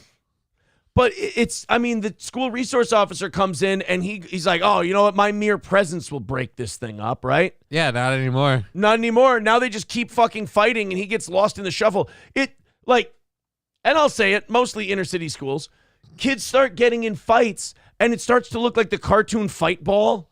Remember when they just start rolling everyone in. Nobody's involved with it. Someone's just standing in line for a ticket for a movie, and they just get rolled into it, and they have to fight too. Yeah, and then the cop gets in, and he's going to go, hey, you guys knock it off. They just grab his arm and pull him. Now he's in the circle, and he's getting all fucked up. Dude, fights. I've talked with so many people who are 30 and up, and they're just like, yeah, school fights now are fucking scary. It's weird. It used to be just two people had beef and they solved it, and now it's just like, all right, after the first punch is thrown, pair off and do-si-do. You know? Nash Albertson says, or the school resource officer just runs away from the situation completely. Well, can you blame him? He's going to get fucked over no matter what he does. Either he doesn't do enough or he does too much. There's no perfect ground. Right. There's no middle ground. Yeah, like let's say he puts his hands on one of the kids and pulls him off. Like then the parent's going to come to go, why'd you put your hands on my baby? But then he doesn't, and that kid gets the shit kicked out of him and ends up in the hospital. Why didn't you protect my child? My child was hurt, and y'all didn't do nothing to protect him. Well, I'm sorry, but last time he was beating the living shit out of someone, because this wasn't the first time, we grabbed him, and you said, you could have dislocated my baby's shoulder. I'm calling a lawyer. And how can you treat my child like this? Because your child's a mongoloid who decided that throwing his fists around was fun. Right. If schools are going to get better, they're really going to need help from parents. They go, why did you punish my child? Because he's beating the fuck out of everyone, and you know this isn't the first time. Get your shit together, lady. But they don't. They have to back down because they're terrified of lawsuits. They're terrified of, like, the news showing up and the... we dislocated a weapon on your child. The shoulder was his fault, says Nash. The juveniles involved in the fight were not injured. Oh, well, thank goodness the kids are okay. Yeah, we wouldn't want them to get hurt. Yeah, they just stomped in the officer's head. At least the guilty people were fine. They were both charged with felony assault on a law enforcement officer, inflicting serious injury, resisting arrest, and damage to county property. With the cop? During a Friday morning news conference at the sheriff's office, Lenore County Sheriff Jackie Rogers said one of the students involved in the fight was 12. The other was 16. God. He said the students are not allowed to get off the school bus until a deputy is standing outside the bus. Yeah, fat lot of good that did that time. We had a deputy there. They stomped on his head. Again, I feel like the problem is a 12-year-old and a 16-year-old thought this was okay. This is like when I don't know about everyone else, but like when I went to school, like you didn't think it was going to happen, but you always worried that there was the outside chance the resource officers could just like draw and shoot somebody. Right. Like now it's like, you know, he's not going to do it. I feel like we got to wing one, you know? At a time where he should. Just clip one kid, you know? Honestly, a school resource officer caps one kid, and fuck it, let's say he dies. Like, just kill one kid, and I bet you everyone else falls in line. So long as that resource officer suffers no punishment. Right, you got to make sure that he's given a medal. Okay. For bravery. Key to the city. For facing down a dangerous In case he needs situation. to find more bullets. Yeah, exactly. Just one. That's all it takes. My neighbor is sighting in his new scope. Sounds like Gaza outside. What? There's a bunch of children being put on bayonets and being called less than human? You mean you're systematically blowing up a hospital? And then claiming there's rockets in it? But really you just don't want those vermin Muslims getting any kind of medical aid? Because your people are actually far more ruthless than they ever pretend to be? But somehow are always the victims? Right, and absolutely none of your tribe have gone on TV and said, well, you know, the thing about Palestine is that Gaza waterfront is all very, very valuable real estate. It should be developed. Did they say that? Or is that just the way they treat it? That was Trump's son-in-law. What's his name? Oh, Jared Kushner. Jared Kushner said that Gaza is very, very valuable prime waterfront real estate, and it should be developed. And then after that, he said if Israel took it over and developed it, he believes wholeheartedly they'd then let the Palestinians just, come back in and repatriate it. Oh, yeah. You'll definitely set the prices somewhere where they can afford it. You've evicted them from their homes and you made them nicer. You're just going to give them back. God, what a fucking piece of shit. To see people in there that you've made suffer and that you've held down as like second-class citizens and then go, oh, their homes would make really nice cabins and beach properties. Yeah. What a fucking psychopath. This won't look bad for my people at all. God damn it. Guys, we do need to get a move on. We are 185 away from today's goal. It would be nice to knock that down. Hey, hit it yesterday. Hit it last night. Let's keep the streak alive. You guys have been great today. Continue on. We do appreciate it. Let's learn a little bit about this fucking drunk. This is a story out of Nevada. How many times should someone be allowed to get a DUI before they do hard time? Well, in my opinion, it depends on the situation of the DUI. If the person is severely intoxicated and there is like damage of any kind, then 1. Really? Yeah. Just throw them in prison? Look, I feel like most adults have probably maybe once or twice driven home when they shouldn't have, right? I mean, if you just count my 20s as once or twice, yeah. Like every night, like the decade. every day Yeah, of if the you week. just count the decade as one time, then yes. Okay, well, my point overall is because we used to do comedy shows every month. And there were a few of those where I know driving home was not a good idea. Yeah. But I'm just saying for most people, responsible people, it's not a thing. Like most of us are kind of like, okay, this is way too much. So if you made it home, no harm, no foul, I'm like, okay. But if we like have to go, all right, you chose to drive home drunk and you hit something. I don't want it to be a person, so I'm just kind of like one and done for me. If you're willing to risk it under those circumstances, all right, let's play the game. But did I ever tell you? I was just thinking about a comedy show we did back in the day. Did I ever tell you about the time I finger popped a chick on the side of Winners in Sartell? No. Oh my God. I don't know why I thought about this. I think I might have. Oh, because I got driven home because I was drunk. Finger popping something. Listen to this. I was finger popping. So finger pop. Did I say finger? No, I did. Oh. So there's this girl, and I'd been, talking to her on the old internet for a while.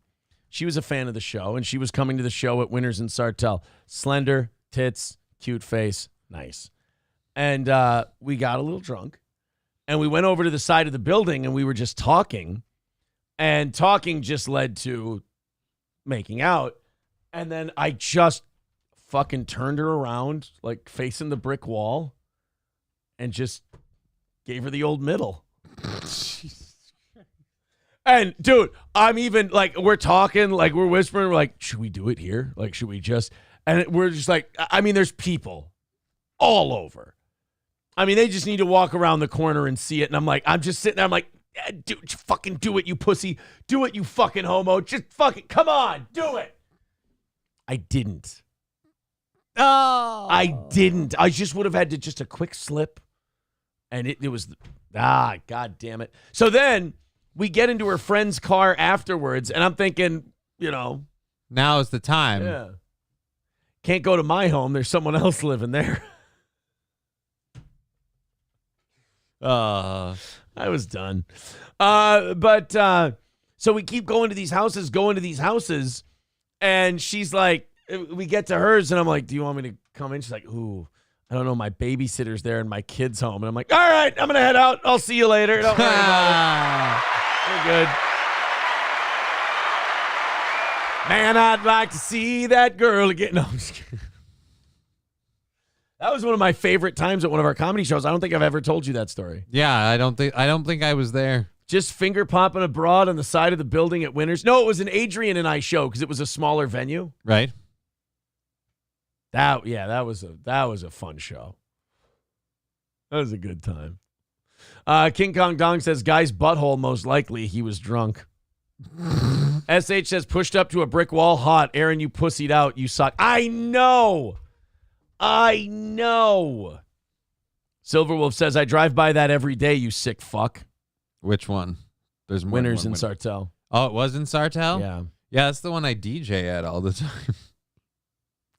I should have. I think I know what corner of the building you're talking about. I think I remember her name. It was, do you remember this chick? Hold on. She was a fan of the show. Her name was,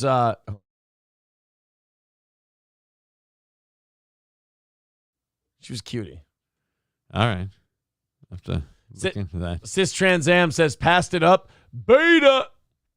Sorry. Mr. Approachable says, so you're saying instead of getting some strange, you went home and made an anchor? I don't remember. I probably just went home and texted her a bunch. More than anything. Hey, shit.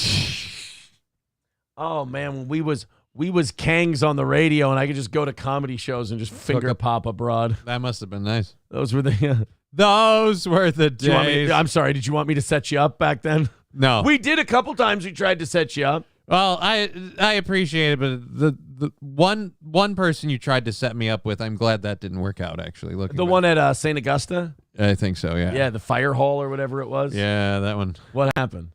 Was that the one with?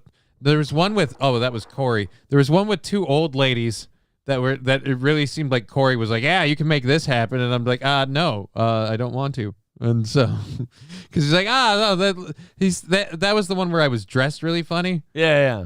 That didn't go well for me. No. So no.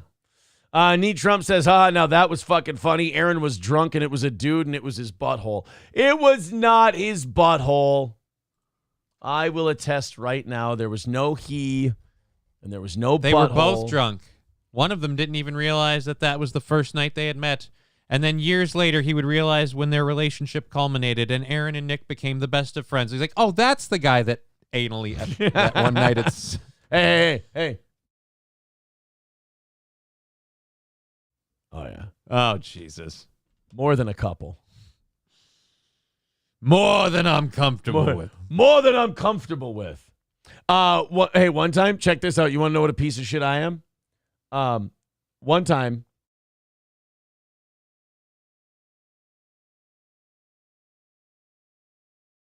Jesus, man. when I got free, I was a fucking monster. Oh, boy, was that one Irie. Oh. Guys, once I'm... and, because it's all at one place, you save money. Right, exactly. There you go. Point. Dude, I keep thinking that's Paul Giamatti right I know there. that does look like Paul Giamatti. Kyle Payne really has a chance to. Dude, I was just thinking, do you know how fucking hot both of them were? Yeah. Holy shit. Again, I don't know what you do to these people. Women are stupid. They are really fucking dumb. All right, let's do this story out of Nevada. First, I want to see if anybody's making fun of me. Then we'll move on to this story. Dr. Silverwolf with $5 says, no wonder we have no female listeners anymore. You tried to date them all. Mersh with $2 says, sup, Aaron, sup, not April. Hey, what's up? He's going to learn your name eventually. It's Royce, actually. We changed it to that. We just figured we should steal everything from you guys. Yeah, I fucked the one. And then I didn't know the other one was coming to the hotel later that day. Uh-oh. And I got to keep up appearances. I got enough time to reach. No, it was back. You know what it was? It was back when you gave me those blue chews. Oh, no. Yeah. Oh, no. So now you just... those things are dangerous. It was an emergency. I'm like, holy shit, I didn't know this girl was... And now you've got this. She's like, oh, wow, I'm really... He's just jumping out the gate here. After I got divorced, I was a piece of shit. I really was garbage. There was one girl. I'll tell the story. I don't want to give away who it was. Right. But there was one girl. The first one, Johnny, you would say pretty attractive. Yes. Both of them. Oh no, if I say that, that's going to give it away. She that was planned. She was coming over. I had a room at the Holiday Inn in St. Cloud. I just wanted to play some basketball, sit in the hot tub, do some swimming, shit like that. Yeah. It was an awkward time at the house that I owned. Can't imagine why. It's pretty awkward. So I wanted to stay somewhere else. So she comes over, and it happens. Right. But then this other girl that I was kind of hanging out with at the time was like, "Hey, my night just became free. I'm gonna stop by. I'm gonna stop by." And I'm like, "Oh, shit." I'm just sitting there. Come on, fucker. Come on. Wake up. We got to do this again. And then I went, "Oh, wait, that's right. Johnny gave me something." Took one of those. Boom.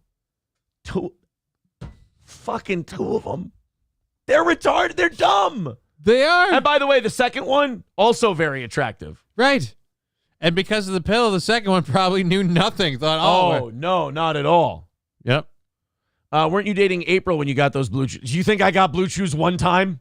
Do you think one time I got blue chews? Do you think I have access and people are just like, all right, so just give me and then never again under any circumstances? Exactly.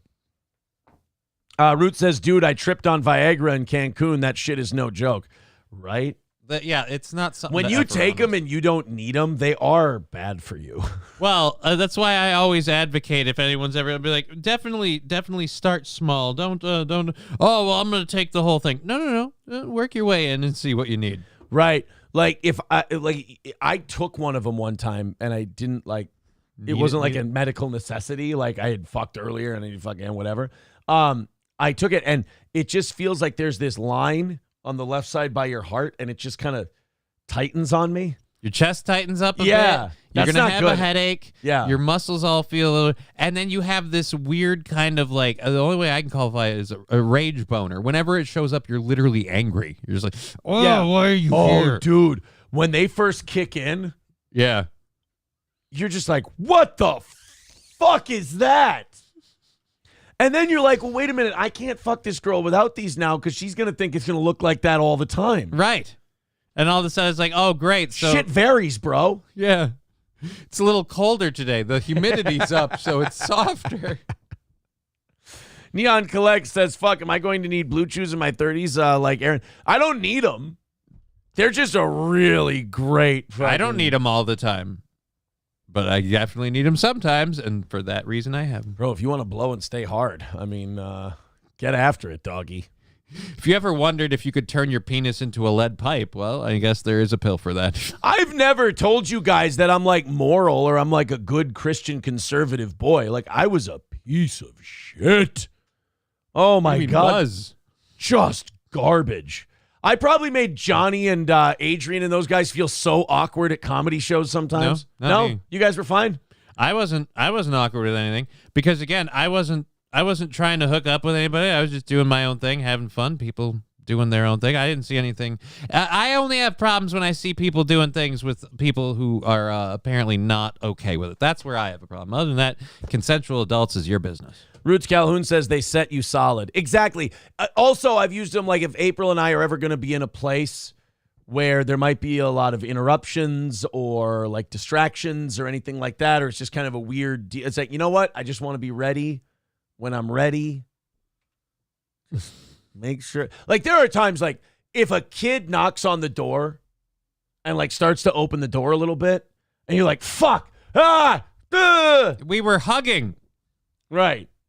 Oh, sometimes you just want to be sure. That's all. Mersh says gas station dick pills have saved my life before. I've never tried those. Yeah, I've never tried those. I don't know if those work or what, but I don't know. Yes. Stevie J says, haha, this is a thing for healthy people. I would say most people who take shit like that are mostly people who don't need. I would gather that most people take them recreationally. Yeah. A lot of people try them recreationally. Or if they take them, they don't take them for a physical need. They take them for a psychological one. Yeah, psychological one, yeah. Mr. Approachable says, that's why Adrian was trying to pull April away from you. He figured you probably had a disease by then. Tin Man Taylor says, I have theories on that one, actually, but you'd have to mute it. I don't know if I should say those online. Go ahead.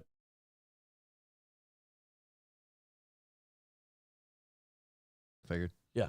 Yeah, no, so then never mind. That's again why I feel like, that's another reason why I feel like maybe Adrian wouldn't have felt so awkward because he would have been like, oh, never mind. Tin Man Taylor says, what do you mean you was a piece of shit? All right, fair enough. Aaron avoids the dick pills at the gas station and goes right to the Little Debbie's, says Hobo Chili Recipe. He gets a boner from all the sugar. Root says, my daughter caught me and her mom and said, don't let it happen again. Fuck. Well, then don't walk in, you little bitch. Sorry to call your daughter a little bitch, but that pisses me off that she would feel so entitled. Pastor Aristocock says, my wife won't let me take Viagra. She enjoys walking like a human. I mean, it will give you some plump. That's for sure. It'll ballpark Frank your penis. Christopher says, for the raping with logic bit. I think he means rapping. I think you mean rapping. Yeah, there's 2 P's in rapping, Christopher. Thank you for the $25. I appreciate that, but that I was not doing what that man said I was. That he was mistaken, big time. By the way, guys, 155 away from today's goal, so we are getting to striking distance. If you want to throw in a couple of bucks, we are all for it. Excuse me. Streamlabs, PayPal, Venmo, Super Chats, Rumble rants, etc. Thank you guys for your hospitality. Let's see if we can all team up and have this thing knocked out. Need Trump says, not to get off subject, but I just see that Oliver Anthony broke all of Taylor Swift's records. Okay. Huh? Sure. Dude, the only good Oliver Anthony is Gay Men North of Gayman. Yeah, other than that, if you're like, I doubt he broke all of Taylor Swift's records. No, I'm going to go ahead and say whoever told you that is either Ben Shapiro or full of shit. So Ben Shapiro. All right, let's watch this, the DUI. I don't know how we got on finger popping broads and what a piece of shit I was and blue chews and all that from this. I am not playing this DUI story. But let's talk about Paul Giamatti's news station. He needs to learn his lesson. And learning it in prison for life, forever, yes, I'm okay with that. I'll be honest with Jesus Christ. Oh my Why are they God. always built like that? I mean, why is it always right here? I know we're not supposed to talk about genetics and shit, but we're not the same. see what they did is they took the big black and they bred it with the big ass. And then they got a big black kid where that muscle in the thigh bone goes up into their butt. I mean, sweet Jesus, that's practically a shelf. Right. Welcome to our new eugenics class taught accurately by Jimmy the Greek. Jesus Christ, that's a big bitch. But her head is normal size. That's fucked up. That's not right as a body shape. Or a skin cut. No, just kidding. I was only. It's called melanin. I was only kidding. I know I take some to go to sleep. Oh. You take black people?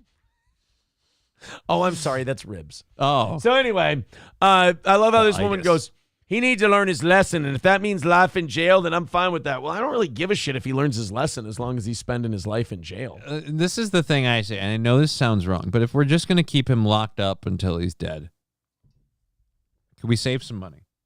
What do you want to do?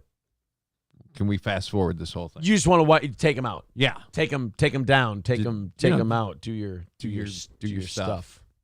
Making an example of a man who drove high and killed a father, only to do it all over. Hey, we fucking need those in that community, Buster Brown. You know that job you're not willing to do? The guy's trying to fucking break the cycle, and here you go, and you crash into him. Jesus Christ. It's like... Never mind. Sorry, I'm just going through all of the speeches of Edward Norton in American History X while I do this. It's totally self-sabotaging. I mean, look at it from a historical lens. It would be like if all of slavery was built out of black people selling black people into slavery. Oh, well, you see, you know what? Never mind. It's not important. Don't worry about it. Now, what they don't tell you about this story is the father he killed was actually driving out of town.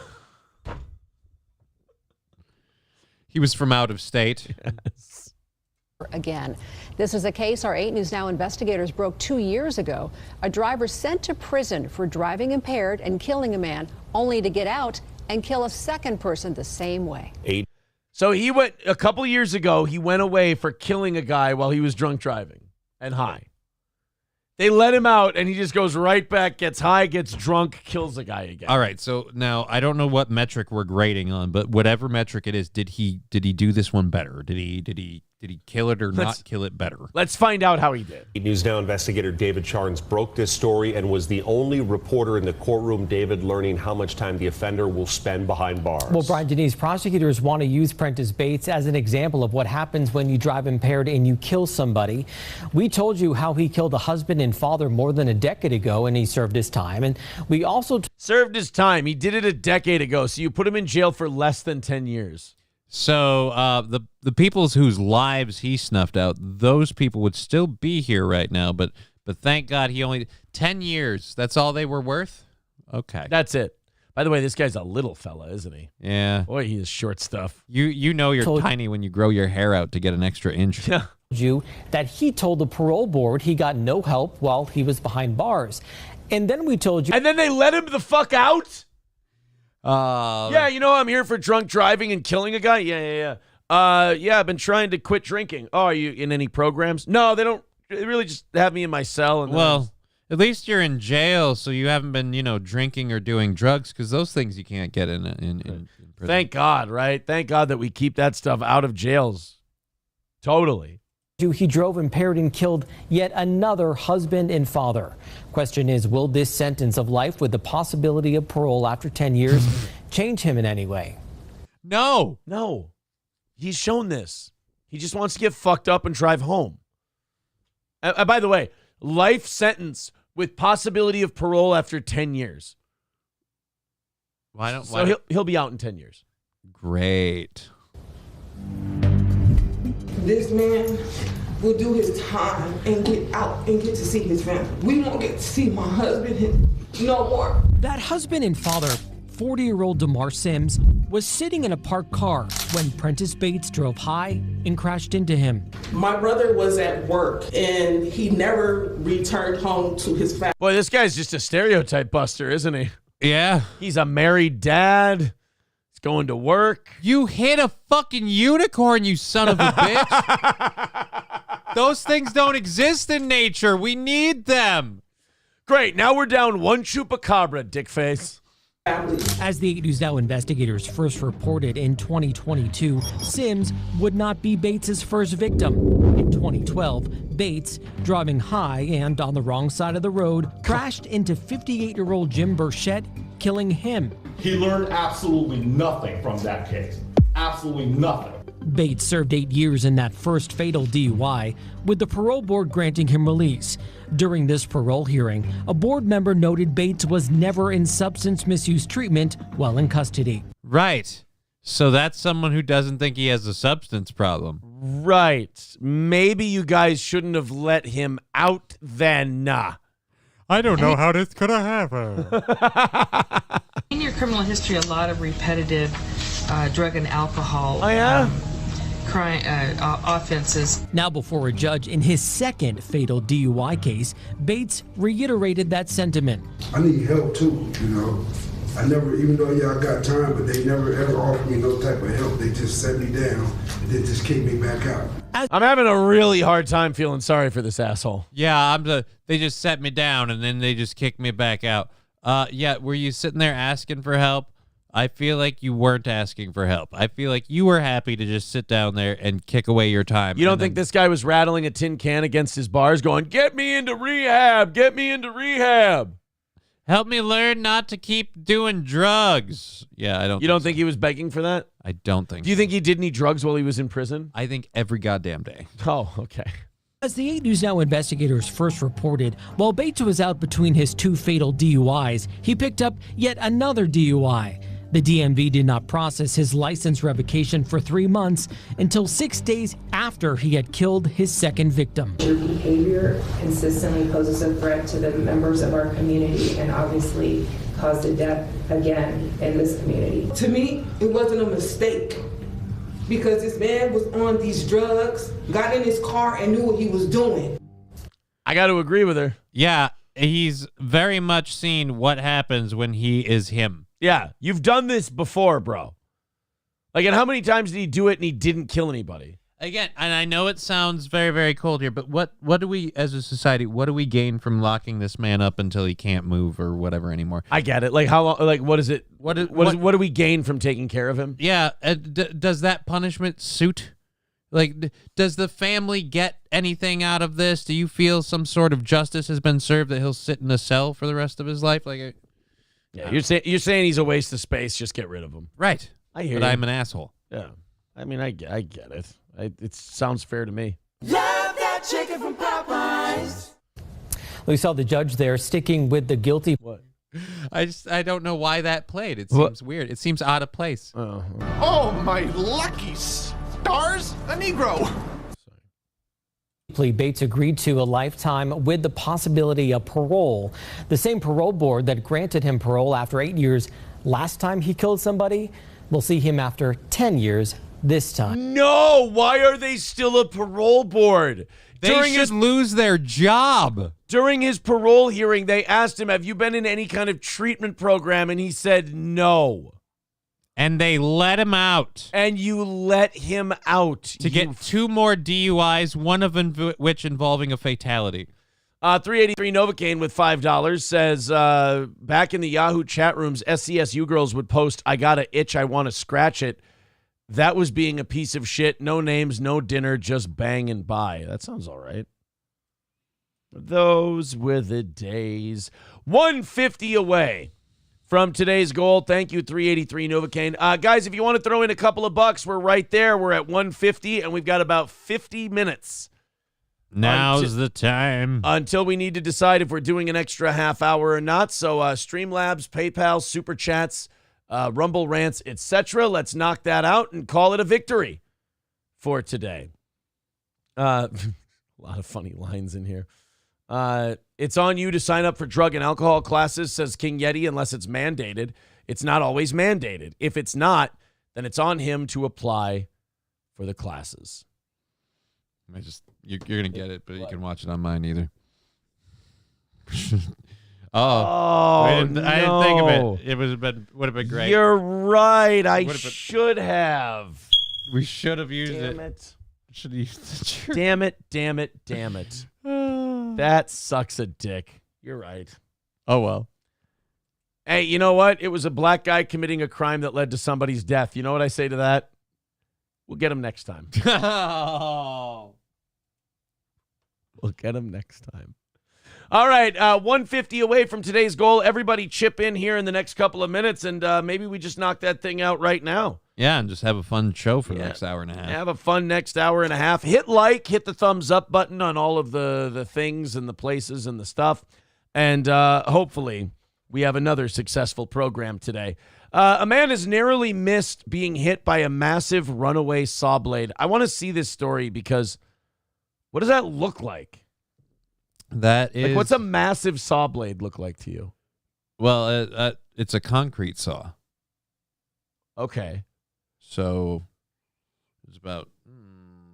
Okay, so you start rolling that thing, and it probably goes up to about your waist or your tit, around that area. It pops off on one of these things. It's coming for your face. All right, let's take a look.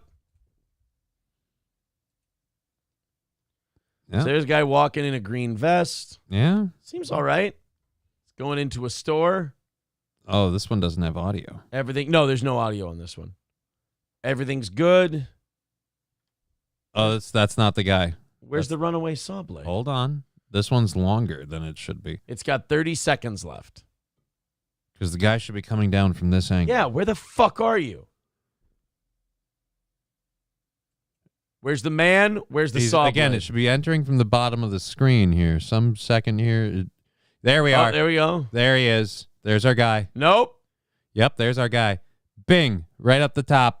Holy shit. The one I saw had sound, and that was freaky. Really? Yeah. Ting, Where? ting, ting, ting, bang. I You saw this one? I did this story somewhere yesterday. I talked about this. That thing had sound. You heard it. You hear it hit the fucking door. Runaway saw blade. Runaway saw blade from... This one have it? I need to hear audio of this. Yeah, because I heard it hit the... Nope, there's no spoken audio. There's no... This one's not... I heard they did an interview with... An extremely close call caught on camera. Watch this. A man walks into an Oregon... Fuck. But you hear it go ting, ting, ting, ting, ting, bang. And it, like, the one I was watching showed... I think that might be it. Runaway might be. Yeah, I think that's it. Because the red shirt, the red dress... Seems familiar.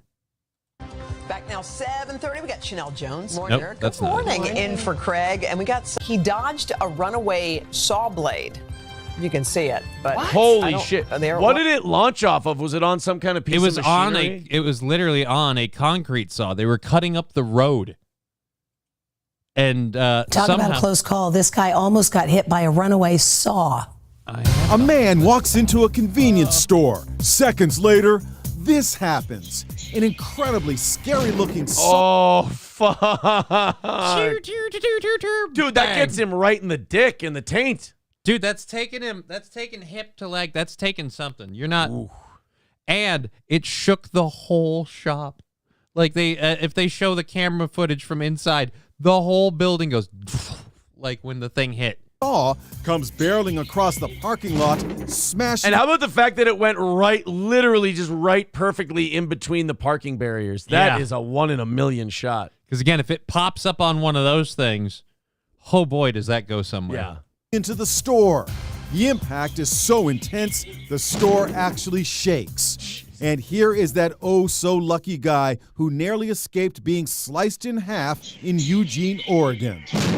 Shane Remke is with his fiancée, Holly. When that blade hit the building, what did it feel like? Yeah. It shook the whole building. Yeah, I mean, it was like an earthquake. It turns out women are dumb. Yeah, women are. How the fuck did he stupid. land that? Looking at the background at him, like, how did you pull that off? The saw broke loose from a construction site up the road. When you walked into the store, did you turn around? Did you see the blade coming towards you? Not at first. At first, I just saw a puff of dust. It wasn't until I actually saw the projectile, I'm thinking it's going right through this door, right through me. What a scary near miss. Oof. God damn, that thing would fuck you up. Yeah, it definitely would. Oh, I'm just imagining I'm just imagining like a war movie. You definitely buy a lottery ticket after that, right? Like just at least one scratch off just to see what happens. Yeah. Mersh busting our balls with $5 says it's not extra show. You're just withholding the second half of your planned show because they aren't giving you enough money. He laughs when he does shit like that. He thinks it's hilarious. It kind of is fun. It's not half. It's only 30 minutes. Half would be 2 hours. Well, actually, technically, if you're saying the whole thing as a whole, half would be 2 hours and 15 minutes. So it'd be like, we'll do the show for 2 hours and 15 minutes. And if we don't hit the goal by then, fuck off. But like, no, we go till 10 o'clock. It's 30 minutes. That's not half. It's a fraction. It's a woozy. It's 1/7. It's 1 goddamn 7th. Nope. Wait, 9th. I was wrong because there's 4 hours. You good? Yep. Math sucks. It's actually 1/8. Really? Yeah. What's half of 4, stupid? Or double of 4? Now I'm stupid. Double of 4 is 8, but if we're doing a half hour. Yeah, but if that half hour is in his equation, that half hour is part of the thing automatically. So that means that there's nine sections, and it's 1/9. 1/9 of the total show is held back on the expectation. The point is, Mersh is fucking with our shit right now. Thank you, buddy. Appreciate it. 1:45 away from overtime today. But no, you are right. Or no, you're wrong. I'm sorry. No, you're not right. Well, you're right. You're right. Well, you're right. No, you're wrong because the show goes from 6 to 10. Right. We go to 10:30 if they give us enough money so that I don't have to fucking sell cars. That's the whole point of it. It's the whole idea. It's a wazzy. It's a woozy. It's fairy dust. Mersh says, too late. I'm right. You said so. Go drink. That's all I have. Go drink. Dark Fox says, one of my friends had a concrete saw hit regarding and cut her face and chest. She needed a ton of stitches. Well, yeah, and the worst part is she wasn't like pretty anymore, so why talk to her? So is she still your friend, or do you just like... You guys kind of drifted apart after the accident? Yeah, I mean, I hope so. I mean, you've changed. Yeah. I don't get hard around you anymore. John Doe writes, 2 more hours for completing the goal. Thank you, Johnny. Come on, everybody. 2 more hours. 2 more hours. 2 more hours. 2 more hours. I hate Mersh. I don't like him. I'm glad Nick and I didn't go down to fucking Florida for that shitty show. Now I'm just being bitter. I told both of them in messages that, congratulations. Yeah, I was nice about it. I'm just being bitter now. So the 2 more hours thing is off the table? I'm just trying to plan my day. Today, yeah. Raz of Chaz with $2 says, Mersh is right. Here's some guilt trip money. There you go, guys. Throw in guilt trip money and tell everybody Mersh was right. There you go. There's our new hook. There's our angle. I am an honest scoundrel. I am an honest carnival barker. I am an honest peddler of beggary and whatnot. So if you want to throw us guilt trip money, then we'll take it. Here, let me do this. If we don't hit that goal, who knows how many shows we could do in a row? Maybe 5, maybe 2. I don't know. Bad Luck Boys with $10 says, I am drinking. You said that in a mean tone. Your boss drinks. He also sends laptops to people he thinks are underage girls. He's a child groomer for real. It's not my boss. I don't work for him. He's just my friend. They're cutting Bill Schultz. You think they're bringing me aboard? Why? Because you think I work cheap? 135 away from, as Mersh says, not withholding more of the show from you. The guilt trip money, if you will. Keep that sweet guilt trip money coming, you beautiful fucks. Mr. Approachable says 135 away from going until noon today. I did not. Where did that one come up? That is not what I said. I never agreed to 2 more hours. The fuck's your problem? All right, let's talk about Gen Z just a little bit. You guys keep throwing in. We appreciate it. All the links are in the chat. We still got about 45 minutes left, and 135, that's a doable number. Yep. Let's go ahead and talk about Gen Z. We've got, less than 2 weeks now to finish up taxes? Yeah. You okay? I just realized I'm nervous about taxes. I'm getting mine done next week. Aren't they easy to do, though? Not really for me. Like it's a long drawn out process, and then for me, I have to pay because I'm gonna owe money. So it's all about how much money am I gonna owe, and can I afford to pay it? Fuck. Yeah, I have to pay a little, but it's like zero.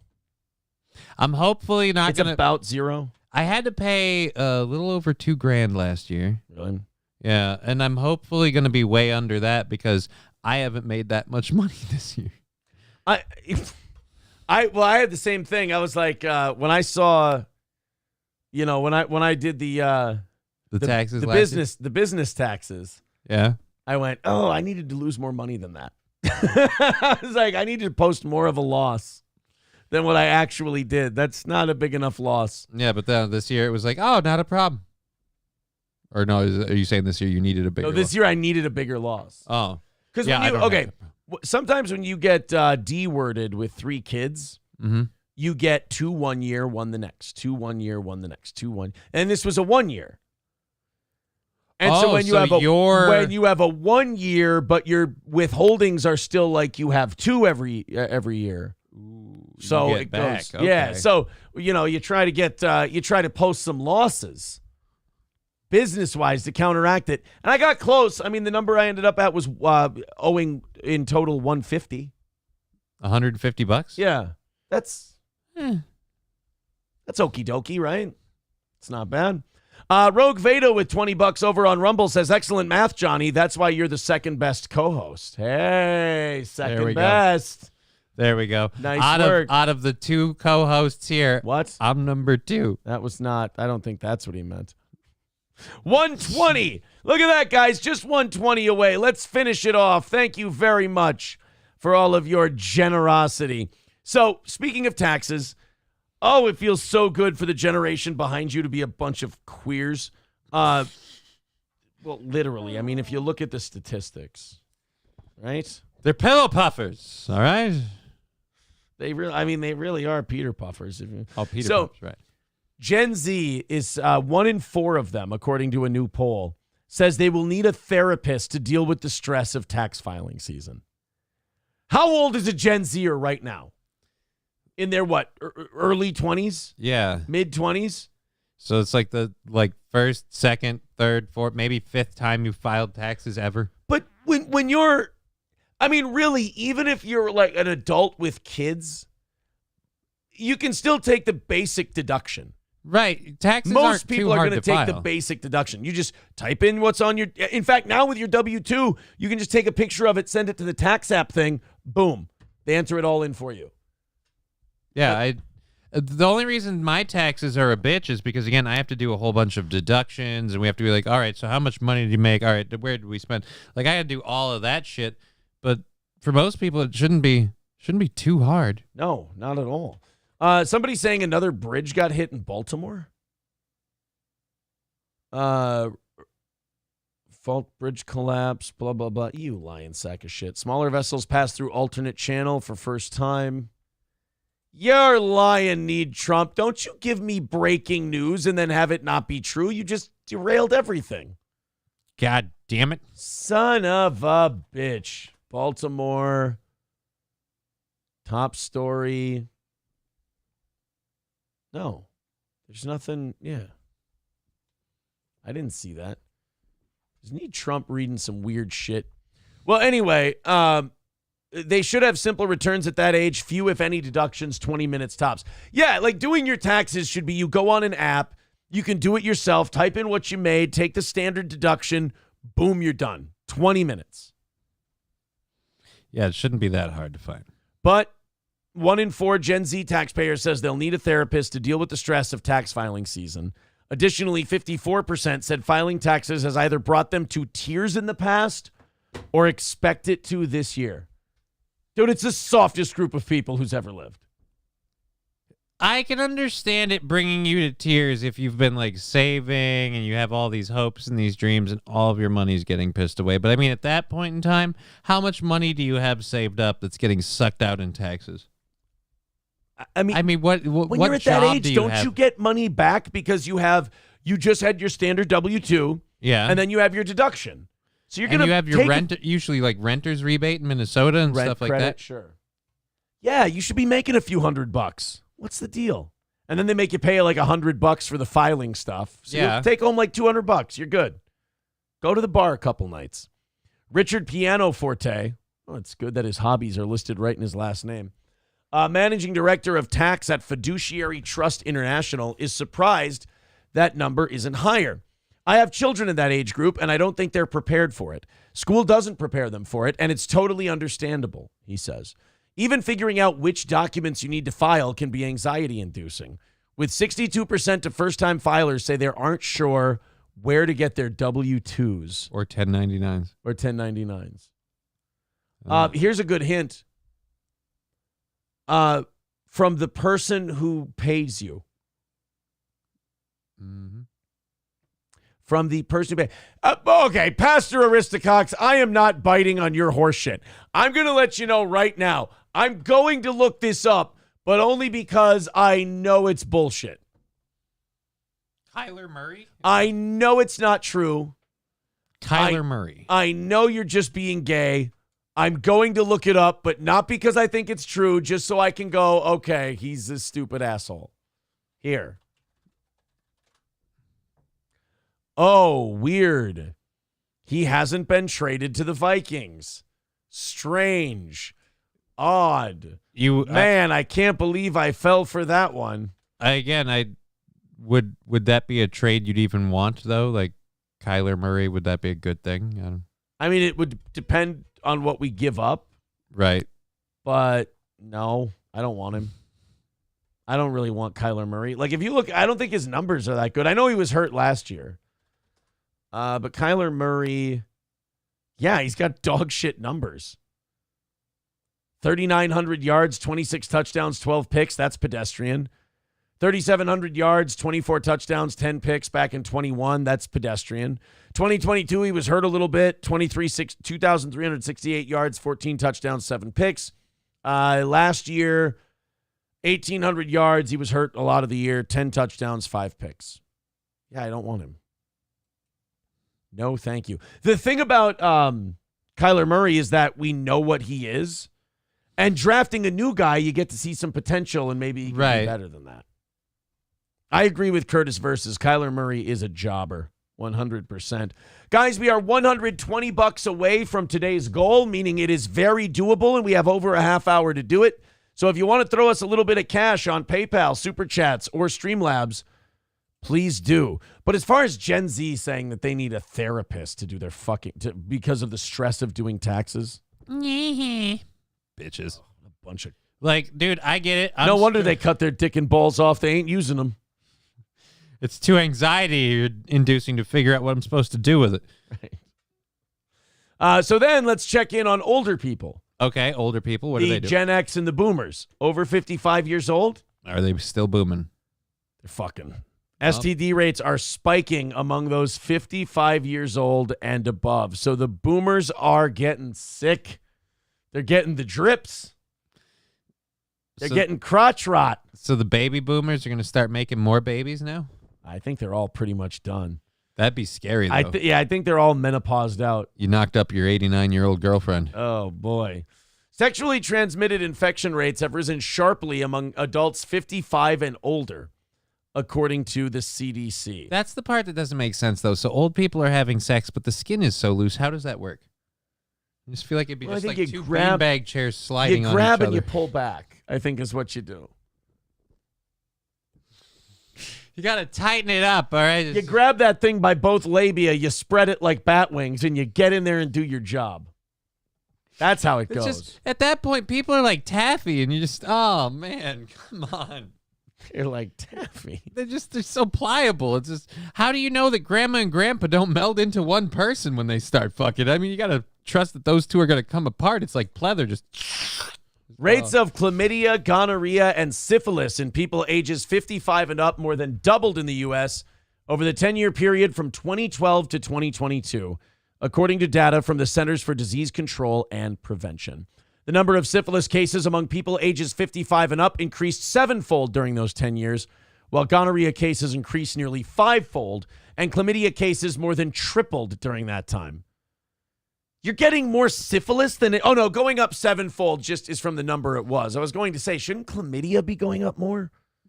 7-fold, 5-fold, but how much is fat-fold?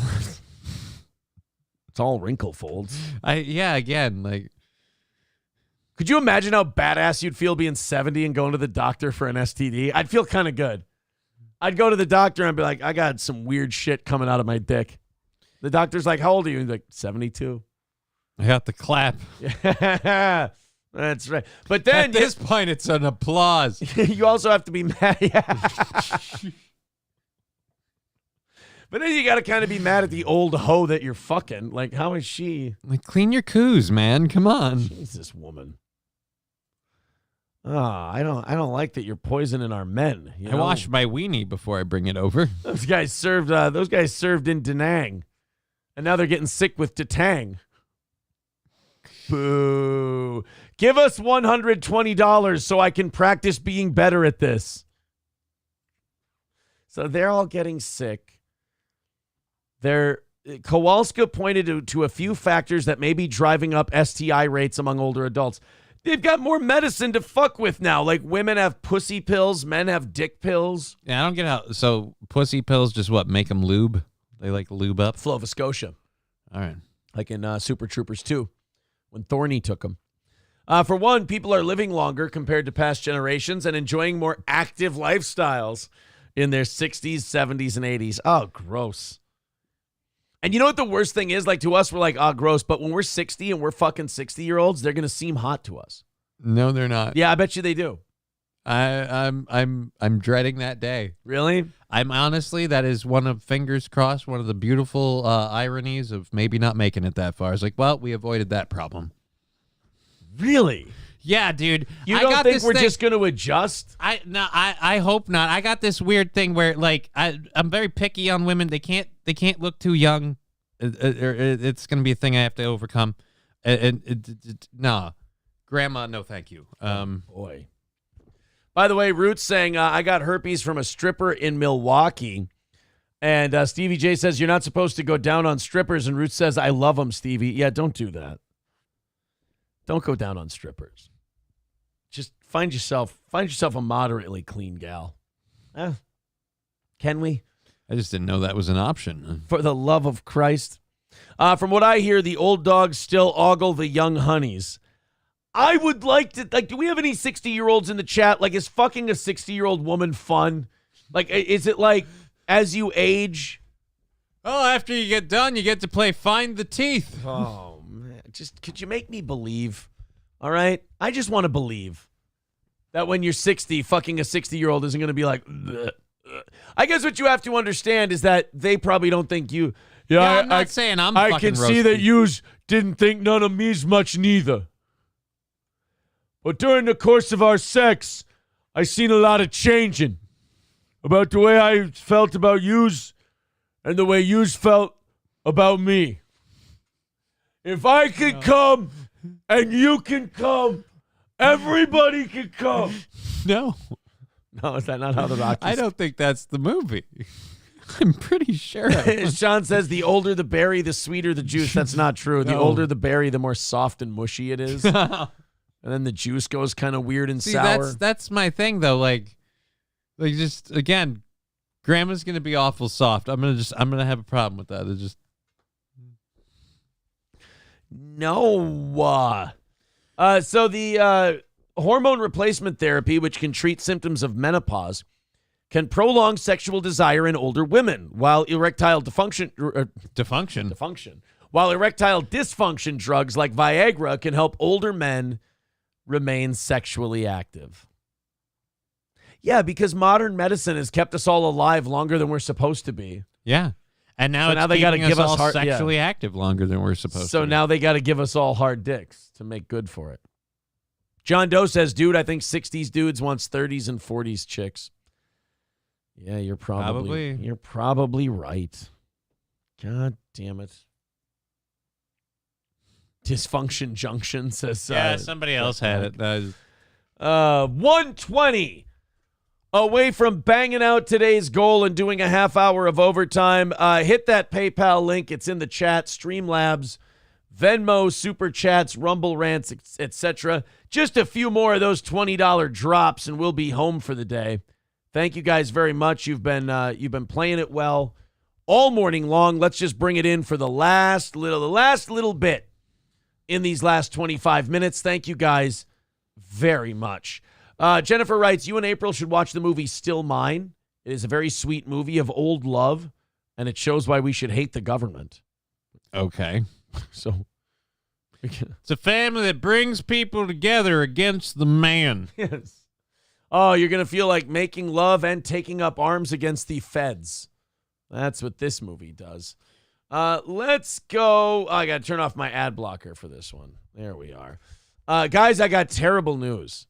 Okay. A Delaware County in Pennsylvania, oddly enough, hired a DEI director, diversity, equity, and inclusion. Okay. Her name was Laura Footman. Laura is a black woman, and she was hired to bring up the diversity quotas in the county. So wait a minute. They hired her. So was she leading the DEI group, or was she one of the footmen? Her name is Footman. Okay. I'm confused. Thank you. She's not a member of the Foot Clan either, before you even try to fucking ask. So Delaware County's first DEI director has been fired.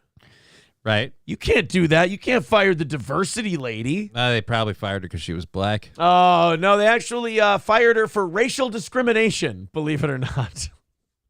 Which is funny because I thought that was the whole point of DEI. Yeah, I thought it was to not racially discriminate.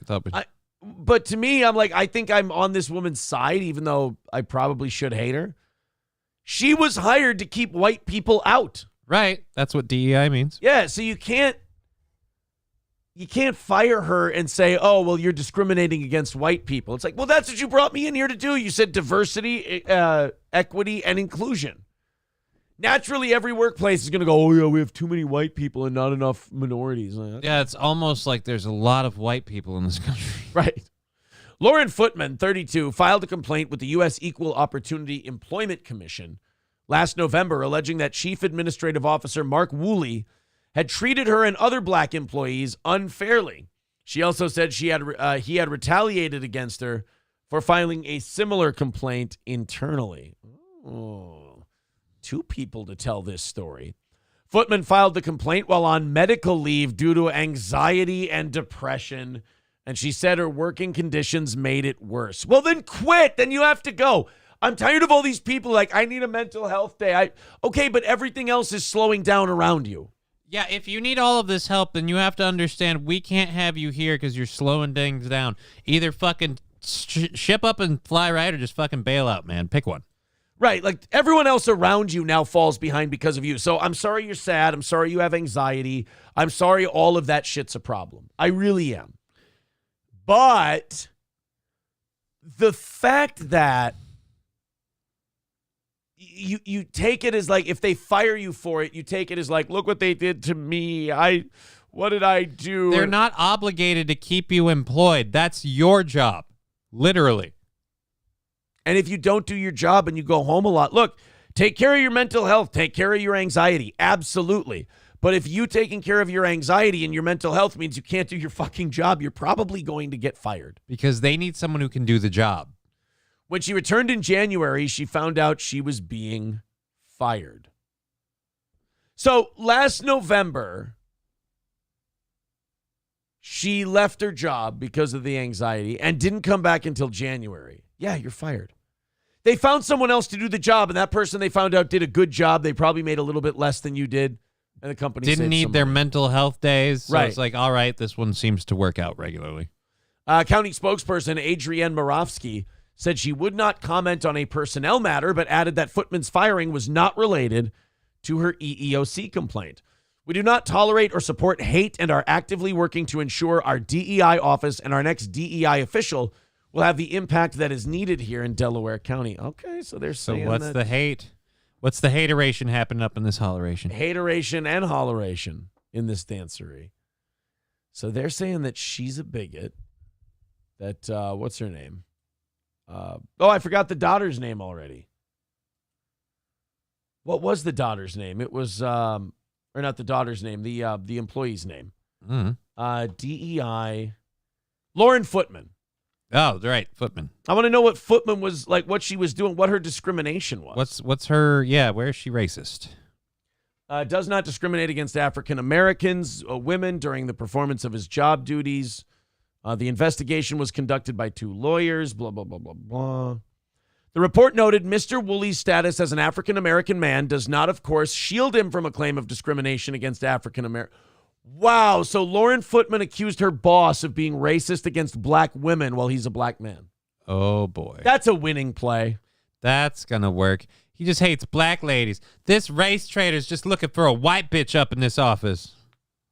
So I don't see anything about. Yeah, I don't see her being racist. Yeah. Other than she accused her black boss of being racist. I don't know how that makes her racist, just a bitch.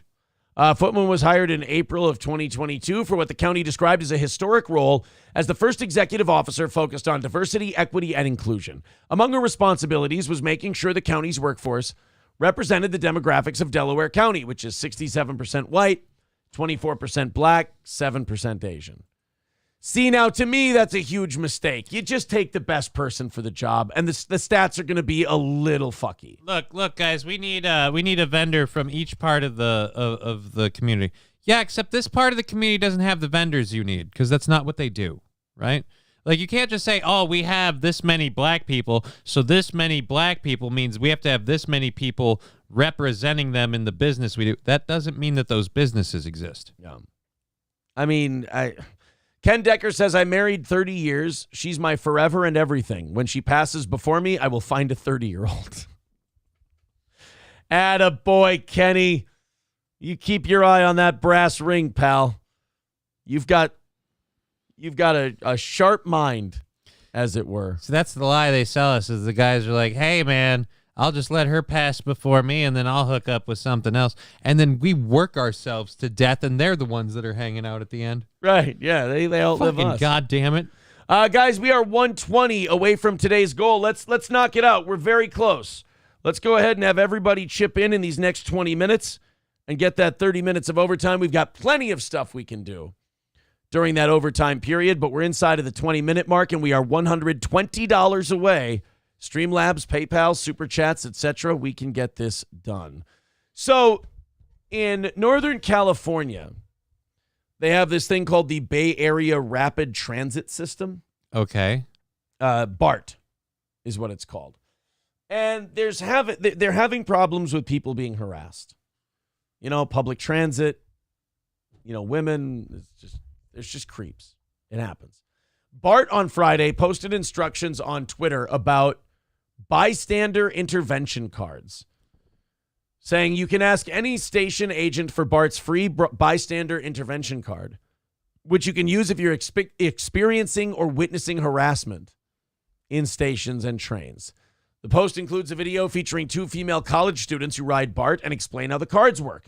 When the riders are being harassed, they can hand out the "You Got Me" cards as a request for help. When riders believe they are witnessing others being harassed, they hand you the "I Got You" cards to that perceived victim.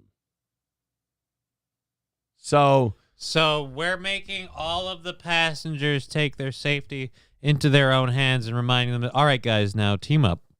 If someone starts harassing one of you, you all have to join together. But you can't do anything to the harasser, because if you hurt him, we're going to throw you in jail. By the way, if we knock out today's goal for overtime, we'll have a little apple pie moonshine, a little bit of Ryan the Garbage Man's apple pie. So go ahead and knock out that last 120, and we'll call it a victory today. All right, I got to see this commercial. This looks so bad. For the harassment cards for the transit system in California. Hello, we're two college students who are BART riders.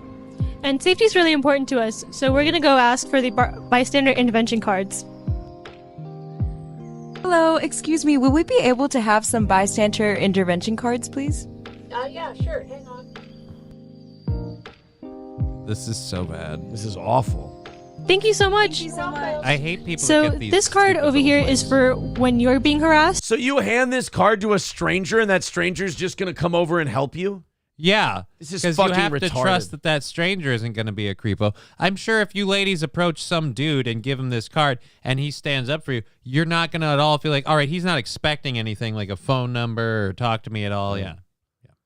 And how about a guy who's just, you hand it to a guy, let's say he's a scoundrel and he's got no balls, and he's just like, no, I'm good, thanks. Yeah, I'm fine. You're going to have to sit this one out. I mean, you don't need good Samaritans to be handed cards. If they're good Samaritans, they'll just intervene. Yeah, but that doesn't happen anymore because when Good Samaritans intervene, they get arrested. What up, Daniel Penny? It says, you got me? So you'd hand it to somebody else, and it gives them instructions on how they can help you. If you see someone being harassed, you can also give them this I Got You card, which gives them instructions on the back to find the BART police or call someone, or more instructions on how to be safe. So none of it is like intervene and help this person. Right. It's all just, hey, retard, here's who you can talk to. Remember, guys, if you're being harassed, assaulted, physically, sexually, emotionally, just have someone give you their business card. God, California is just fucking soft. It's remarkable what a soft fucking state Did you see that is. color? Did you see what color it was? Bone meal. Bone meal?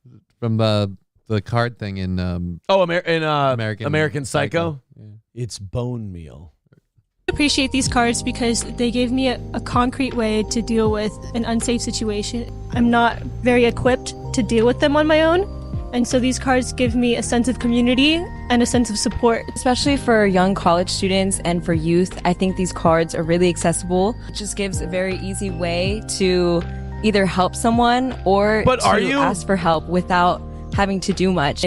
But are you helping anybody? Like, that's not saying physically intervene and stop this guy from being an asshole. I give you the quintessential problem of young people. She laid it out. It gives them a way to do something without having to do much. Like, do you realize that sometimes in life, to do something, you have to do much? Jesus. Claim harassment when they hand you the card? Yeah. Eaton Clam says, I remember when there were transit cops on trains, what backward times they were. Root says, what the fuck? My kid rides these trains. Well, ask them if they've got their cards. See if they got their cards. Pastor Aristocock says, but what about the trees they cut down for those cards? Oh, the humanity of it all. It really is just like we're out of ideas, and we've kind of, what we've realized is that all of our policies on like crime and violence and shit, we've given it up to the criminals. Right. But the people who have done that don't want to admit they're wrong and have to change.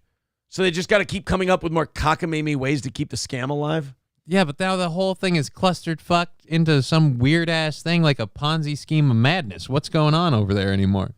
I mean, at some point, they got to know that we're out of answers, but not yet. Apparently, the harassment cards are not the key to people that these fucking people in charge are out of answers for you yet. They think that this is going to be the next great thing that works. MSO says they will be handing out cards to the army instead of guns. Well, I mean, guns are dangerous. You don't want to hurt anybody. Right. You don't want to hurt anybody it's just a war, for God's sake. All right, about 15 minutes left until this show runs out of time. And we are still 120 away from what we need for today. And again, we will throw in an extra 30 minutes a show if we knock that out. So everybody, just throw in a few bucks. Click that Streamlabs, PayPal, or Venmo link. Go ahead and throw in a super chat, whatever, and get that last 120 taken care of. You're going to love this guy. The president of Guyana, Mohammed Irfan Ali, was being interviewed by a BBC journalist. Okay. And the BBC journalist wanted to lecture this African president about climate change. Okay. And boy, oh boy, did it not go well. We're going to do this clip, then we're going to beg you guys for money and see if we can knock out the rest of that 120 before the end of the show today. We got a victory yesterday. We got a victory last night. Let's keep those victories going. You guys have gotten us down this far. Keep going. $120 away. Team up. Let's knock this thing out, and Johnny and I will do a half hour of overtime. Let's check out the French president, or the president of Guyana, talking to the BBC, and the BBC is trying to lecture this African president about climate change. Okay. Let's take a big picture look at what's going on here. Over the next decade, 2 decades, it is expected that there will be $150 billion worth of oil and gas extracted off your coast. That sounds like a big win for them, doesn't it? $150 billion of oil and gas extracted? Yeah, that sounds like a resource you can make money off of. Sounds like a nice chunk of change. It's an extraordinary figure, but think of it in practical terms. That means, according to many experts, more than 2 billion tons of carbon emissions will come from your seabed, from those reserves, and be... God, what a buzzkill. The guy's country is getting huge oil money. He's able to lift up his economy, maybe provide jobs for his people, and he's like, all right, well, let's talk about the negative part of that. There's going to be fossil fuels and carbon emissions. And these African countries are like, dude, we don't give a fuck. We want to be like you guys are.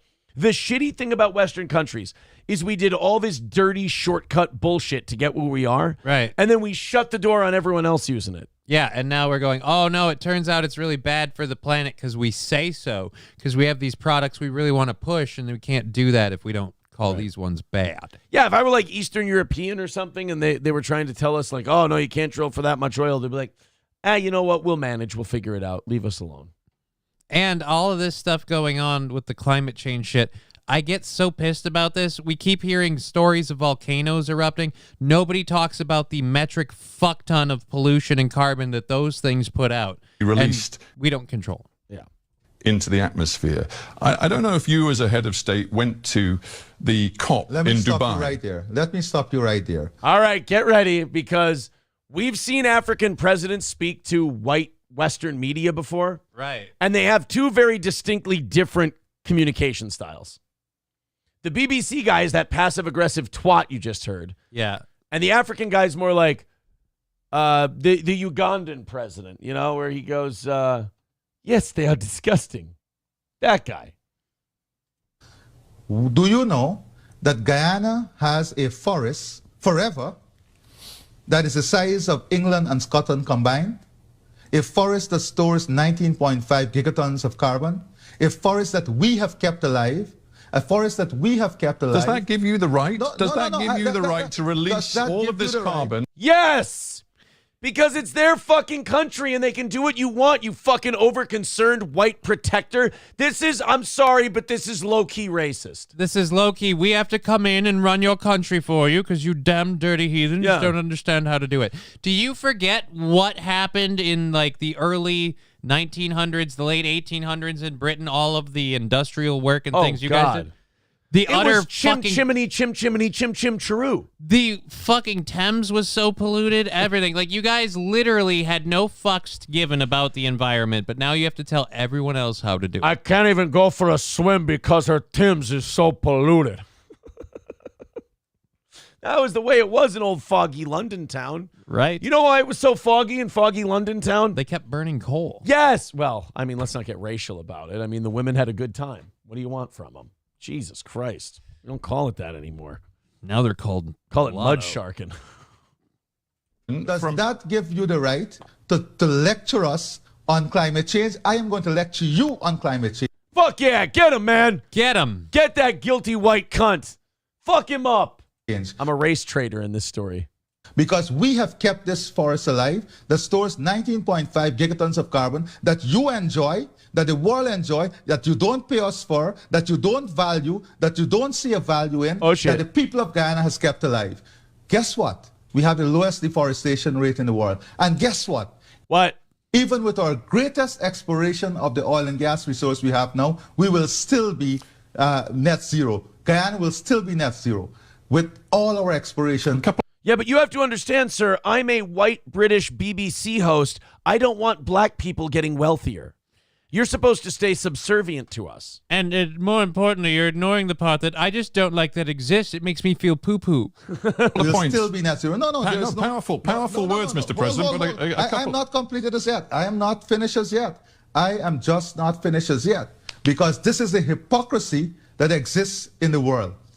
The world in the last 50 years has lost 65% of all its biodiversity. We have kept our biodiversity. Are you valuing it? Are you ready to pay for it? When is the developed world going to pay for it? Or are you in the pockets? Are you in the pockets of those who have damaged the environment? Are you in the pockets, are you and your system in the pockets of those who destroyed the environment through the Industrial Revolution and now lecturing us? Are you in their pockets? Are you paid by them? Are you paid to keep their message? Yes, fucking right, doggy. Nail him. I love this guy. What's his name? He is the Guyana president, Mohammed Irfan Ali. Love him. Fucking love this guy. Thank you, Fauci's Pangolin, for the $5. Thank you, Marble Arms, for becoming a baby boot. We're now 1:15. This is doable. We can do this, guys. We got about 5 minutes left. I love this guy. I love that he just literally said the part that and fossil fuels. Now, you're living in a world and a society that has everything it has because it did all of that stuff. It polluted everything. And you're telling third world countries you can't be where we are because you don't like it. And by the way, Guyana will probably do it cleaner than we ever did back in those days. Right, because they've learned the lesson from what we did. God, they're just such fucking creeps. Those BBC guys just telling African countries, they always act like they're for minorities. And the minute minorities want to be like rich white people, no, you can't be in our club. No, it's dirty. Oh, no, it's carbon. You can't be doing that. They just want to keep these poor countries poor. That's all they're doing. And they're good for the fucking Mohammed Irfan Ali. I like that guy. I'm very happy for the third world countries that stand up and go, no, you guys did this stuff all the time. And you can't just come and tell us that we're going to have to just sit here. And like you said, nobody pays them for their forest, for doing their green stuff. Again, like I always say to people, nobody pays you to be more handicapped. Right. Nobody pays you to be more like, you don't, we're not taking out all these resources. We're not pumping all this carbon in the air. Oh, great. So let us help you out. No, then you're like, oh, good for you. Fuck off. So now they're going to sit there and eat what? Dirt cookies in the forest? That would be Haiti. Yeah, you end up like Haiti if you don't get to do that. All right, guys, we got to take a break. We got 4.5 minutes to knock out 115 or we're done early today. Let's see if we can knock out that last 115 on a Tuesday. Always our toughest day of the week, no matter what. We got about 4.5 minutes left. If you're feeling generous, the links are in the chat. They're pinned to the top of the page. Streamlabs, PayPal, that's the fastest way to do it. But Super Chats and Rumble Rants also welcome. If you're on Rumble, if you're on YouTube, let's pony up a little bit. Let's throw a little money our way. It's only 115. This is very, very doable. Let's see if we can knock the rest of this thing out.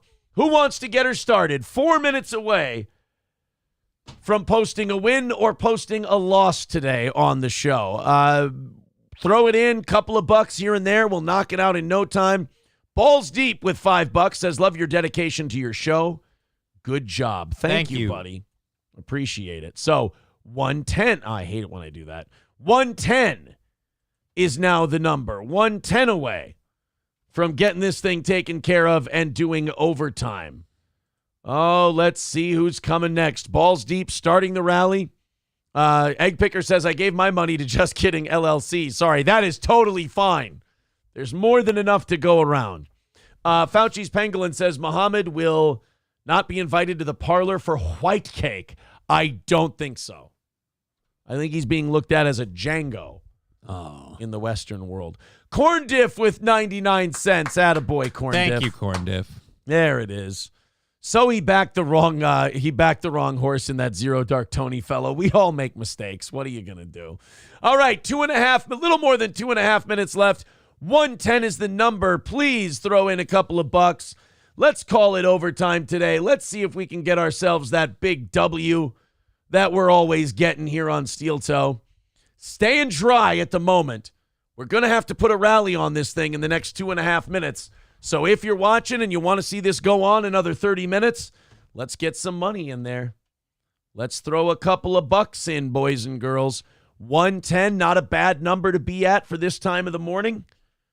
It's the old, as we call it, striking distance. But that means we got to move and we got to rally. Let's see if we can do it. Boy. Corn richer than me, says Egg Picker. Yeah, Corn's flexing a little bit on people. Got that subsidy money. Yeah. Yeah, taking all our tax money and giving 99 cents back. Goddamn farmers, another word for fucking homeless people with barns. 2 minutes away from being fucked. 110 is the number, and we got 2 minutes. It's looking deader than a doornail in here. Ronald Buck says, name it the date, and I'll be there. This is the real me. I told you yesterday, stupid. I told you what's going on Saturday. Jesus Christ. It's like people don't fucking listen. I love that. We're like, name the date, place, and time. Right here, this place, this time. Yeah, as soon as you get me that information, I'll be there. Oh, Christ. Raz of Chaz with $5. Todd with $5. Thank you very much. So now we're 100 away. Even 100, guys. We got 1 minute left. Can we get that last 100 done? Or is it maybe something that we offer a little extra overtime to in the evening show or the morning show? Let's see if we can get there today. Otherwise, maybe another show ends up picking you guys up and we give them more overtime. Throw in Streamlabs, PayPal, Super Chats, etc. Can we do it? 40 seconds to go. MSO looking like he might get a win. $100 away. This sucks. This has been happening every week, though. There's one day where we fall short. The audience picks us up another day. We give them a little extra overtime. It all washes out. Why the fuck not? But hey, that doesn't mean we have to give up. Let's get in there. $100 away. One $100 thing. That's it. 15 seconds to go. Looks like we're going to post an L today. Yeah, we were solid all day, too. Yeah, it started out so beautifully. Just fucking died at the end. Holy shit. Well, most people do. Yeah. Like right at the end, they die. They die. Very few people like die at the beginning and then live a long, fruitful life. All right, let's give them 20 seconds, and then it's a failure today. Although maybe that baby in that hospital in Prague died early on, but they weren't supposed to. They weren't. $50 coming in from Bandit of 71. That's going to put us at 50. We got to get inside of 50 to keep it going for 30 more minutes. Can you guys get it inside of 50? Can it be done? And we hit refresh. There you go. Time expires. And we're at 50. Somebody throw in like a fucking buck, and we'll do the next 30 minutes. Come on.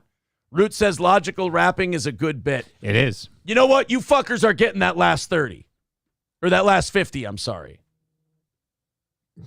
You're getting that last fucking $50 today. I'm doing the half hour. Oh, there's Silverwolf with $1. Well, we're in there anyway. 70 says, why throw in a couple bucks if it doesn't count? It always does, fuckhead. Jesus Christ. What part of it counts don't you understand? Oh, no, now I'm doing that lawyer thing in the Devil's Advocate. Oh, no. The Bible says we lose. Consider the sauce. All right, here we go. We're $45 away. Thank you for the $5, Dark Fox. Appreciate that. Scarface with $1.99. SH with $2 says, here, crybaby. Thank you. They're saying, everybody boo Aaron. Nope, we made it. So we're $45 away. You guys have a half hour to make good on the rest of that $45. Let's get it done, guys. We got a half hour worth of stories left. We got news out the ass. Can your pimple host the last half hour? Well, it's like it still feels full in there, Johnny. It's draining. Yeah, it's always going to feel full. It's just not quite. Yeah, you're going to end up futzing with it a bunch. You're going to end up scarring all over the place. Yep. Yeah. Pock-faced motherfucker. Pastor Aristocox says, when I think of what makes a man, I always think of some dude bravely sitting on his fat ass begging for money. You can always count on the Aristocox to hold you accountable. Beta mail. Oh, boy. Yeah, Sid says, I guess my dono didn't go through. I don't see one. Stephanie says, it doesn't. Someone gives $2, it does nothing to the goal. Because we do it in $5 increments. Jesus Christ. It's like these people. You know what it is? Stephanie hates the show, and she's trying to find a way to be like, oh, no, I'm just giving it's constructive. No, you know what the real deal is. You're just being cunty, and you don't want to admit it. Don't be passive-aggressive. If you want to say something, say it. Have a little balls. Don't be a pussy. We're going to be here all day if we subtract 70 cents from the goal every time someone throws in $1. Like, it's a lot easier to be like, oh, let's put that on the back burner, and then the next time someone gives $5, we've got that one there to wash the 30%. Yeah. It all kind of washes out. No, but Stephanie, if you want to count it, you can do that. Plenty of people do. Go look on the internet. Somebody probably has a spreadsheet with it all added up. Absolutely. Usually if we get a 5 and a 2, you put those two together, it equals 5. Just put them together. Works great. Stephanie's just trying to be a little passive. Oh, Stephanie, what did we do? Point to the doll where Steel Toe hurt you. There we go. Sid with $60. We're $10 into tonight. Don with $2. That's going to count towards tonight. We are $10 into this evening's goal. Thank you guys very much. It's all over. It's good. Good and done. Well, I tell you what, we got there. There you go. Sometimes it's an ugly road here on Steel Toe, but we get there. All right, we got 25 minutes to give you guys some shit. I love this Guyana president, by the way. Yeah, dude, that guy is awesome. Oh, thank you, Vaping Dago. Is Patrick having problems selling tickets to Hackamania 2024? You know, if he wouldn't have ran away from my fight challenge, then maybe he would have sold some more tickets. That's too bad. I see that they're giving discounted tickets now. That's never good. Hackamania. What's Hackamania? Oh, boy, that's not good. He doesn't know. Yeah, that's looking tough. I hope Carl can bail that whole thing out. Carl's the only one who can draw a crowd, so I know we're going to sell out our anniversary show the way we always do, but, boy, when you put Carl on something and you're still giving away tickets, that's a rough one. I feel bad for you. I hope it goes well. I really do. A Vaping Dago knows that promoting on this show is really important. Yes. So he's advertising here, which is good. Thank you, Vaping Dago. Adam says another drop in the bucket and throws $2. Thank you. $20 into the evening show. Very, very cool. All right, let's, the California bar story. How bad is your state with people being drugged and fucked that you've got to basically have standard issue roofie testing kits in your bars? Oh, man, what the? You have to have roofie testing kits in the bars? Yeah. Jeez, what the fuck is wrong with California? It's just, and then imagine the time where you drop it in and it turns blue and you're like, oh, my fucking drink is ruined. Some asshole put something in it. You don't know who it was. So all you know is that you almost drank a drugged drink and the person responsible for it is never going to get caught. Yeah. And I'm sure they're totally going to stop doing what they're doing. Oh, yeah, 100%. Absolutely. We'll also get to Oyster Bunny, Sean, for sure. You're right. I forgot about the Oyster Bunny thing that we were going to do. Chevrolet JB says you should check if you offer to pay Johnny the extra, the donations stop. All right, fine. We're what, $20 into tonight? Everything you guys contribute the rest of the way goes to Johnny. So we're 20 into tonight's show. You got Johnny gets all the rest of what you throw in today. All right, there's the experiment. We're accepting Chevrolet JB's challenge. A challenge. I kind of think he just made a prediction. I mean, it's a challenge / prediction. Here, everything to Johnny. There we go. And replace it. Let's see what happens. All right, let's see what they're doing in California. Just another reason to be depressed with that fucking state. Gavin Newsom is such a great governor. Oh, God, he's wonderful. Bill Maher would like him to be president, you know. God, I hate that. And then that Patrick Bet David guy was like, name one good thing he's done. One good thing. And then Bill Maher's like, oh, come on, you can't do shit like that. And I'm like, well, yeah, you can. Tell me one good thing he's done. It's pretty simple. Yeah. Evan, thank you. Big change. Ask me one good thing Trump did. What's one good thing Trump did? Cut my taxes. Okay. There. I gave you one thing. Are coming. Oh, ask me what's another thing Trump did that was good? What's another thing Trump did? Lowered illegal immigration and forced border laws. Okay, so what's a good thing Biden did?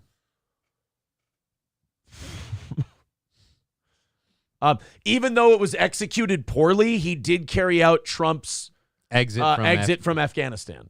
Okay. I mean, he handled it like shit. But getting out of it was the important part. But it was important to get the fuck out of there. Couple days worth of pain to get us the fuck out of Dodge. So I'll give him that one. Outside of that, not a lot. I don't really have a lot. But let's see how Gavin Newsom's California's going. Thank you. Big changes are coming to California's bars and nightclubs, including ones right here in the Valley. Starting in July, all bars and nightclubs will be required to have drink spiking drug tests available for customers upon request. Action News anchor Nick Garcia is live in Fresno's Tower District tonight with what the new law will mean for bars and customers. Nick? Right, don't get roofied. That's what this sign says. It'll need to be displayed. Oh, thanks. Because I was planning on going out and getting roofied tonight, but now that you put a sign up that says it's bad, holy shit, thank you so much. Thank God we have these testing strips, because most people, when they start getting roofied, they think, oh, is there something funny with my drink? I don't know. I better just keep drinking it. No, the roofie thing works because it happens and they don't realize it. You're not going to have the wherewithal to be like, I think I'm being drugged. I better go test. In all bars and nightclubs, letting customers know that those drug testing kits are available. Now, drink spiking is more prevalent than most people realize. This new initiative aims to change that. California is shaking things up in the roughly F 24. No, don't you get it though? Why are you saying F you? Because he's shaking a fucking drink and he's mixing it, shake it, not stir to get a drink mix. Fuck you. But that's shaking things up. You're supposed to. No, because like shaking a drink. Yeah. And they're talking about roofieing drinks. I get it. That's why you're shaking things up. It's just, that's not wit. Oh, I thought you didn't get it. No, I got it. Okay. It's just incredibly benign. 400 bars and nightclubs across the state. Assembly Bill 1013 requires all bars and nightclubs to have drink spiking drug testing kits available upon request. These kits must test for controlled substances commonly used to spike drinks. And the licensees can choose to either provide these kits at no cost to the customer, or they can be sold at a cost not to exceed a reasonable amount of the wholesale cost. The requirements must be met by... Did you get that? So the bars can provide these testing kits free of charge to the customer, or they can charge them a reasonable cost. Yeah, I'm charging. Yeah. I'm not just handing out roofie kits so people can fuck around with them. July 1st. It's something the Howlin' Wolf... Because then, like, every guy's going to take them, and he's like, oh, let's see, the roofie kits. Then they're just going to fuck around and be stupid with them. Right. People are going to take them just to be dicks. Yeah. The Tower District is working on. I think it's a great idea that these kits will be available and are required to be available for people, just because you never know what might happen when you're out. I don't think any bar manager wants for something like that to happen in their bar. I mean, I would hope. Nobody wants. I love that. Like, no bar manager would want that to happen. Yeah, 99.9% of us don't want that to happen. I'm pretty sure the only people who want it to happen are the people roofieing drinks. And I don't know if you know this or not. Not a whole lot of them, just slip something into the drink and then give it to a person and go, yeah, now you should totally get that checked. Right. That it doesn't. That's the same mindset Assembly member Josh Lowenthal of Long Beach had when he introduced the bill. Aside from being a legislator, I'm also a restaurant and bar owner. And a biter. And it is unconscionable for bar owners, restaurant owners to know that their locations could be involved somehow indirectly in committing sexual assault. Dude. Oh, just because they don't give you a test? No, dude. I don't know if you know this or not, But quintessentially, you hold a gathering place. So for anyone that wants to do something really, really not cool to a person, like R-word them, murder them, whatever, there's a chance they're going to use your establishment as a point of meeting. Right. You got to make your peace with that. So this idea that they're somehow complicit, like, because what? Because they don't hand out roofie kits? So now I have to give you your drink. I have to babysit it for you. I have to go, here, make sure. And by the way, if I go to a bar and they're handing those kits out to me without me asking, what a great night I'm having. Hey, thanks for the drink. Oh, by the way, sir, remember to put this in there to make sure nobody drugs you and fucks your butthole. Wow, I'm not worried about getting sexual assaulted. We have all these drink kits. Avoid getting raped. Now I am. The testing kits usually include a strip. One guy's just walking around looking at girls' drinks, and when they turn blue, he's like, give me that. Getting fucked up tonight. Sticker or straw that can detect common date rape drugs. For all of us, we want to provide a safe environment, and roofing has gotten to epidemic levels. Why? Not just in California, but throughout the United States. No, mostly California. No, it's pretty much in California. Lots of places have a cover your drink rule. Most women for quite a long time have had a don't take a drink from strangers rule. Yeah. So again, I fail to see what this kid is going to do, because if you're breaking those rules, I don't think you're going to go, you know what, I should test my drink. Right. Yeah. Research by the American Addiction Centers found that around 50% of nearly 1,000 women and men they surveyed have had their drinks or food spiked. What the fuck? 50%? But, you know, I've heard from people, like, especially when you're in college and stuff, you hear from people who get way too fucked up. And it's always someone spiked my drink. Oh, yeah. They're like, oh, someone spiked my drink. I'm like, dude, I watched you drink. Drunk bitches love to go, no, I'm not that. I think someone slipped me something. Yeah. No, it's not the 5 fucking Appletinis you had. It's the one roofie that guy slung in there. It was always hard, too, because you really kind of wanted to fuck those girls.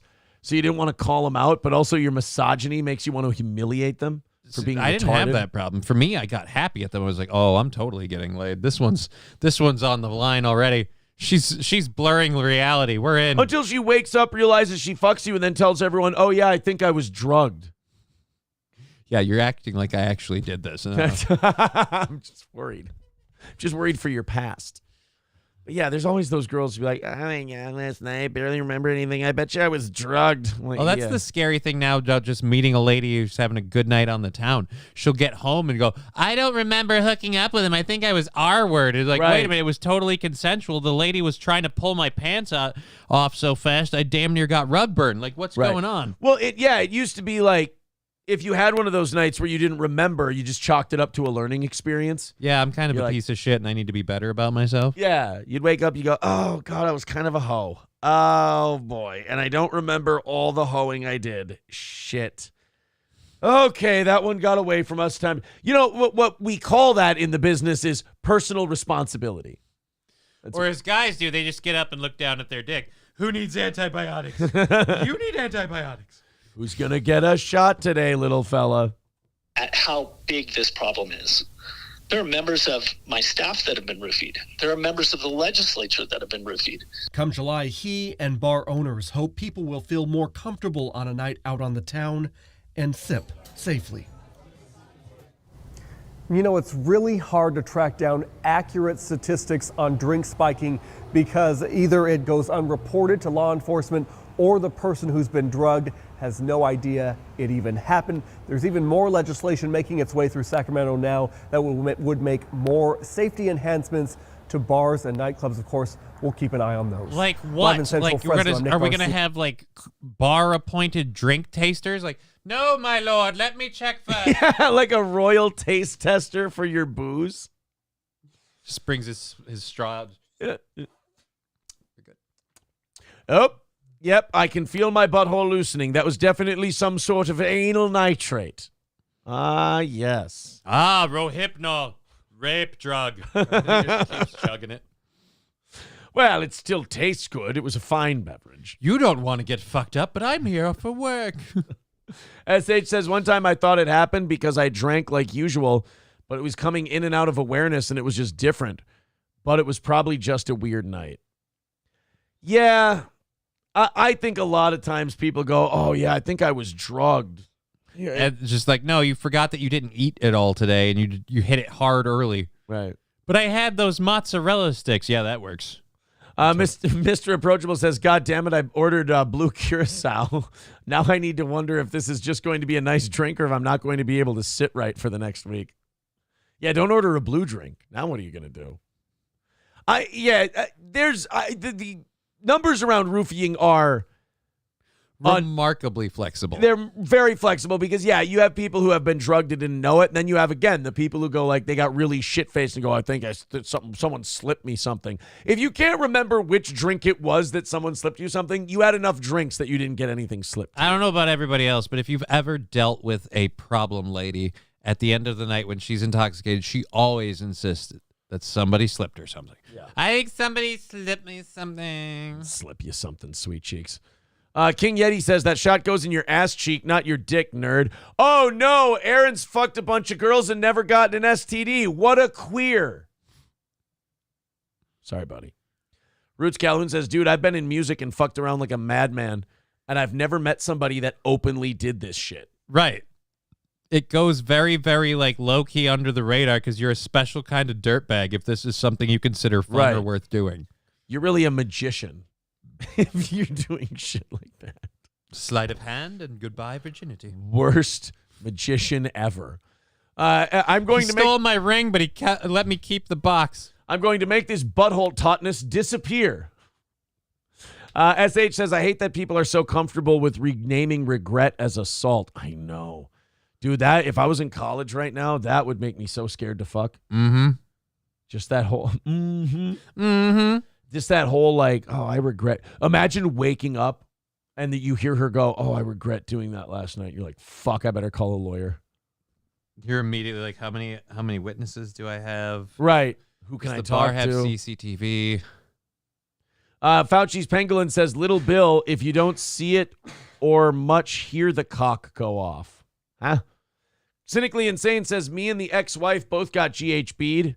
Did me first to get me out of the way, and she almost got graped. Shit. King Yeti says, Fistina and her 5 sisters isn't a bunch of girls. What are you calling a bunch? A bunch. More than a bunch of bananas, am I right? I'm not giving you my number because my number is fucking good. But no matter what number I spit at you, you're going to go, queer. I know how the game goes, King Yeti. Yeah, this is how the game goes. Grandson flipping on the packs on the payroll. Need Trump says, well, you guys have a great day and awesome fucking show. It was one of your best. Thank you. It was pretty good. They liked Logic. What was it? Logic rap. Yep. Rapping with Logic. Yes. Chevrolet JB with $5 says, Johnny boy. Yeah, see? Oh, shit. I'm going to fucking pay Johnny today anyway. Okay. We're going to get that. We're going to get that taken care of. Thank you very much for that. So Johnny's 5 into today. We're 20 into, 20 into tonight's show, just so I remember. 100%. Aaron says, Dark Fox, thank God I was in college in the 2000s. Yeah, it's just kind of a dangerous game now. Yeah. We already got your number, son, says Roots. Uh-oh. Aristocock says, my number is embarrassing. My number's good. I'm happy with my number. My number's low, but I'm picky. I told someone what my number was the other day, and they treated me like I was a man whore. I'm like, that's a pretty conservative number. It was like under 20? Yeah, it's 15. That's a conservative number. My problem was if I fucked him, I usually got in a relationship with him, even if it was for a couple weeks. Yeah, so that's why I thought mine was low, because I'm at like 9 or 10. Yeah. Like 15 is fine. Master Meatball says, April, marriage has changed you. Hey, Johnny. What does that mean? I don't know. Oh, because... Oh, it was a Johnny April joke. Yeah. King Yeti says, that's not bad if you're in relationships. Well, I've been with April for over 4 years. I was married before that for 7 years. And then I had a 4-year relationship in there. And I think those were the long-term ones. I mean, really what happened to me was that, I had to fuck around inside my relationships to pump my number up. You know? Again, I have no illusions to like low number, but again, it was what was it, repeat business with the same, like, so I kind of like picked one up and I stayed there for a while. And Yeah. I didn't really flip around much. I don't sleep around. Why did you say that like Mark Normand? I don't sleep around. You just I had to get mine in with cheating. Well, I have a decent cock, but I don't really use it much. You know, I was saying the other day that I have a pretty high body count, but it's only about 6.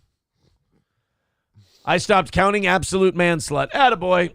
Attaboy. King Yeti says, I was in and out of a relationship when I was single. I was a one-man industrial poon slayer. At a kid. Root says, maybe 14, still trying to remember that one. Might have been a dude. He's trying to say 114, I think. Okay. Hulkamash says Aaron's number is measured BD and AD, before divorce and after divorce. What about during marriage? What? So what did I BD, say? DM, and AD. Yes. D. Gulag says, I was a singer in a touring rock band. I was past 15 by my second tour. Attaboy. Attaboy. Johnny was going for frequent flyer miles. Yeah, stick with the tried and true. Yeah, like I said, I'm just I need a personality part. There's more than a physical thing for me. I can't just be like, oh, she's hot, I want to fuck her. Queer. No, I'm just saying, it's just not a thing. Homo queer. There's just too many risks involved. Let's do the Oyster Bunny thing. That's what I want to look at. Oh yeah, Bill Bat, Joe Biden. Thank you. Yes, very good. Biden. Joe Biden said something about oyster bunnies. Say hello to oyster bunnies. Come on up, bunnies. Get up here so they can see you. Come on, get in there. Pretty big bunny, huh? Good one. Huge bunny, biggest bunny you've ever seen. These are giant bunnies. He called them oyster bunnies. He did call them oyster bunnies. That's pretty mild, though. Like, he fucks up so bad when he talks that this isn't so bad. Right. Like, we're immune to slight fuck-ups like this. Yeah, this is again, oyster bunnies. For me, the whole bit was just a funny thing about putting a song to it. Yeah. The oyster bunnies. Come on up, bunnies. Get up here so they can see you. Honestly, for an 81-year-old man, yeah, saying oyster bunnies is not the worst thing in the world. Just play the clip I sent you on Facebook. All right, Johnny got me a clip. It's called a magazine, I believe. Yeah. Let's go ahead and find that. So, we still got about 5 minutes. I got time to get this. Yeah, it's incredibly short. It's like 30 seconds. Ooh, there we are. And a clip. Here we go. By the way, say hello to oyster bunnies. Come on up, bunnies. Get up here so they can see you. Come on, get in So there. we just wipe Gino off of Aaron. What the Wait heck is a that? minute. Oh, yeah, Egg Picker and them were having fun talking about this. Was just for I didn't even remember the chat was on the screen. This was just for the, again, I just put the Blue Oyster song on there. So he says, say hello to the oyster bunnies, and we play the music. That was the whole thing. Pretty big bunny, huh? It fits better. All right. Thank you all so very, very much. It's all yours. President Zone. Where did life go wrong? That you're wearing a Joe giant, Biden. that you're wearing a giant bunny outfit. I mean, you're wearing it at the White House, cool, but you're wearing a giant bunny outfit. What are the odds that's a Secret Service member? Oh, good Because point. you got to have those people up close. You can't just have like, all right, we need some random chud in a bunny costume to stand next to the President of the United States. That's true. Who drew the short straw? Like, no, you fucked up, Ted, and you know you did, so you're in the bunny this year. You shot that kid during that counterfeiting investigation, you fuck. Yeah, you're right. How great would it be if one of them just smoked a sniper? Just in the bunny costume still? Somebody comes for the president and the bunny jumps in front. Just Bunny takes a bullet for Joe Biden.